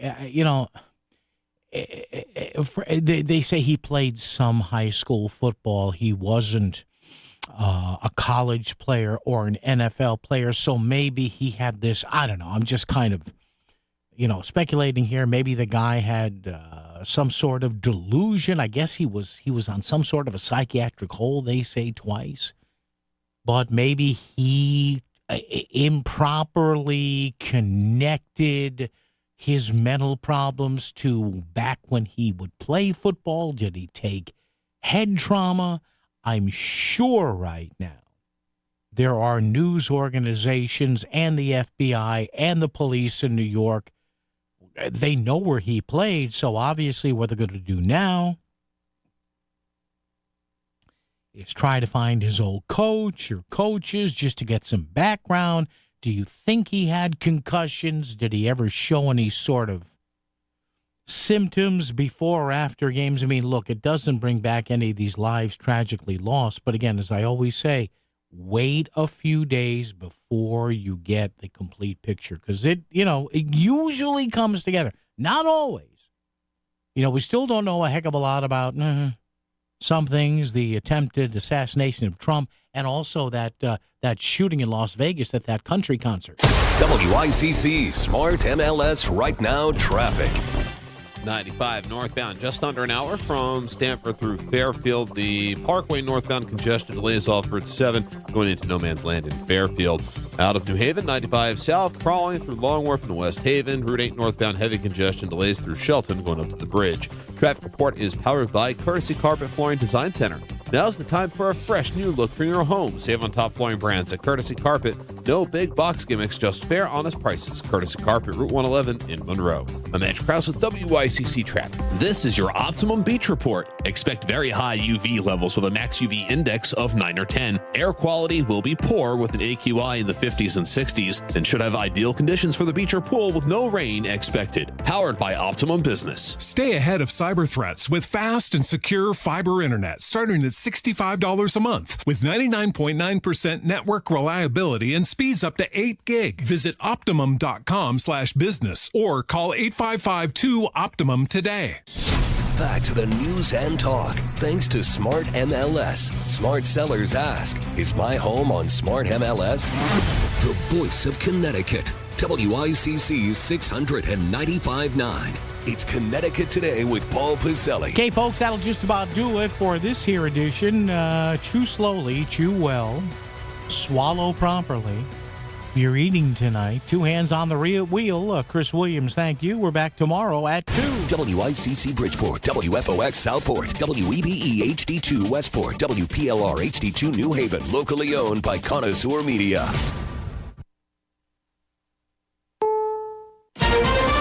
This is CBS News on the Hour, sponsored by Progressive Insurance. I'm Cammie McCormick. Investigators are trying to determine why a gunman opened fire on people in a New York high-rise where the NFL is located, killing 4. Matt Piper has the latest on the investigation. Investigators say the gunman, Shane Tamura, a Las Vegas casino worker, was carrying a handwritten note in his wallet that claimed he suffered from CTE, accusing the NFL of hiding the dangers of brain injuries in sports like football. New York City Police Commissioner Jessica Tisch says detectives are heading to Vegas to conduct search warrants. The weapons used used, an AR-15 style assault rifle, was assembled by Mr. Tamura using a lower receiver purchased by an associate.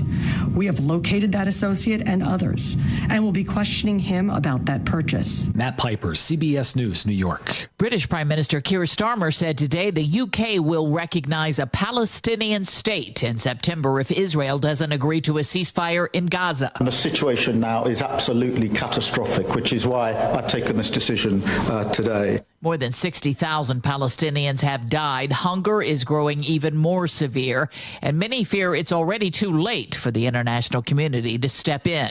This man through an interpreter. We've been dead for 5 months, alive but dead. No one cares about us. After we died, there's an announcement about us.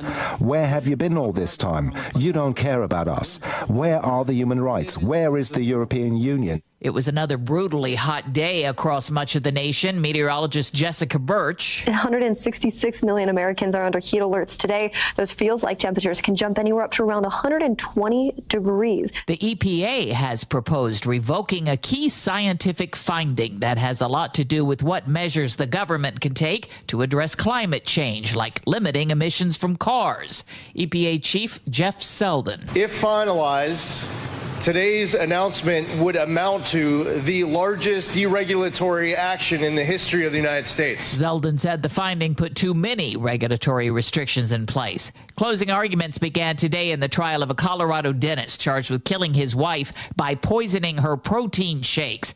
He's also charged with fabricating evidence to make it look like she killed herself. Prosecutor Michael Morrow. Angela Craig was innocent. She had no part in her death, and the only person who says otherwise is this man, the person guilty of the ultimate betrayal, her murder. Prosecutors say James Craig gave his wife the fatal dose of poison while she was already hospitalized. On Wall Street, stocks finished lower ahead of the Fed's decision on interest rates. This is CBS News. Sponsored by Progressive Insurance. Get renter's insurance to protect the things that make your place a home, including coverage for theft or damage. Visit Progressive.com. Do you know how America became the best country on God's green earth? We made things, from automobiles to airplanes to textiles. We were the manufacturing epicenter of the world, the innovators that every other country turned to. I'm Katie Lyon, co-founder of Allegiance Flag Supply, and I'm here to tell you that the American spirit is alive and well at Allegiance, where we make American flags 100% in America. When you fly your American flag from Allegiance Flag Supply, you're not just honoring our country. You're supporting American men and women who proudly make the highest quality American flags, period. True patriots who put care into every stitch. See our full story at showallegiance.com and learn about our 100% American-based supply chain. Fly your flag from showallegiance.com with pride, because every flag says manufacturing is still alive and well in the U.S. and we are still the greatest country. Visit showallegiance.com, and from all of us, thank you for your support. $25,000 could be yours. Catch the heaviest bluefish and walk away with the cash. The Surfside Hotel Greatest Bluefish Tournament on Earth, happening August 23rd and 24th all over Long Island Sound. Sign up now at bluefishtournament.com or area bait and tackle shops. $40,000 in total prizes just for doing what you already love, fishing. Follow us on Instagram and Facebook at Bluefish Tournament, and we'll see you on the Sound. You're listening to a Melissa in the Morning Rewind. Now on WICC 600 and 95.9, the voice of Connecticut. The data we got was staggering. So over 600,000 transactions were sent over to my office. And obviously, it would have taken us years to manually go through each and every one of these things. And given the public's interest in this and the governor asking us to do this quickly, we ended up picking a universe of about 1,000 transactions to look at. And that gave us sort of a representative sample. But what we found, Melissa, was inappropriate spending, a complete disregard for financial practices and procedures, inadequate reporting, misuse of state property, but above all, a poor judgment by the senior leaders of a financially struggling university system. You are hearing just part of a longer conversation we had back on December 19th of last year. That is Comptroller Sean Scanlon after releasing the audit results that showed an alarming systemic spending problem among administrators in the CSCU system. And you can actually go back and listen to that podcast on our website, voiceofct.com, under Melissa in the Morning. And again, this conversation happened back in December of 2024, more than 7 months ago. And yet there are still questions about the leadership roles in CSCU and certainly what has happened to former Chancellor Terrence Chang. We have Senator Henry Martin here, who is a member of the Higher Education Committee for the state of Connecticut. And Terrence Chang certainly was at the center of that investigation and was essentially removed as chancellor, but then put into another sort of unknown role with CSCU because his actual contract isn't up until next summer. What have you found out about this? Because certainly it doesn't sit very well with Connecticut residents, regardless of political affiliation, that you've got somebody, it was proven that he was improperly using money and that he's not really being punished. He was taken out of the chancellor role, but he's been put somewhere else and still making a six-figure amount of money. Yeah, it's an obscene amount of money, in my opinion, close to $500,000. I think $450,000 until next June, I believe, is when his contract apparently runs out. So, yeah, it's been somewhat frustrating, I'll say. Melissa, we've asked, well over a month ago or close to a month ago, we wrote to the Board of Regents and asked them for answers regarding what his new duties were going to be, and we had not heard anything until most recently. I think the Hartford Courant was able to get some information out of the Board of Regents, and they identified or they stipulated that he'd be focusing on some national practices as well as some engaging in some peer review or peer systems across the country, and then something regarding developing some plans regarding early college models in addition to workforce development strategies. So I got to believe that's already stuff that he's been doing. I can't say that for sure. Don't know what his other job duties as a chancellor included, but the Hartford Courant got some news out of the Board of Regents, and we, as a state legislator, did not receive anything. So, but we did follow up with another letter, finding out some more specifics regarding, what he's going to be doing and if he's going to be in charge of anybody, exactly what all that means regarding the higher ed funding models and systems, and is he going to have access to a procurement card, a P card, or not?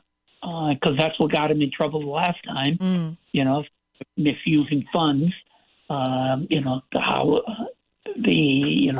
chauffeur meals, just a lack of accounting regarding the use of that P card. So we've asked for some more details, and we'll see what happens. And again, I want to just reiterate something the comptroller said, which is that I highly doubt that Terrence Chang was the only one who was, I don't want to say abusing the system, but certainly improperly spending the money that CSCU had. And so there's a couple of things here, which is, okay, if he's still going to make this money, I think taxpayers deserve to understand, well, what is he doing? I also don't think it's a really great look for CSCU, the fact that you keep somebody like this employed when it was clearly proven, and the governor's even come out and said, we don't tolerate that kind of behavior, especially from a leadership role. But he, other than losing the title chancellor, to your point, Senator Martin, it doesn't really sound like anything happened to him. It sort of got buried, and he's still in a somewhat leadership role. And to another point you made, Senator Martin, we've also reached out countless times to the Board of Regents. They've not gotten back at all to us. Kudos to the current for getting something, not everything, but something.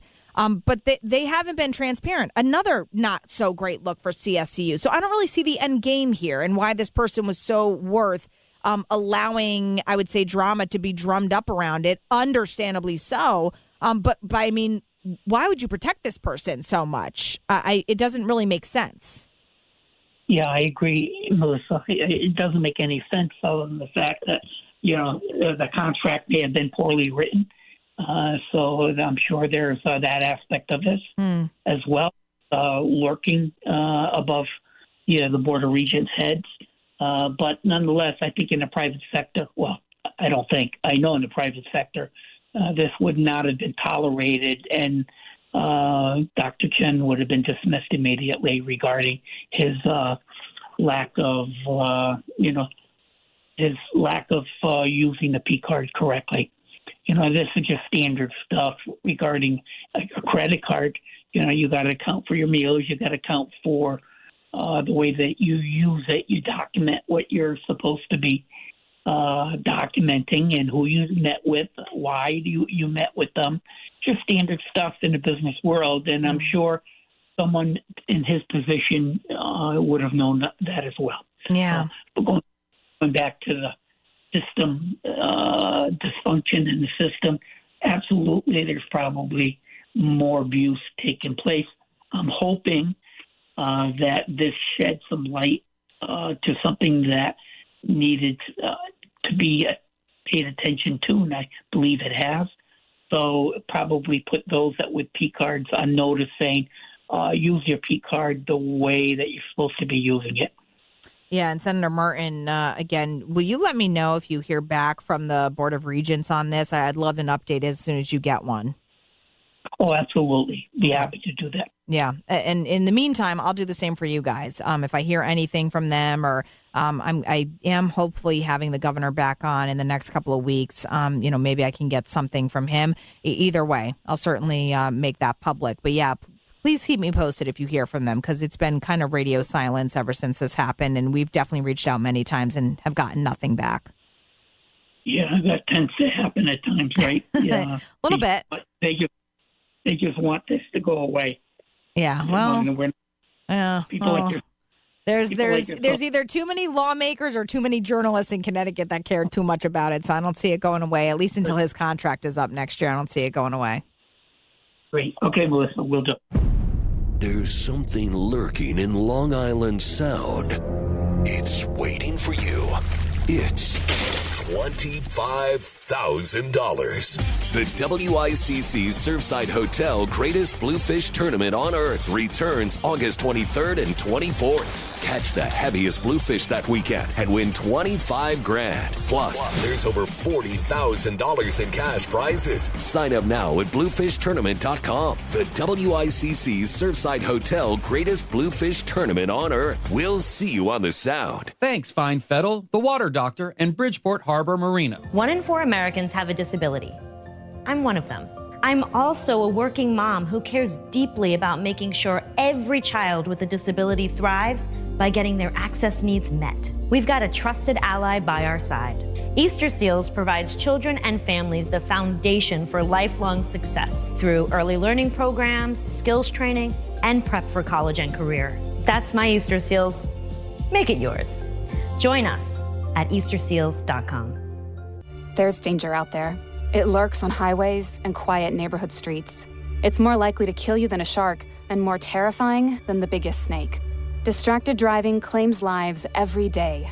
Every notification, swipe, social post, video, or selfie while driving risks your life.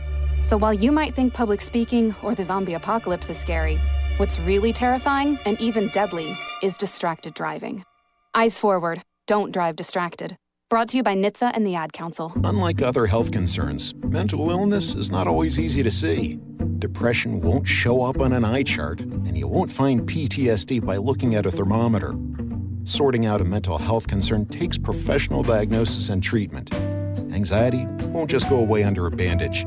If you or a loved one has a mental health concern, call 1-800-662-HELP for free and confidential information and treatment referral. Learn more at samhsa.gov/support. Don't you wish your life came with a warning app? Stop. That dog does not want to be petted. A heads up before something bad happens. You should not send that text. Uh-oh. Life doesn't always give you time to change the outcome, but prediabetes does. With early diagnosis and a few healthy changes, you can reverse prediabetes and prevent or delay type 2 diabetes. To learn your risk, take the 1-minute test today at doihaveprediabetes.org. Brought to you by the Ad Council and its prediabetes awareness partners. A favorite moment from Melissa in the morning on WICC 600 and 95.9, the voice of Connecticut. Melissa in the Morning chats with career strategist and workplace expert Julie Bauke.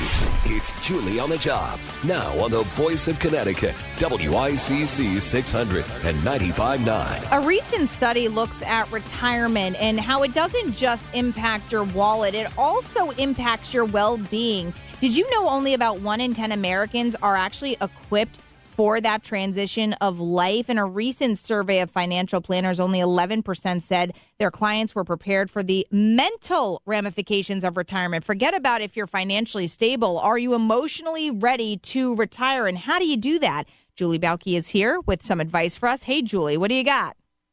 Hey, yeah, a friend of mine said, you're ready to retire when you have enough or you've had enough. And I think a lot of times we have enough and we've had enough, but we don't really think about what that looks like because we fantasize about a life of being able to do whatever we want all day long. But the reality of that is a lot of times we go to a hard stop and we leave our retirement on Friday. And on Monday, we don't really know what to do with ourselves after that initial glow of not having someone breathing down your neck actually wears off. And we are especially seeing this with men. Women are much better at building community and having friends throughout their lives. And so that transition into retirement for women is often easier because we already have friends. We already have things that we do outside of work. But for men who are so focused on work, coming into that is like, and that's why years ago people would retire and then die because they were without purpose. So I've been having these conversations a lot lately, frankly, with women who are worried about their husbands after they retire.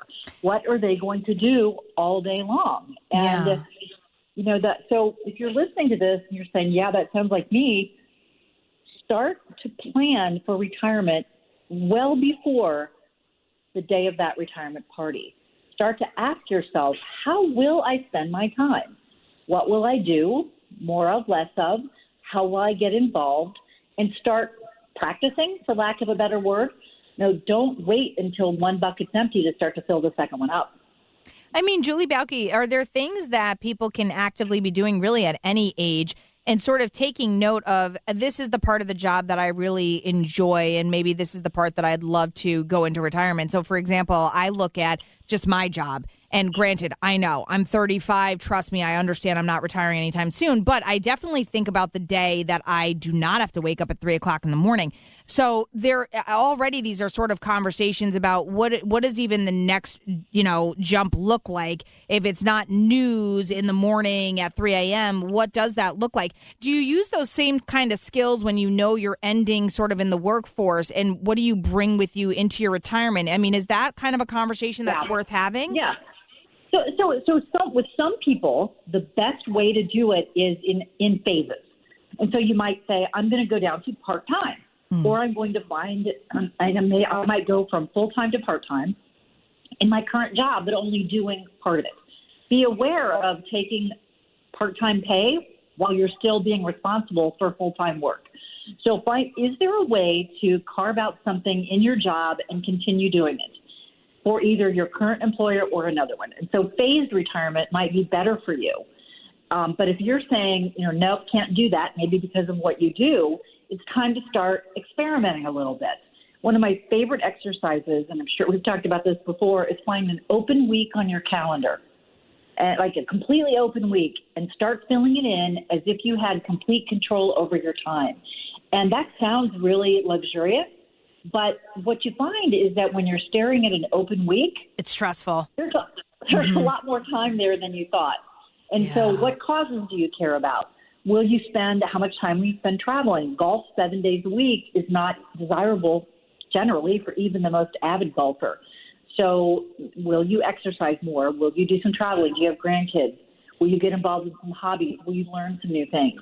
And start filling that new empty dinner plate now before you are literally without any sort of schedule or barriers or boundaries, because at one level that sounds awesome, but it can be really disconcerting if you're used to having some sort of schedule. Even if you're in a job you hate, absolutely hate, and you can't wait to be rid of it, there's something about having a place to be and knowing what's expected of you that is comforting. And if you're a person who identifies strongly with work or you like structure, this process of moving into a kind of unfettered retirement and time is going to be especially difficult for you.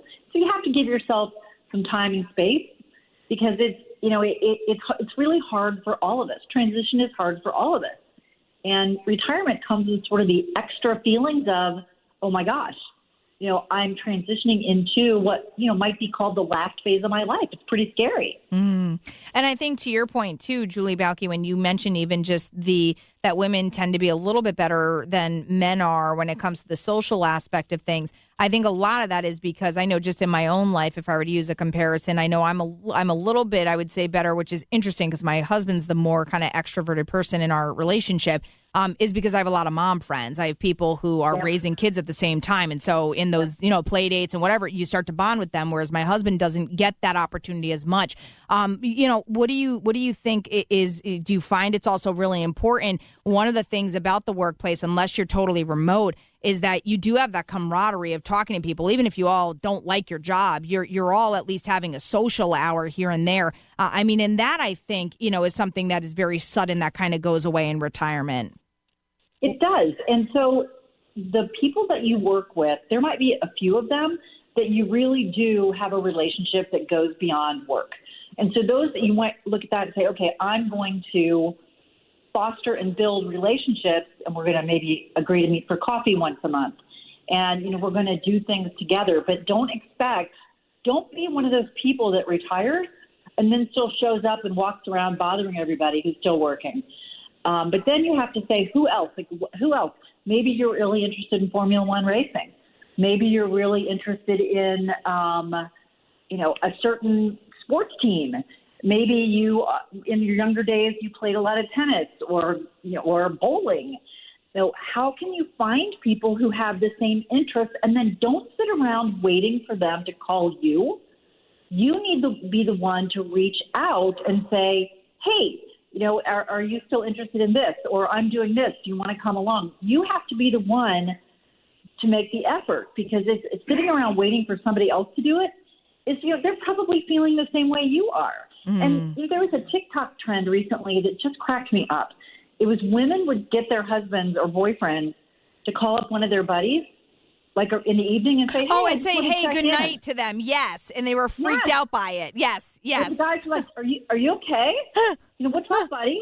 And it was hilarious. And it just shows you, though, how uncomfortable or unusual it is for men to express that kind of friendship and to not, it's like we all joke about our husbands coming home from a day with a guy and you're full of questions. How's so-and-so? How's so-and-so? They have no idea. Never. Right. If I want any tea on anything going on, my husband is not the one. I can tell you right now. He will golf all day and go then to a brewery and then and he will come home with zero information. I'm like, dude, you married a reporter. Come on. And he's like, I didn't even think to ask that. Yeah.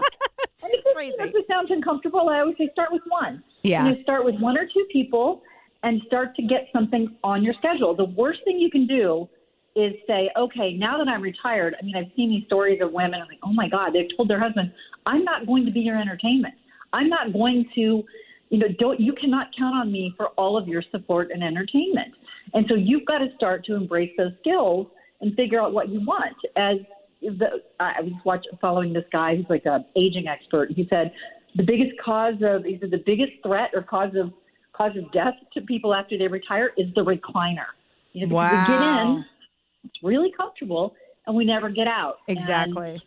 But you have to fight against it, because there's a part of you that's going to say, hey, I've been working hard all these years. I deserve to relax. Right. But 40 plus years, 40 plus hours a week or 80 hours a week of relaxing, is not going to give you what you need to have the rest of your life be long and healthy. Right. It gets boring really fast. And again, that's for certainly both women and men, but studies do show that men tend to struggle with this sort of transition into retirement. Julie Balke, thank you so much. Always appreciate our chat. You've been hit and you're hurt. You were in a crash, and now you're also out of cash. You need someone by your side. You need George Ganem to help you through the injury and legal process.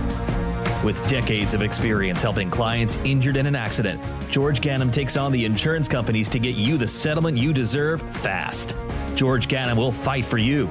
Call George at 203-713-8383 or GanemInjuryLawyers.com. Finding great candidates to hire can be like, well, trying to find a needle in a haystack. Sure, you can post your job to some job board, but then all you can do is hope the right person comes along, which is why you should try ZipRecruiter for free at ZipRecruiter.com/free.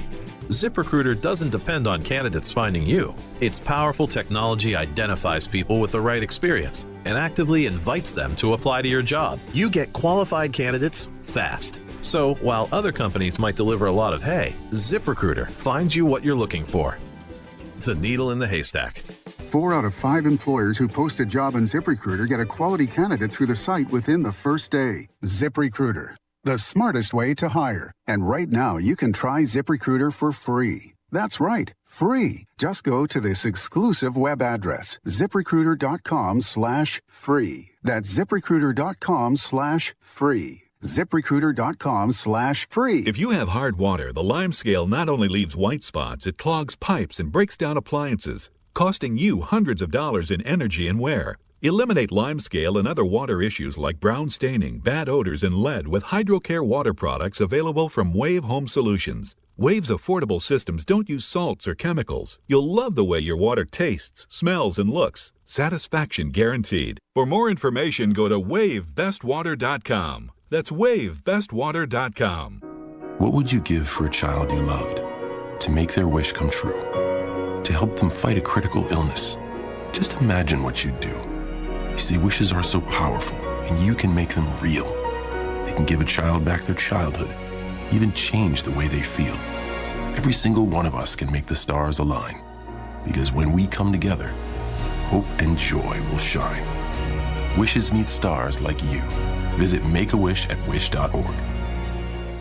I will be right by your side. Women can have it all, including heart attacks. But symptoms like jaw pain, nausea, unusual fatigue, dizziness, and backache are often different and more subtle than for a man. The fact is, heart disease is the #1 killer of women. Know the signs. Learn more at getheartchecked.org. From Women's Heart Alliance, in partnership with Women Heart. Here's something you might have missed from the Lisa Wexler Show. Now on WICC 600 and 95.9, the voice of Connecticut. Last night, a lot of us were chilled to the bones to hear of a mass shooting, somebody taking a gun into a lobby of a commercial office building in downtown Manhattan. We have Michael Wallace of CBS News reporting. Hello, Michael. Welcome. Hi, Lisa. Good morning. Good morning. So where are you today, and what do you know about last night? Yeah, well, I mean, it was certainly a pretty chilling situation. This morning, we've learned from New York City Mayor Eric Adams that this gunman, Shane Tamura of Las Vegas, had a note on him as he walked into that lobby at 345 Park Avenue and started shooting. The note, basically a rambling message about how he thought he had CTE, and he blamed the National Football League, whose corporate offices are based in that building, even though Tamura never played in the NFL. From what we can tell, he only played high school football in California. He was apparently intending to target the NFL offices, but after shooting several people in the lobby of the building, he got in the wrong elevator bank and ended up going instead to the offices of Rudin Management, the company that manages 345 Park Avenue. He killed another person in that office, and then with his M4 rifle took his own life. Oh, my goodness. So he wasn't taken out by police. He just turned it on himself. Yeah, he had an M4 rifle and pointed it at his chest, apparently, and took his own life after killing 3 people in the lobby. An NYPD officer, a woman who was hiding behind a pillar He walked over and still got her, and he also shot a security officer who had ducked behind the security desk. The officer, police believe, was trying to reach a button that would have locked the elevators, but he was shot before he could hit that button, and that's how the gunman was able to get upstairs. And then once he got up there to that office, he shot and killed a fourth person there. You know, there are so many things I want to say about this. Did he injure anybody else, or did he just kill everybody that he shot? There was one person who was shot and did survive. He, as fate would have it, was an employee of the NFL. Apparently, he was just happened to be in the lobby at the time. He was critical at last check, but NFL Commissioner Roger Goodell says that he is in serious but stable condition. So hopefully it sounds like that NFL employee will survive. And we don't have any other names of victims other than this officer Islam, whose poor wife now is pregnant with their third child. Yeah, they have two young sons. She was pregnant with another. Islam was 36. He worked out of a precinct in the Bronx, and like many NYPD officers, he was off duty, but he was working on a paid detail. A lot of these officers have second jobs. He was working security at the building. Apparently, the gunman walked in, and he just had no time to react. The gunman spotted the officer right away and shot him several times before he could even do anything to react. You know, I have a lot to say about all of this, Michael Wallace, because I grew up, you know, essentially when I say grew up, in other words, in my 20s, I lived in Manhattan.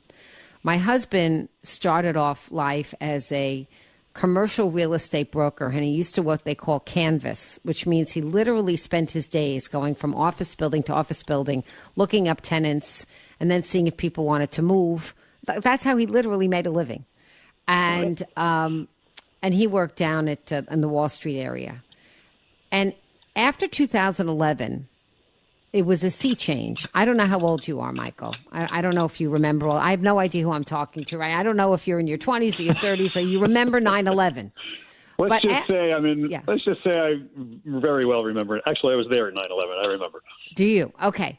Do you remember how after 9/11, everything tightened up and all of a sudden every office building had security? You needed an ID to get up to the 11th floor. Sure. And all of this stuff. And then later on, the technology of the commercial buildings even became more so that, as you said, one bank of elevators only went to one floor, and you need your card inside the elevator to go to the floor, right? And then sometimes when you get out, you need a card to go from the elevator bank to the foyer, right? It's like very securitized. Right. But in the end, some crazy person with a gun is all it takes. Yeah, it's true. I mean, you know, all those precautions, all the glass doors and gates that you may install, but you know, a guy with an M4 rifle. I don't know the details of how he got through into the elevator bank, or if there were some security measures like that to get to that elevator bank. But if you have an M4 rifle, you can pretty much shoot through anything. So that apparently is what this guy did. Yeah. What is an M4? What is that? It's a very high-powered rifle. If you've seen the picture of him that's been going around walking into the building, it seemed to have kind of a fatigue coloring to it, like a military camouflage pattern on it. And Mayor Adams discussed that this morning on CBS Mornings, that even though the gunman had a documented mental health history back in Nevada, he was from Las Vegas, he was still able to get a gun license in Nevada. So he legally apparently had this rifle. So Mayor Adams was pretty upset about that, too. He's been on the warpath for years, as have his predecessors, about how, New York, of course, has some of the strictest gun laws in the nation, but a lot of them come in from other states where the laws are a lot more lax, and that appears to have been the case here as well. Yeah. I mean, in America, it's still pretty easy legally to get a gun. Not just to get a gun, not just to get like a gun that shoots one bullet, maybe in self-defense, but to get a military-style rifle that goes rat-a-tat, right? I mean, it's pretty easy. Yeah. Now, to be fair, I don't know if this license that he had from Nevada actually allowed him to have an M4 rifle, or if there was some sort of stipulation on it. But, yeah, I mean, that's pretty much where we are. And, a lot of people have asked this morning, too, about how a guy with a rifle of that size was able to just walk. He double-parked his BMW out in front of the building and then walked right up and into the lobby, and how no one seemed to react, or if they did, they, turned away and didn't do much about it, although the timeline of this was so quick. You walk It's 10 seconds. You walk, everybody's got their head in their phone. Nobody's paying attention to anything. It's New York City. Yeah, just the other day I was walking down the street and I saw some guy, practicing as he walked with a samurai sword. But I didn't even think twice about it, right? Yeah. It's New York City. Right. There's a lot of crazy things you see, and you don't even think twice about it. So maybe that's what happened here as well. Or it was so fast, right? Yeah, that too. Absolutely. I mean, it was so fast. He knew exactly what he was going to do. He starts shooting, and it's, it was terrifying last night, Michael. I will tell you, it was terrifying because everybody thought they might know somebody in the building or work for Blackstone. I'm hearing right now, the Greenwich Time is reporting that one of the people that was killed, I think it's a woman. Yeah, a woman is a graduate of Yale. We broadcast here in Connecticut. Yale summa cum laude, listed on Yale's University's Library Council, had worked for Goldman Sachs for 10 years before working. Let's see. Oh, a Yale University graduate working at Blackstone was among the 4 people killed Monday. So someone at Blackstone named Wesley LePatner, according to the Associated Press. Terrible. Brilliant, passionate, warm. Maybe she was the woman hiding behind the pillar. That certainly sounds like that would be the case. Yeah, I mean, this guy just cold-blooded, and even though she was trying to hide. Although the odd thing is as he was entering the elevator, a woman got off the elevator and he let her go. So who knows what he was thinking there? Oh, brother. You never know. You're not going to know because he was psychotic. He was psychotic. It's very interesting because he had the criminal intent. So, Michael, in my other life, maybe you don't know, but in my other life, I'm a probate judge, and probate judges in Connecticut preside over commitment proceedings, and we happen to have a psychiatric hospital in my district. So I am very, very informed about schizophrenia. Yesterday, I presided over 5 or 6 hearings alone, and all of the people were schizophrenic, and they were all in various stages of acute paranoia. And none of them were dangerous, and none of them had weapons, but they all needed to be hospitalized because they're not able to function. But what I've learned about, being psychotic and all of this is that there's a difference between people who are psychotic and can't form the executive functioning to go ahead and implement a plan like this, and this criminal. Because it takes an awful lot of functioning to do what he did. It isn't the average person with a mental disease who can do what he did. That's what I'm trying to say. Yeah. Well, you mentioned about all the extra security since 9/11, and I would say since and especially even since COVID, just mental illness. Just walking down the street in New York City, you see so much more of it than you did 10, 15, 20 years ago, and I don't know what you do about it. I really don't. I do. I know what you do about it. I do. It's a multi-factor commitment to trying to help people and get them off the streets when they have this kind of mental illness, and not ceding to them the false message that their civil rights allow them to live like this. It's a false message. It's giving someone credence to for their quote-unquote civil rights that isn't recognizing that their brain has disease that is causing them to make decisions that are not rational decisions and that are not in their own best interests. And so you might occasionally have somebody who isn't that sick, who makes a decision to live off the grid, and that's fine, and you're okay with it. But the vast majority of people that we see that live in their own filth don't deserve to live like that. And our notions of what freedom means are misplaced, in my view. These people deserve a clean, habitable environment with real care, in supervised homes with kindness, and we would be a lot better off, and they would be a lot better off. But we don't put the resources towards it, Michael. We just don't do it. Definitely not. It would require a level of commitment. It would require thinking about mental illness the way we think about people with cancer, which is we put everything at it because we have sympathy and understanding for that disease, but we don't have it for mental diseases. We don't.